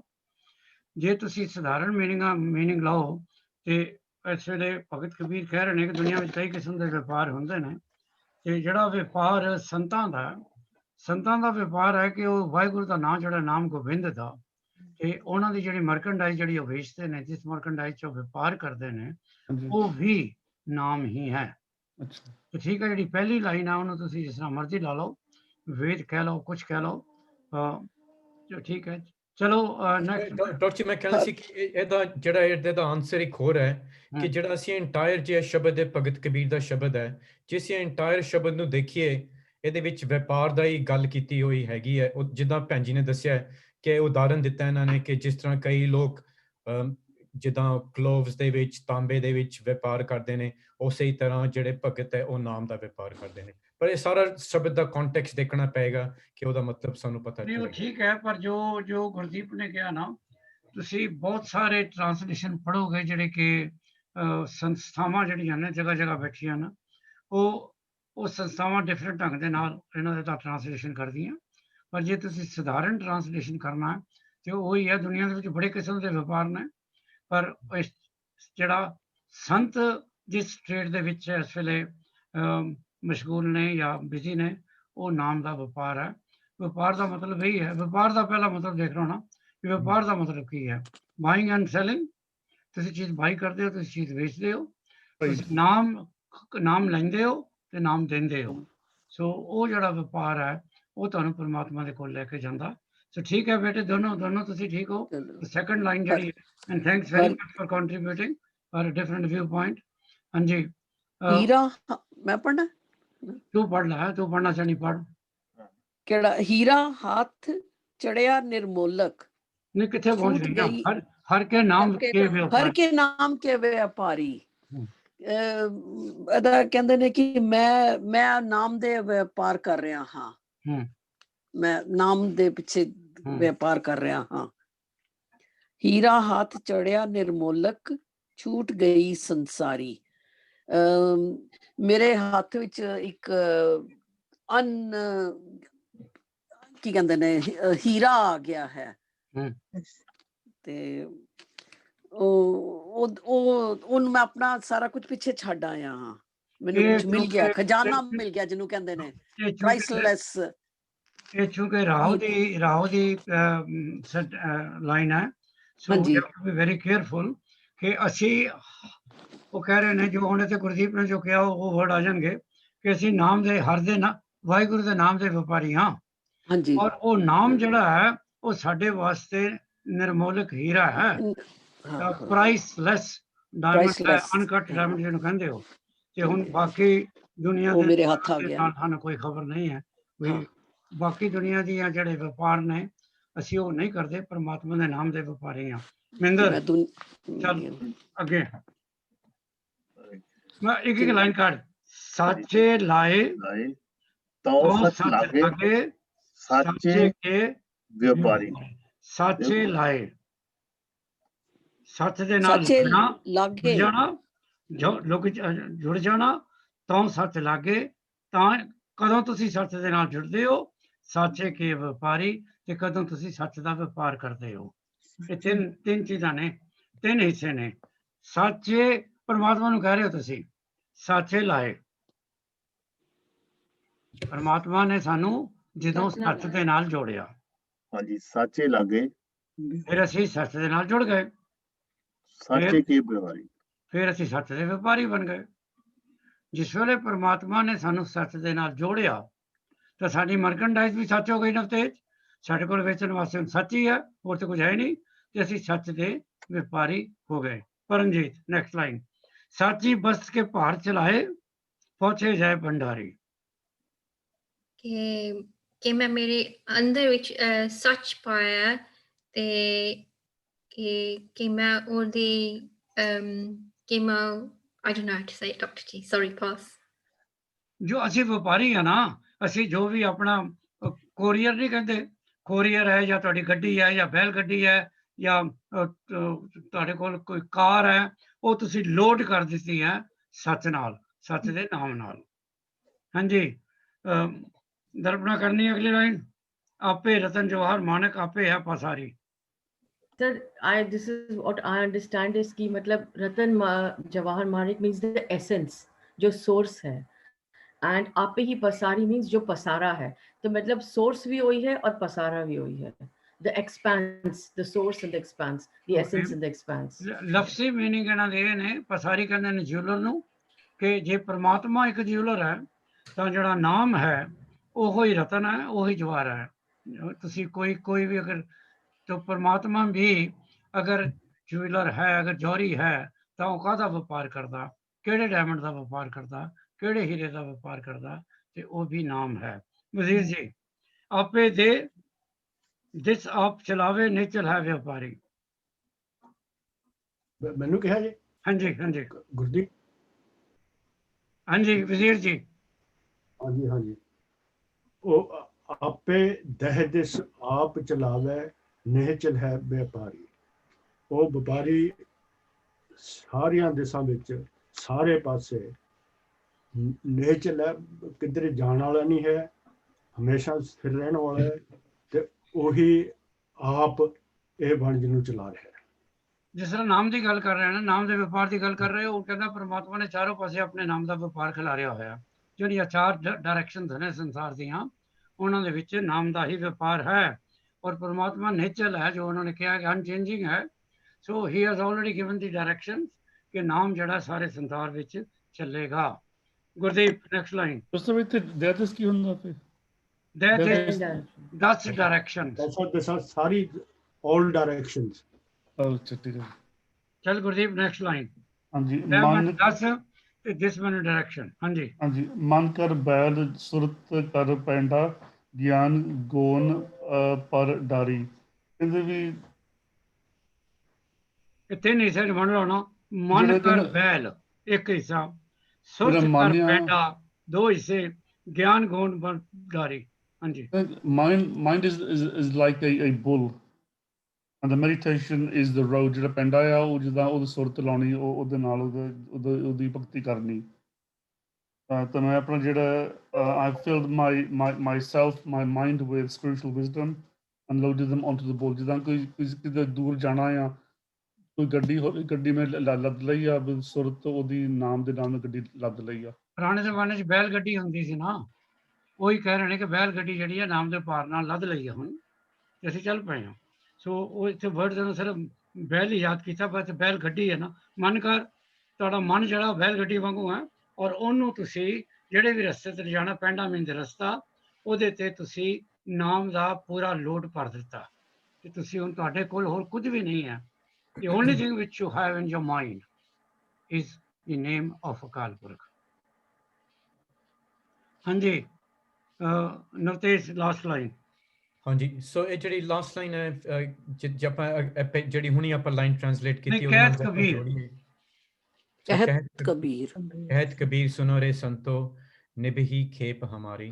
ਸੋ ਕਹਿੰਦੇ ਭਗਤ ਕਬੀਰ ਜੀ ਕਹਿੰਦੇ ਨੇ ਕਿ ਇਹ ਸੰਤੋ ਸੁਣੋ ਕਿ ਹੁਣ ਜਿਹੜਾ ਮੈਂ ਹੁਣ ਨਾਮ ਦੇ ਨਾਲ ਮੈਂ ਆਪਣੇ ਜਿਹੜੇ ਬੈਲ ਹੈ, ਜਿਹੜਾ ਮੇਰਾ ਮਨ ਹੈ, ਉਹਦੇ ਨਾਲ ਮੈਂ ਬੈਲ ਦੇ ਵਿੱਚ ਮੈਂ ਆਪਣਾ ਮਨ ਨਾਲ ਲੱਦ ਲਿਆ ਕਿ ਹੁਣ ਜਿਹੜੀ ਮੇਰੀ ਮਰਚੈਂਡਾਈਜ਼ ਹੈ ਉਹ ਆਪਣੀ ਜਿਹੜੀ ਡੈਸਟੀਨੇਸ਼ਨ ਹੈ ਜੋ ਵਾਹਿਗੁਰੂ ਅਕਾਲ ਪੁਰਖ ਤੱਕ ਹੈ ਉਹ ਪਹੁੰਚ ਚੁੱਕੀ ਹੈ, ਹੁਣ ਉਹ ਪਹੁੰਚ ਗਈ ਹੈ। ਬਿਲਕੁਲ ਠੀਕ ਹੈ, thank you very very much.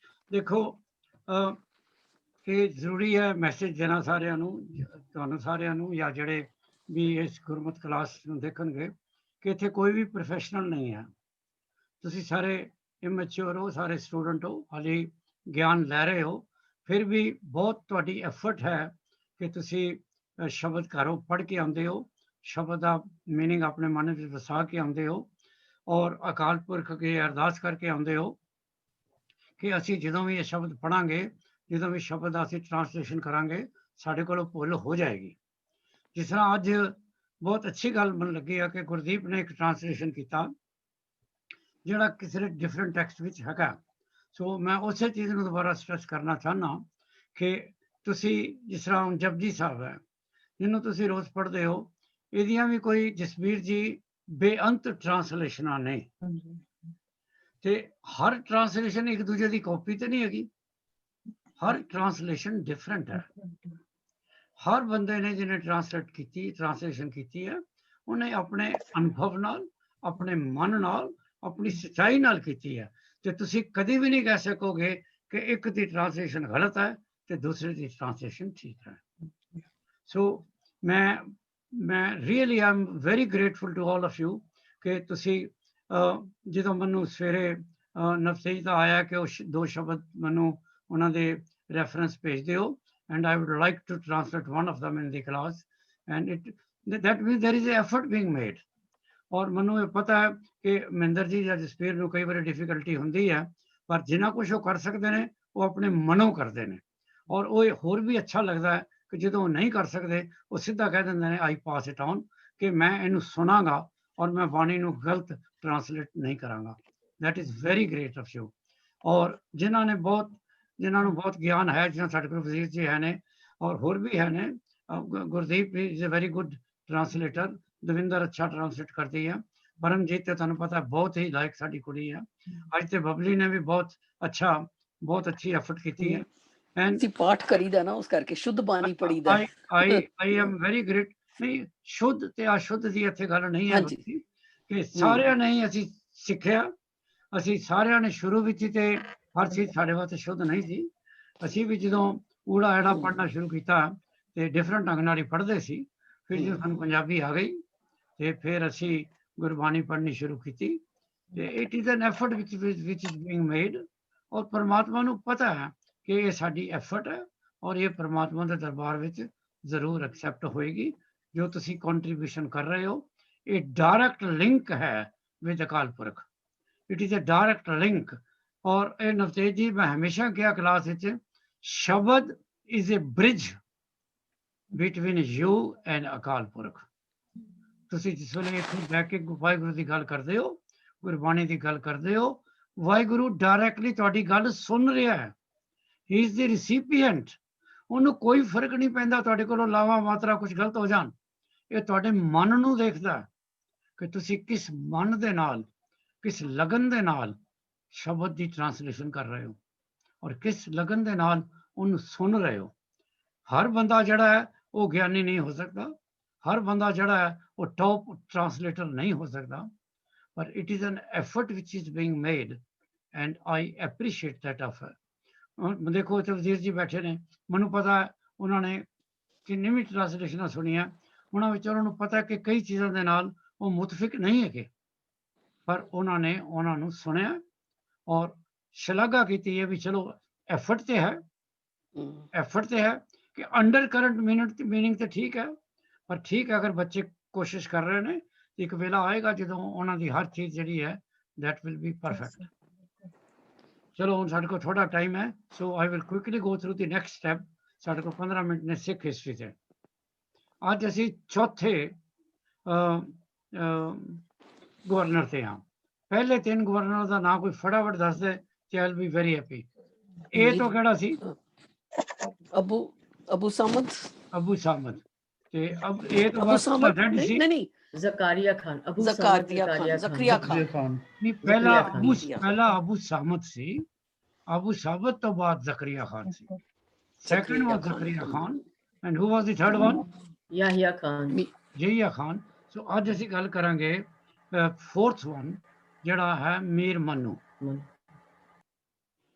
Mir ਮੰਨੂ ਦੇ ਵੇਲੇ ਅਹਿਮਦ ਸ਼ਾਹ ਅਬਦਾਲੀ ਨੇ ਅਟੈਕ ਕਰਨਾ ਹਿੰਦੁਸਤਾਨ ਤੇ। ਕਿਸੇ ਨੂੰ ਯਾਦ ਹੈ ਕਿ ਅਹਿਮਦ ਸ਼ਾਹ ਅਬਦਾਲੀ ਨੇ ਕਿੰਨੇ ਅਟੈਕ ਕੀਤੇ ਸੀ? 9 ਕੋਈ ਇੱਕ ਹੋਰ ਵੀ ਮੁਸਲਮ ਹੈ ਜਿਨੇ ਅਹਿਮਦ ਸ਼ਾਹ ਅਬਦਾਲੀ ਤੋਂ ਜ਼ਿਆਦਾ ਅਟੈਕ ਕੀਤੇ ਸੀ। ਉਹ ਕੌਣ ਹੈ ਤੇ ਕਿੰਨੇ ਅਟੈਕ ਕੀਤੇ ਸੀ? ਨਾਦਰ ਸ਼ਾਹ। ਅਟੈਕ ਕਹਿੰਦੇ ਨਾ, ਕਿੰਨੇ ਅਟੈਕ ਕੀਤੇ ਸੀ ਉਹਨੇ? ਬਾਬਰ ਜੀ। ਮਹਿਮੂਦ ਆਫ ਗਜ਼ਨੀ। ਮਹਿਮੂਦ ਗਜ਼ਨੀ ਦਾ ਜਿਹੜਾ ਅਟੈਕ ਹੈ ਉਹ ਜ਼ਿਆਦਾ ਰਿਕਾਰਡ ਵਿੱਚ ਆਉਂਦਾ। ਐਂਡ ਦੇ ਵਰ 17 ਵਾਰੀ ਉਹਨੇ ਹਿੰਦੁਸਤਾਨ ਤੇ ਹਮਲਾ ਕੀਤਾ ਸੀ। ਪਰ ਅੱਜ ਚੁੱਕਿ ਅਸੀਂ ਮੀਰ ਮੰਨੂ ਤੇ ਹਾਂ, ਸੋ ਅਸੀਂ ਜਿਹੜਾ ਅਹਿਮਦ ਸ਼ਾਹ ਅਬਦਾਲੀ ਦੇ ਬਾਰੇ ਪੜ੍ਹਨਾ ਹੈ। ਇਹਨੇ 9 ਅਟੈਕ ਕੀਤੇ ਸਨ। ਪਹਿਲਾ ਅਟੈਕ ਇਹਦਾ 1747 ਚ ਹੋਇਆ, ਜਦੋਂ ਹਾਲੇ ਇਹ ਗਵਰਨਰ ਨਹੀਂ ਸੀ ਬਣਿਆ। ਇਹ ਕਿਉਂਕਿ ਇਹ ਤੁਹਾਨੂੰ ਯਾਦ ਹੋਵੇਗਾ, ਜਿਹੜਾ ਅਸੀਂ ਲਾਸਟ ਟਾਈਮ ਜਦੋਂ ਪੜ੍ਹ ਰਹੇ ਸੀ, ਜਿਹੜਾ ਇਹਦਾ ਭਰਾ ਸੀ ਸ਼ਾਹ ਨਵਾਜ਼। ਸ਼ਾਹ ਨਵਾਜ਼ ਨੇ ਅਹਿਮਦ ਸ਼ਾਹ ਅਬਦਾਲੀ ਨੂੰ ਬੁਲਾਇਆ ਸੀ, ਕਿਉਂਕਿ ਸ਼ਾਹ ਨਵਾਜ਼ ਯਹੀਆ ਖਾਨ ਨੂੰ ਲਾ ਕੇ ਆਪ ਗਵਰਨਰ ਬਣਨਾ ਚਾਹੁੰਦਾ ਸੀ। ਸੋ ਹੀ ਇਨਵਾਈਟਡ ਅਹਿਮਦ ਸ਼ਾਹ ਅਬਦਾਲੀ ਕਿ ਮੈਂ ਤੁਹਾਨੂੰ, ਕਿਉਂਕਿ ਜਿਹੜਾ ਬਾਹਰੋਂ ਆਏਗਾ ਉਹਨੂੰ ਰਸਤੇ ਕਿੱਥੋਂ ਆਉਂਦੇ ਹੋਣਗੇ, ਮੈਂ ਤੁਹਾਨੂੰ ਸਾਰੀ ਜਗ੍ਹਾ ਲੈ ਜਾਵਾਂਗਾ ਹਿੰਦੁਸਤਾਨ, ਤੂੰ ਆ ਜਾ, ਤੂੰ ਇਹਨੂੰ ਲੁੱਟ ਸਕਦਾ ਹੈ ਤੇ ਇਹਨਾਂ ਵਿੱਚ ਕੋਈ ਦਮ ਨਹੀਂ ਹੈਗਾ, ਤੇ ਤੂੰ ਮੈਨੂੰ ਫਿਰ ਪੰਜਾਬ ਦਾ ਗਵਰਨਰ ਬਣਾ ਦੇ। ਅਹਿਮਦ ਸ਼ਾਹ ਅਬਦਾਲੀ ਉੱਥੋਂ ਚੱਲ ਪਿਆ ਸੀ, ਔਰ ਉਦੋਂ ਤੱਕ ਯਹੀਆ ਖਾਨ ਦੀ ਡੈਥ ਹੋ ਚੁੱਕੀ ਸੀ। ਔਰ ਅਹਿਮਦ ਸ਼ਾਹ ਅਬਦਾਲੀ ਦੇ ਨਾਲ ਜਿਹੜੀ ਲੜਾਈ ਹੋਈ ਹੈ, ਉਸ ਲੜਾਈ ਦੇ ਵਿੱਚ ਮੀਰ ਮੰਨੂ ਲੜਿਆ ਸੀ ਔਰ ਜਿੱਤ ਗਿਆ ਸੀ, ਔਰ ਅਹਿਮਦ ਸ਼ਾਹ ਅਬਦਾਲੀ ਵਾਪਸ ਚਲਾ ਗਿਆ ਸੀ, ਤੇ ਮੀਰ ਮੰਨੂ ਫਿਰ 1748 ਵਿੱਚ ਪੰਜਾਬ ਦਾ ਗਵਰਨਰ ਬਣਿਆ। ਹੁਣ ਇੱਕ ਚੀਜ਼ ਯਾਦ ਰੱਖਣੀ, ਉਸ ਵੇਲੇ ਪੰਜਾਬ ਦਾ ਕੈਪੀਟਲ ਕੀ ਸੀ, ਕਿਹੜਾ ਸ਼ਹਿਰ ਸੀ? ਲਾਹੌਰ। ਦੇਖੋ ਤੁਸੀਂ ਜਦੋਂ ਵੀ ਕਿਸੇ ਮੁਲਕ ਤੇ ਅਟੈਕ ਕਰਦੇ ਹੋ, ਮੁਲਕ ਤਾਂ ਬੜਾ ਵੱਡਾ ਹੁੰਦਾ, ਪਰ ਅਟੈਕ ਤੁਹਾਡਾ ਕੰਪਲੀਟ ਹੁੰਦਾ ਜਦੋਂ ਤੁਸੀਂ ਉਹਦੇ ਕੈਪੀਟਲ ਵੀ ਜਾ ਕੇ ਵੜ ਜਾਂਦੇ ਹੋ। when you win the capital of that country। ਹੁਣ ਜਿੰਨੇ ਵੀ ਇਨਵੇਡਰ ਆਉਂਦੇ ਸਨ, ਉਹਨਾਂ ਨੂੰ ਤਸੱਲੀ ਉਦੋਂ ਹੀ ਹੁੰਦੀ ਸੀ, ਜੋ ਵੀ ਉਸ ਵੇਲੇ ਇੰਡੀਆ ਦਾ ਕੈਪੀਟਲ ਸੀ, ਕਲਕੱਤਾ ਵੀ ਕੈਪੀਟਲ ਰਿਹਾ, ਮਦਰਾਸ ਵੀ ਰਿਹਾ, ਆਗਰਾ ਵੀ ਰਿਹਾ, ਦਿੱਲੀ ਵੀ ਰਿਹਾ। ਪਰ ਜਿਸ ਵਕਤਾਂ ਦੀ ਅਸੀਂ ਹੁਣ ਗੱਲ ਕਰ ਰਹੇ ਹਾਂ, ਉਹ ਉਦੋਂ ਜਿਹੜਾ ਮੁਗਲ ਐਮਪਰਰ ਹਾਲੇ ਵੀ ਹੈ, ਉਹ ਦਿੱਲੀ ਹੈ। ਸੋ ਕੈਪੀਟਲ ਜਿਹੜਾ ਹੈ ਉਹ ਦਿੱਲੀ ਹੀ ਹੈ। ਅਹਿਮਦ ਸ਼ਾਹ ਅਬਦਾਲੀ ਹਾਰ ਗਿਆ, ਚਲਾ ਗਿਆ, ਔਰ ਇਹ ਤਖਤ ਤੇ ਬੈਠ ਗਿਆ। ਇਹਨੇ ਵੀ ਸਿੱਖਾਂ ਦੇ ਨਾਲ ਕੋਈ ਘੱਟ ਨਹੀਂ ਕੀਤੀ। 2 ਵਾਰੀ ਇਹਨੇ ਇਹ ਫਰਮਾਨ ਜਾਰੀ ਕੀਤਾ ਕਿ ਕੋਈ ਸਿੱਖ ਨਾ ਬਚੇ, ਉਹਨੂੰ ਮਾਰ ਦਿਓ। ਪਰ ਇਹਦੇ ਹਕੂਮਤ ਦੇ ਵਿੱਚ ਇਹ ਵੀ ਹੋਇਆ ਕਿ ਕਿਸੇ ਤਰ੍ਹਾਂ ਸਿੱਖਾਂ ਦੇ ਨਾਲ ਸੁਲਹ ਸਫਾਈ ਹੋ ਜਾਏ। ਸਿੱਖਾਂ ਨੂੰ ਉਹਨੇ ਕਿਹਾ ਕਿ ਤੁਸੀਂ ਮੇਰੀ ਆਰਮੀ 'ਚ ਵੀ ਸ਼ਾਮਲ ਹੋ ਜਾਓ। ਇਹ ਬੜੀ ਵਾਰੀ ਇਹ ਮੁਗਲਾਂ ਦੇ ਨਾਲ ਹੋਇਆ ਕਿ ਜਦੋਂ ਉਹਨਾਂ ਨੂੰ ਲੋੜ ਪੈਂਦੀ ਸੀ, ਜਿਸ ਵੇਲੇ ਸੈਕੰਡ ਟਾਈਮ ਅਬਦਾਲੀ ਆਇਆ, ਉਦੋਂ ਉਹ ਸਿੱਖਾਂ ਨੂੰ ਆਪਣੇ ਨਾਲ ਲੜਾਉਣਾ ਚਾਹੁੰਦਾ ਸੀ। ਉਦੋਂ ਉਹ ਅਬਦਾਲੀ ਕੋਲੋਂ ਹਾਰ ਗਿਆ, ਅਬਦਾਲੀ, ਔਰ ਇਹ ਗ੍ਰਿਫਤਾਰ ਹੋ ਗਿਆ। ਮੰਨੂ ਜਦੋਂ ਗ੍ਰਿਫਤਾਰ ਹੋਇਆ ਤੇ ਇਹ ਅਹਿਮਦ ਸ਼ਾਹ ਅਬਦਾਲੀ ਦੇ ਕੋਰਟ 'ਚ ਗਿਆ। ਅਹਿਮਦ ਸ਼ਾਹ ਅਬਦਾਲੀ ਨੇ ਇਹਨੂੰ ਪੁੱਛਿਆ ਕਿ ਜੇ ਤੂੰ ਮੈਨੂੰ ਫੜ ਲੈਂਦਾ, ਮੈਂ ਹਾਰ ਜਾਂਦਾ, ਤੇ ਤੂੰ ਕੀ ਕਰਦਾ? ਕਹਿੰਦਾ ਮੈਂ ਤੇਰਾ ਸਿਰ ਲਾ ਦਿੰਦਾ। ਕਹਿੰਦਾ ਹੁਣ ਮੈਂ ਤੈਨੂੰ ਫੜ ਕੇ ਲਿਆਇਆ ਤੇ ਤੂੰ ਦੱਸ ਮੈਂ ਤੇਰੇ ਨਾਲ ਕੀ ਕਰਾਂ? ਕਹਿੰਦਾ ਜੇ ਤੇ ਤੂੰ ਬਹੁਤ ਵੱਡਾ ਬਾਦਸ਼ਾਹ ਤਾਂ ਮੈਨੂੰ ਬਖਸ਼ ਦੇਗਾ, ਜੇ ਤੇਰਾ ਦਿਲ ਬਹੁਤ ਵੱਡਾ ਹੈ ਤੇ ਤੂੰ ਯੂ ਵਿਲ ਪਾਰਡਨ ਮੀ। ਕੁਛ ਉਹਨੇ ਕਹਿੰਦੇ ਨੇ ਬਹੁਤ ਇਹੋ ਜਿਹੀਆਂ ਗੱਲਾਂ ਕੀਤੀਆਂ, ਤੁਸੀਂ ਕਹਿ ਲਓ ਵਿਜ਼ਡਮ ਦੀਆਂ ਗੱਲਾਂ ਕੀਤੀਆਂ ਕਿ ਅਹਿਮਦ ਸ਼ਾਹ ਅਬਦਾਲੀ ਉੱਠ ਕੇ ਗਿਆ ਤਖਤ ਤੋਂ, ਉਹਨੇ ਜਾ ਕੇ ਮੀਰ ਮਨੂੰ ਨੂੰ ਗਲੇ ਨਾਲ ਲਾਇਆ। ਇਸੇ ਦੌਰਾਨ ਦੇ ਵਿੱਚ ਜਿਸ ਵੇਲੇ ਵੀ ਲਾਹੌਰ ਖਾਲੀ ਹੋਇਆ ਉਹਦੇ ਸਿੱਖ ਚਲੇ ਗਏ। ਸਿੱਖਾਂ ਦਾ ਕੰਮ ਇਹ ਸੀ, ਜੰਗਲਾਂ 'ਚ ਰਹਿੰਦੇ ਸੀ, ਜਦੋਂ ਲਾਹੌਰ ਖਾਲੀ ਹੁੰਦਾ ਸੀ ਉਹਦੇ ਵਿੱਚ ਜਾ ਵੜਦੇ ਸੀ, ਔਰ ਜਦੋਂ ਵੀ ਫੇਰ ਅਬਦਾਲੀ ਆਉਂਦਾ ਸੀ ਜਾਂ ਕੋਈ ਹੋਰ ਆਉਂਦਾ ਸੀ ਉਹ ਲਾਹੌਰ ਖਾਲੀ ਕਰ ਦਿੰਦੇ ਸੀ। ਹੁਣ ਜਦੋਂ ਸਿੱਖ ਲਾਹੌਰ 'ਚ ਵੜੇ ਨੇ, ਅਬਦਾਲੀ ਦੁਬਾਰਾ ਪੰਜਾਬ ਦੀ ਕਮਾਂਡ ਮੀਰ ਮਨੂੰ ਨੂੰ ਦੇ ਗਿਆ। ਫਿਰ ਮੀਰ ਮਨੂੰ ਨੂੰ ਬਹੁਤ ਗੁੱਸਾ ਆਇਆ। ਫਿਰ ਉਹਨੇ ਕਿਹਾ ਕਿ ਕੋਈ ਵੀ ਸਿੱਖ ਨਹੀਂ ਬਚਣਾ ਚਾਹੀਦਾ। ਜਿਹੜਾ ਅਸੀਂ ਬਚਪਨ 'ਚ ਪੜ੍ਹਦੇ ਸਾਂ, ਕਿਉਂਕਿ ਮੈਂ ਪੜ੍ਹਦਾ ਸਾਂ ਵੀ ਇਹ ਕਿਉਂ ਹੋਇਆ। ਕਈ ਵਾਰੀ ਤੇ ਮੀਰ ਮਨੂੰ ਬੜਾ ਅੱਛਾ ਰਿਹਾ, ਪਰ ਇਹ ਇਸ ਤਰ੍ਹਾਂ ਕਿਉਂ ਕੀਤਾ ਗਿਆ। ਤੁਹਾਨੂੰ ਯਾਦ ਹੋਏਗਾ ਕੁਛ, ਤੇ ਮੇਰੇ ਖਿਆਲ ਵਜ਼ੀਰ ਸਿੰਘ ਨੂੰ ਯਾਦ ਹੋਣਾ, ਜਦੋਂ ਅਸੀਂ ਕਹਿੰਦੇ ਸਾਂ ਮਨੂੰ ਸਾਡੀ ਦਾਤਰੀ, ਅਸੀਂ ਮਨੂੰ ਦੇ ਸੋਏ, ਜੋ ਮਨੂੰ ਵੱਢਦਾ ਛਾਉਣੇ ਹੋਏ। ਸੋ ਮਨੂੰ ਦੇ ਵੇਲੇ ਆਇਆ, ਮਨੂੰ ਜਸਵੀਰ ਜੀ, ਮਨੂੰ ਸਾਡੀ ਦਾਤਰੀ। ਜਿਹਨਾਂ ਨੂੰ ਦਾਤਰੀ ਨਹੀਂ ਪਤਾ ਉਹਨਾਂ ਨੂੰ ਦੱਸ ਦਿਓ, ਘਾਹ ਕੱਟਣ ਵਾਸਤੇ ਜਿਹੜੀ ਸਿਕਲ ਹੁੰਦੀ ਸੀ ਉਹਨੂੰ ਦਾਤਰੀ ਕਹਿੰਦੇ ਨੇ। ਮਨੂੰ ਸਾਡੀ ਦਾਤਰੀ, ਅਸੀਂ ਮਨੂੰ ਦੇ ਸੋਏ, ਜੋ ਮਨੂੰ ਵੱਢਦਾ ਅਸੀਂ ਦੋਨੇ ਛਾਉਣੇ ਹੋਏ। ਪਰ ਇਸ ਵੇਲੇ ਜਦੋਂ ਮਨੂੰ ਲੜਾਈ ਵਿੱਚ ਮਸ਼ਗੂਲ ਸੀ, ਉਦੋਂ ਸਿੱਖਾਂ ਨੇ ਇਕੱਠੇ ਹੋ ਕੇ ਇੱਕ ਦਲ ਖਾਲਸਾ ਵੀ ਬਣਾਇਆ ਸੀ। ਦਲ ਖਾਲਸਾ। ਸੋ ਇਹ ਵਕਤਨ ਫਵਕਤਨ ਸਿੱਖ ਆਪਣੇ ਆਪ ਨੂੰ ਇਕੱਠਾ ਕਰਨ ਦੀ ਕੋਸ਼ਿਸ਼ ਕਰਦੇ ਰਹੇ। ਭਾਵੇਂ ਮਹਿੰਦਰ ਜੀ ਬਹੁਤ ਜ਼ੁਲਮ ਹੋਇਆ ਸਿੱਖਾਂ ਨੂੰ। 17 ਗੁਰੂ ਗੋਬਿੰਦ ਸਿੰਘ ਜੀ ਦੀ ਜੋਤੀ ਜੋਤ ਸਮਾਨ ਤੋਂ ਬਾਅਦ, ਜਦੋਂ ਇਹਨਾਂ ਨੇ ਬਹੁਤ ਬੇਦਰਦੀ ਦੇ ਨਾਲ ਬੰਦਾ ਬਹਾਦਰ ਨੂੰ ਮਾਰਿਆ 1715 ਵਿੱਚ, ਉਸ ਤੋਂ ਬਾਅਦ ਜਿੰਨਾ ਵੀ ਹੁਣ ਤੁਸੀਂ ਪੜ੍ਹ ਰਹੇ ਹੋ 1772 ਤੱਕ, ਜਦ ਤੱਕ ਇਹ ਮਿਸਲਾਂ ਨਹੀਂ ਬਣਦੀਆਂ, ਕਈ ਵਾਰੀ ਇਹ ਡਿਕਲੇਰੇਸ਼ਨ ਹੋਇਆ ਦਰਪਣਾ ਜੀ ਕਿ we have killed even the last child of the six.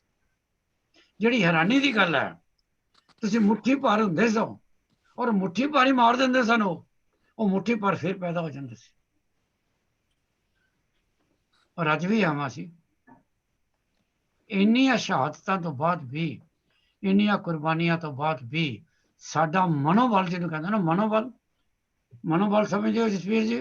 ਹਾਂਜੀ, ਸੈਲਫ ਕੌਨਫੀਡੈਂਸ, ਪਰਮਜੀਤ ਸਮਝਦੇ? ਦ੍ਰਿੜਤਾ ਕਹਿ ਲਓ ਪੰਜਾਬੀ ਚ, ਨਹੀਂ ਕੀ ਚੀਜ਼? ਕੌਨਫੀਡੈਂਸ, ਸੈਲਫ ਕੌਨਫੀਡੈਂਸ ਕਹਿ ਸਕਦੇ ਹੋ। ਜਿਹੜਾ ਤੁਹਾਡੇ ਅੰਦਰ ਕੋਈ ਗੁਰੂ ਗੋਬਿੰਦ ਸਿੰਘ ਦੀ ਦਿੱਤੀ ਜਿਹੜੀ ਸ਼ਕਤੀ ਹੈ ਨਾ। ਪਿੱਛੇ ਮੈਂ ਇੱਕ ਛੋਟਾ ਜਿਹਾ ਸ਼ਾਇਦ ਤੁਹਾਨੂੰ ਵੀ ਭੇਜਿਆ ਸੀ, ਉਹ WSU ਤੇ ਵੀ, ਉਹਨੂੰ ਖੁਸ਼ਵੰਤ ਦੀ ਗੱਲ ਯਾਦ ਆਉਂਦੀ ਸੀ ਕਿ ਜਦੋਂ ਗੁਰੂ ਦੇ ਬਾਗ ਦੇ ਮੋਰਚੇ ਲੱਗੇ ਨੇ ਤੇ ਤੁਹਾਡੇ ਜੱਥੇ ਅਕਾਲ ਤਖਤ ਸਾਹਿਬ ਤੋਂ ਅਰਦਾਸ ਕਰਕੇ ਚੱਲਦੇ ਸੀ, ਹੱਥ ਵਿੱਚ ਗੁਟਕੇ ਹੁੰਦੇ ਸੀ, ਤਾਂ ਜਿਹੜੇ ਮਹੰਤ ਸਨ ਉਹਨਾਂ ਨੇ ਗੁਰਦੁਆਰੇ ਦੇ ਅੱਗੇ ਪੁਲਿਸ ਰੱਖੀ ਹੁੰਦੀ ਸੀ, ਲਾਠੀ ਚਾਰਜ ਹੁੰਦਾ ਸੀ। ਉਹ ਜੱਥੇ ਮੀਆਂ ਮਤਲਬ ਔਰਤਾਂ ਆਦਮੀ ਬੱਚੇ ਸਭ ਵਿੱਚ ਹੁੰਦੇ ਸਨ, ਉਹ ਗਿਰ ਜਾਂਦੇ ਸਨ, ਪਰ ਉਹਨਾਂ ਨੇ ਗੁਟਕੇ ਕਦੀ ਹੱਥੋਂ ਨਹੀਂ ਛੱਡੇ। ਬੜੀ ਉਹਨਾਂ ਨੂੰ ਉਹ ਮਹੰਤ ਜਿਹੜੇ ਸਨ ਬਹੁਤ ਉਹਨਾਂ ਨੂੰ ਮਾਰ ਪਵਾਉਂਦੇ ਸਨ, ਫਿਰ ਉਹ ਗ੍ਰਿਫਤਾਰ ਹੋ ਜਾਂਦੇ ਸਨ, ਫਿਰ ਦੂਜਾ ਜੱਥਾ ਆ ਜਾਂਦਾ ਸੀ।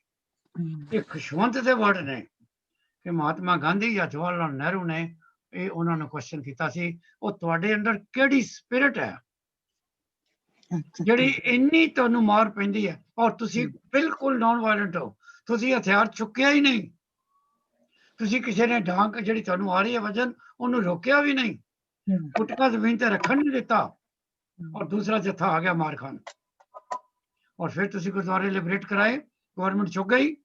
ਉਹ ਕਿਹੜੀ ਸਪਿਰਿਟ ਹੈ? ਤਾਂ ਉਹਨਾਂ ਨੇ ਕਿਹਾ ਸੀ ਸਾਡੇ ਅੰਦਰ ਗੁਰੂ ਗੋਬਿੰਦ ਸਿੰਘ ਦੀ ਸਪਿਰਿਟ ਹੈ, ਸਾਡੇ ਅੰਦਰ ਗੁਰੂ ਅਰਜਨ ਦੀ ਸਪਿਰਿਟ ਹੈ, ਜਿਹਨੇ ਤਤੀ ਤਵੀ ਤੇ ਬੈਠ ਕੇ ਵੀ ਸੀ ਨਹੀਂ ਕੀਤੀ।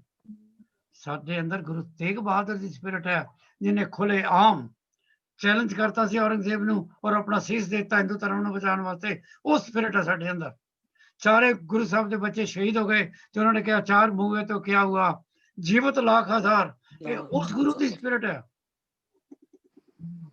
ਸੋ ਸਾਡੇ ਅੰਦਰ ਜਸਵੀਰ ਜੀ, ਪਰਮਜੀਤ ਜੀ ਜਿਹੜੀਆਂ ਉੱਥੇ ਬੀਬੀਆਂ ਬੈਠੀਆਂ ਨੇ, ਦਰਪਨਾ ਬੈਠੀ ਹੈ, ਬਬਲੀ ਬੈਠੀ ਹੈ, ਦਵਿੰਦਰ, ਆਫ ਕੋਰਸ ਜਿਹੜੇ ਤੁਸੀਂ ਸੱਜਣ ਪੁਰਸ਼ ਵੀ ਬੈਠੇ ਹੋ, ਜਸਵੀਰ ਹੈ, ਵਜ਼ੀਰ ਹੈ, ਨਵਤੇਜ ਹੈ, ਮਹਿੰਦਰ ਹੈ, ਤੁਹਾਡੇ ਅੰਦਰ ਜਿਹੜੀ ਆਪਣੇ ਕੌਮ ਦੇ ਲਈ ਪਿਆਰ ਹੈ ਨਾ, ਤੁਹਾਡੇ ਕੌਮ ਦੇ ਅੰਦਰ ਜਿਹੜੀ ਤੁਹਾਡੇ ਅੰਦਰ ਜਿਹੜੀ ਜਿਸ ਵੇਲੇ ਉੱਥੇ ਸਾਡੇ ਫਾਰਮਰ ਸਰਦੀ ਵਿੱਚ ਜੂਝਦੇ ਨੇ ਔਰ ਉੱਥੇ ਕੋਈ ਵੀ ਮੌਤ ਹੁੰਦੀ ਹੈ, ਤੇ ਜਿਹੜੀ ਤੁਹਾਡੇ ਅੰਦਰ ਜਿਹੜਾ ਉਬਾਲ ਉੱਠਦਾ ਨਾ, ਇਹ ਤਾਕਤ ਗੁਰੂ ਗੋਬਿੰਦ ਸਿੰਘ ਜੀ ਹੈ, ਔਰ ਇਹ ਤਾਕਤ ਨੂੰ ਕੋਈ ਹਟਾ ਨਹੀਂ ਸਕਦਾ, ਕੋਈ ਘਟਾ ਵੀ ਨਹੀਂ ਸਕਦਾ। ਪਰ ਇਹ ਪੰਜਾਬੀ ਦੇਖੋ ਜੇ ਹੁਣ ਤਾਂ ਦੇਖੀਏ, ਹੁਣ ਵੀ ਪੰਜਾਬੀਆਂ ਨੇ ਪਹਿਲਾਂ ਸ਼ੁਰੂ ਕੀਤਾ, ਸਿੱਖਾਂ ਨੇ ਚਲੋ ਸ਼ੁਰੂ ਕੀਤਾ ਐਜੀਟੇਸ਼ਨ, ਤੇ ਇੰਨੀ ਦੇਰ ਤੱਕ ਸਿੱਖ ਹੀ ਬੈਠੇ ਆ। ਚਲੋ ਜੋ ਅਕਾਲ ਪੁਰਖ ਦੀ ਬਖਸ਼ਿਸ਼ ਹੈ, ਅੱਜ ਅਸੀਂ ਇੱਥੇ ਹੀ ਖਤਮ ਕਰਦੇ ਹਾਂ। ਤੇ ਜੇ ਕੋਈ ਕੁਐਸਚਨ ਨਹੀਂ ਹੈ ਤਾਂ ਮੈਨੂੰ ਦੱਸ ਦਿਓ। ਕੋਈ ਕੁਐਸਚਨ ਹੈ? ਕਿਉਂਕਿ ਵਾਹਿਗੁਰੂ ਜੀ ਕਾ ਖਾਲਸਾ, ਖਾਲਸਾ ਵਾਹਿਗੁਰੂ ਜੀ ਕੀ ਫਤਿਹ। ਫਤਿਹ।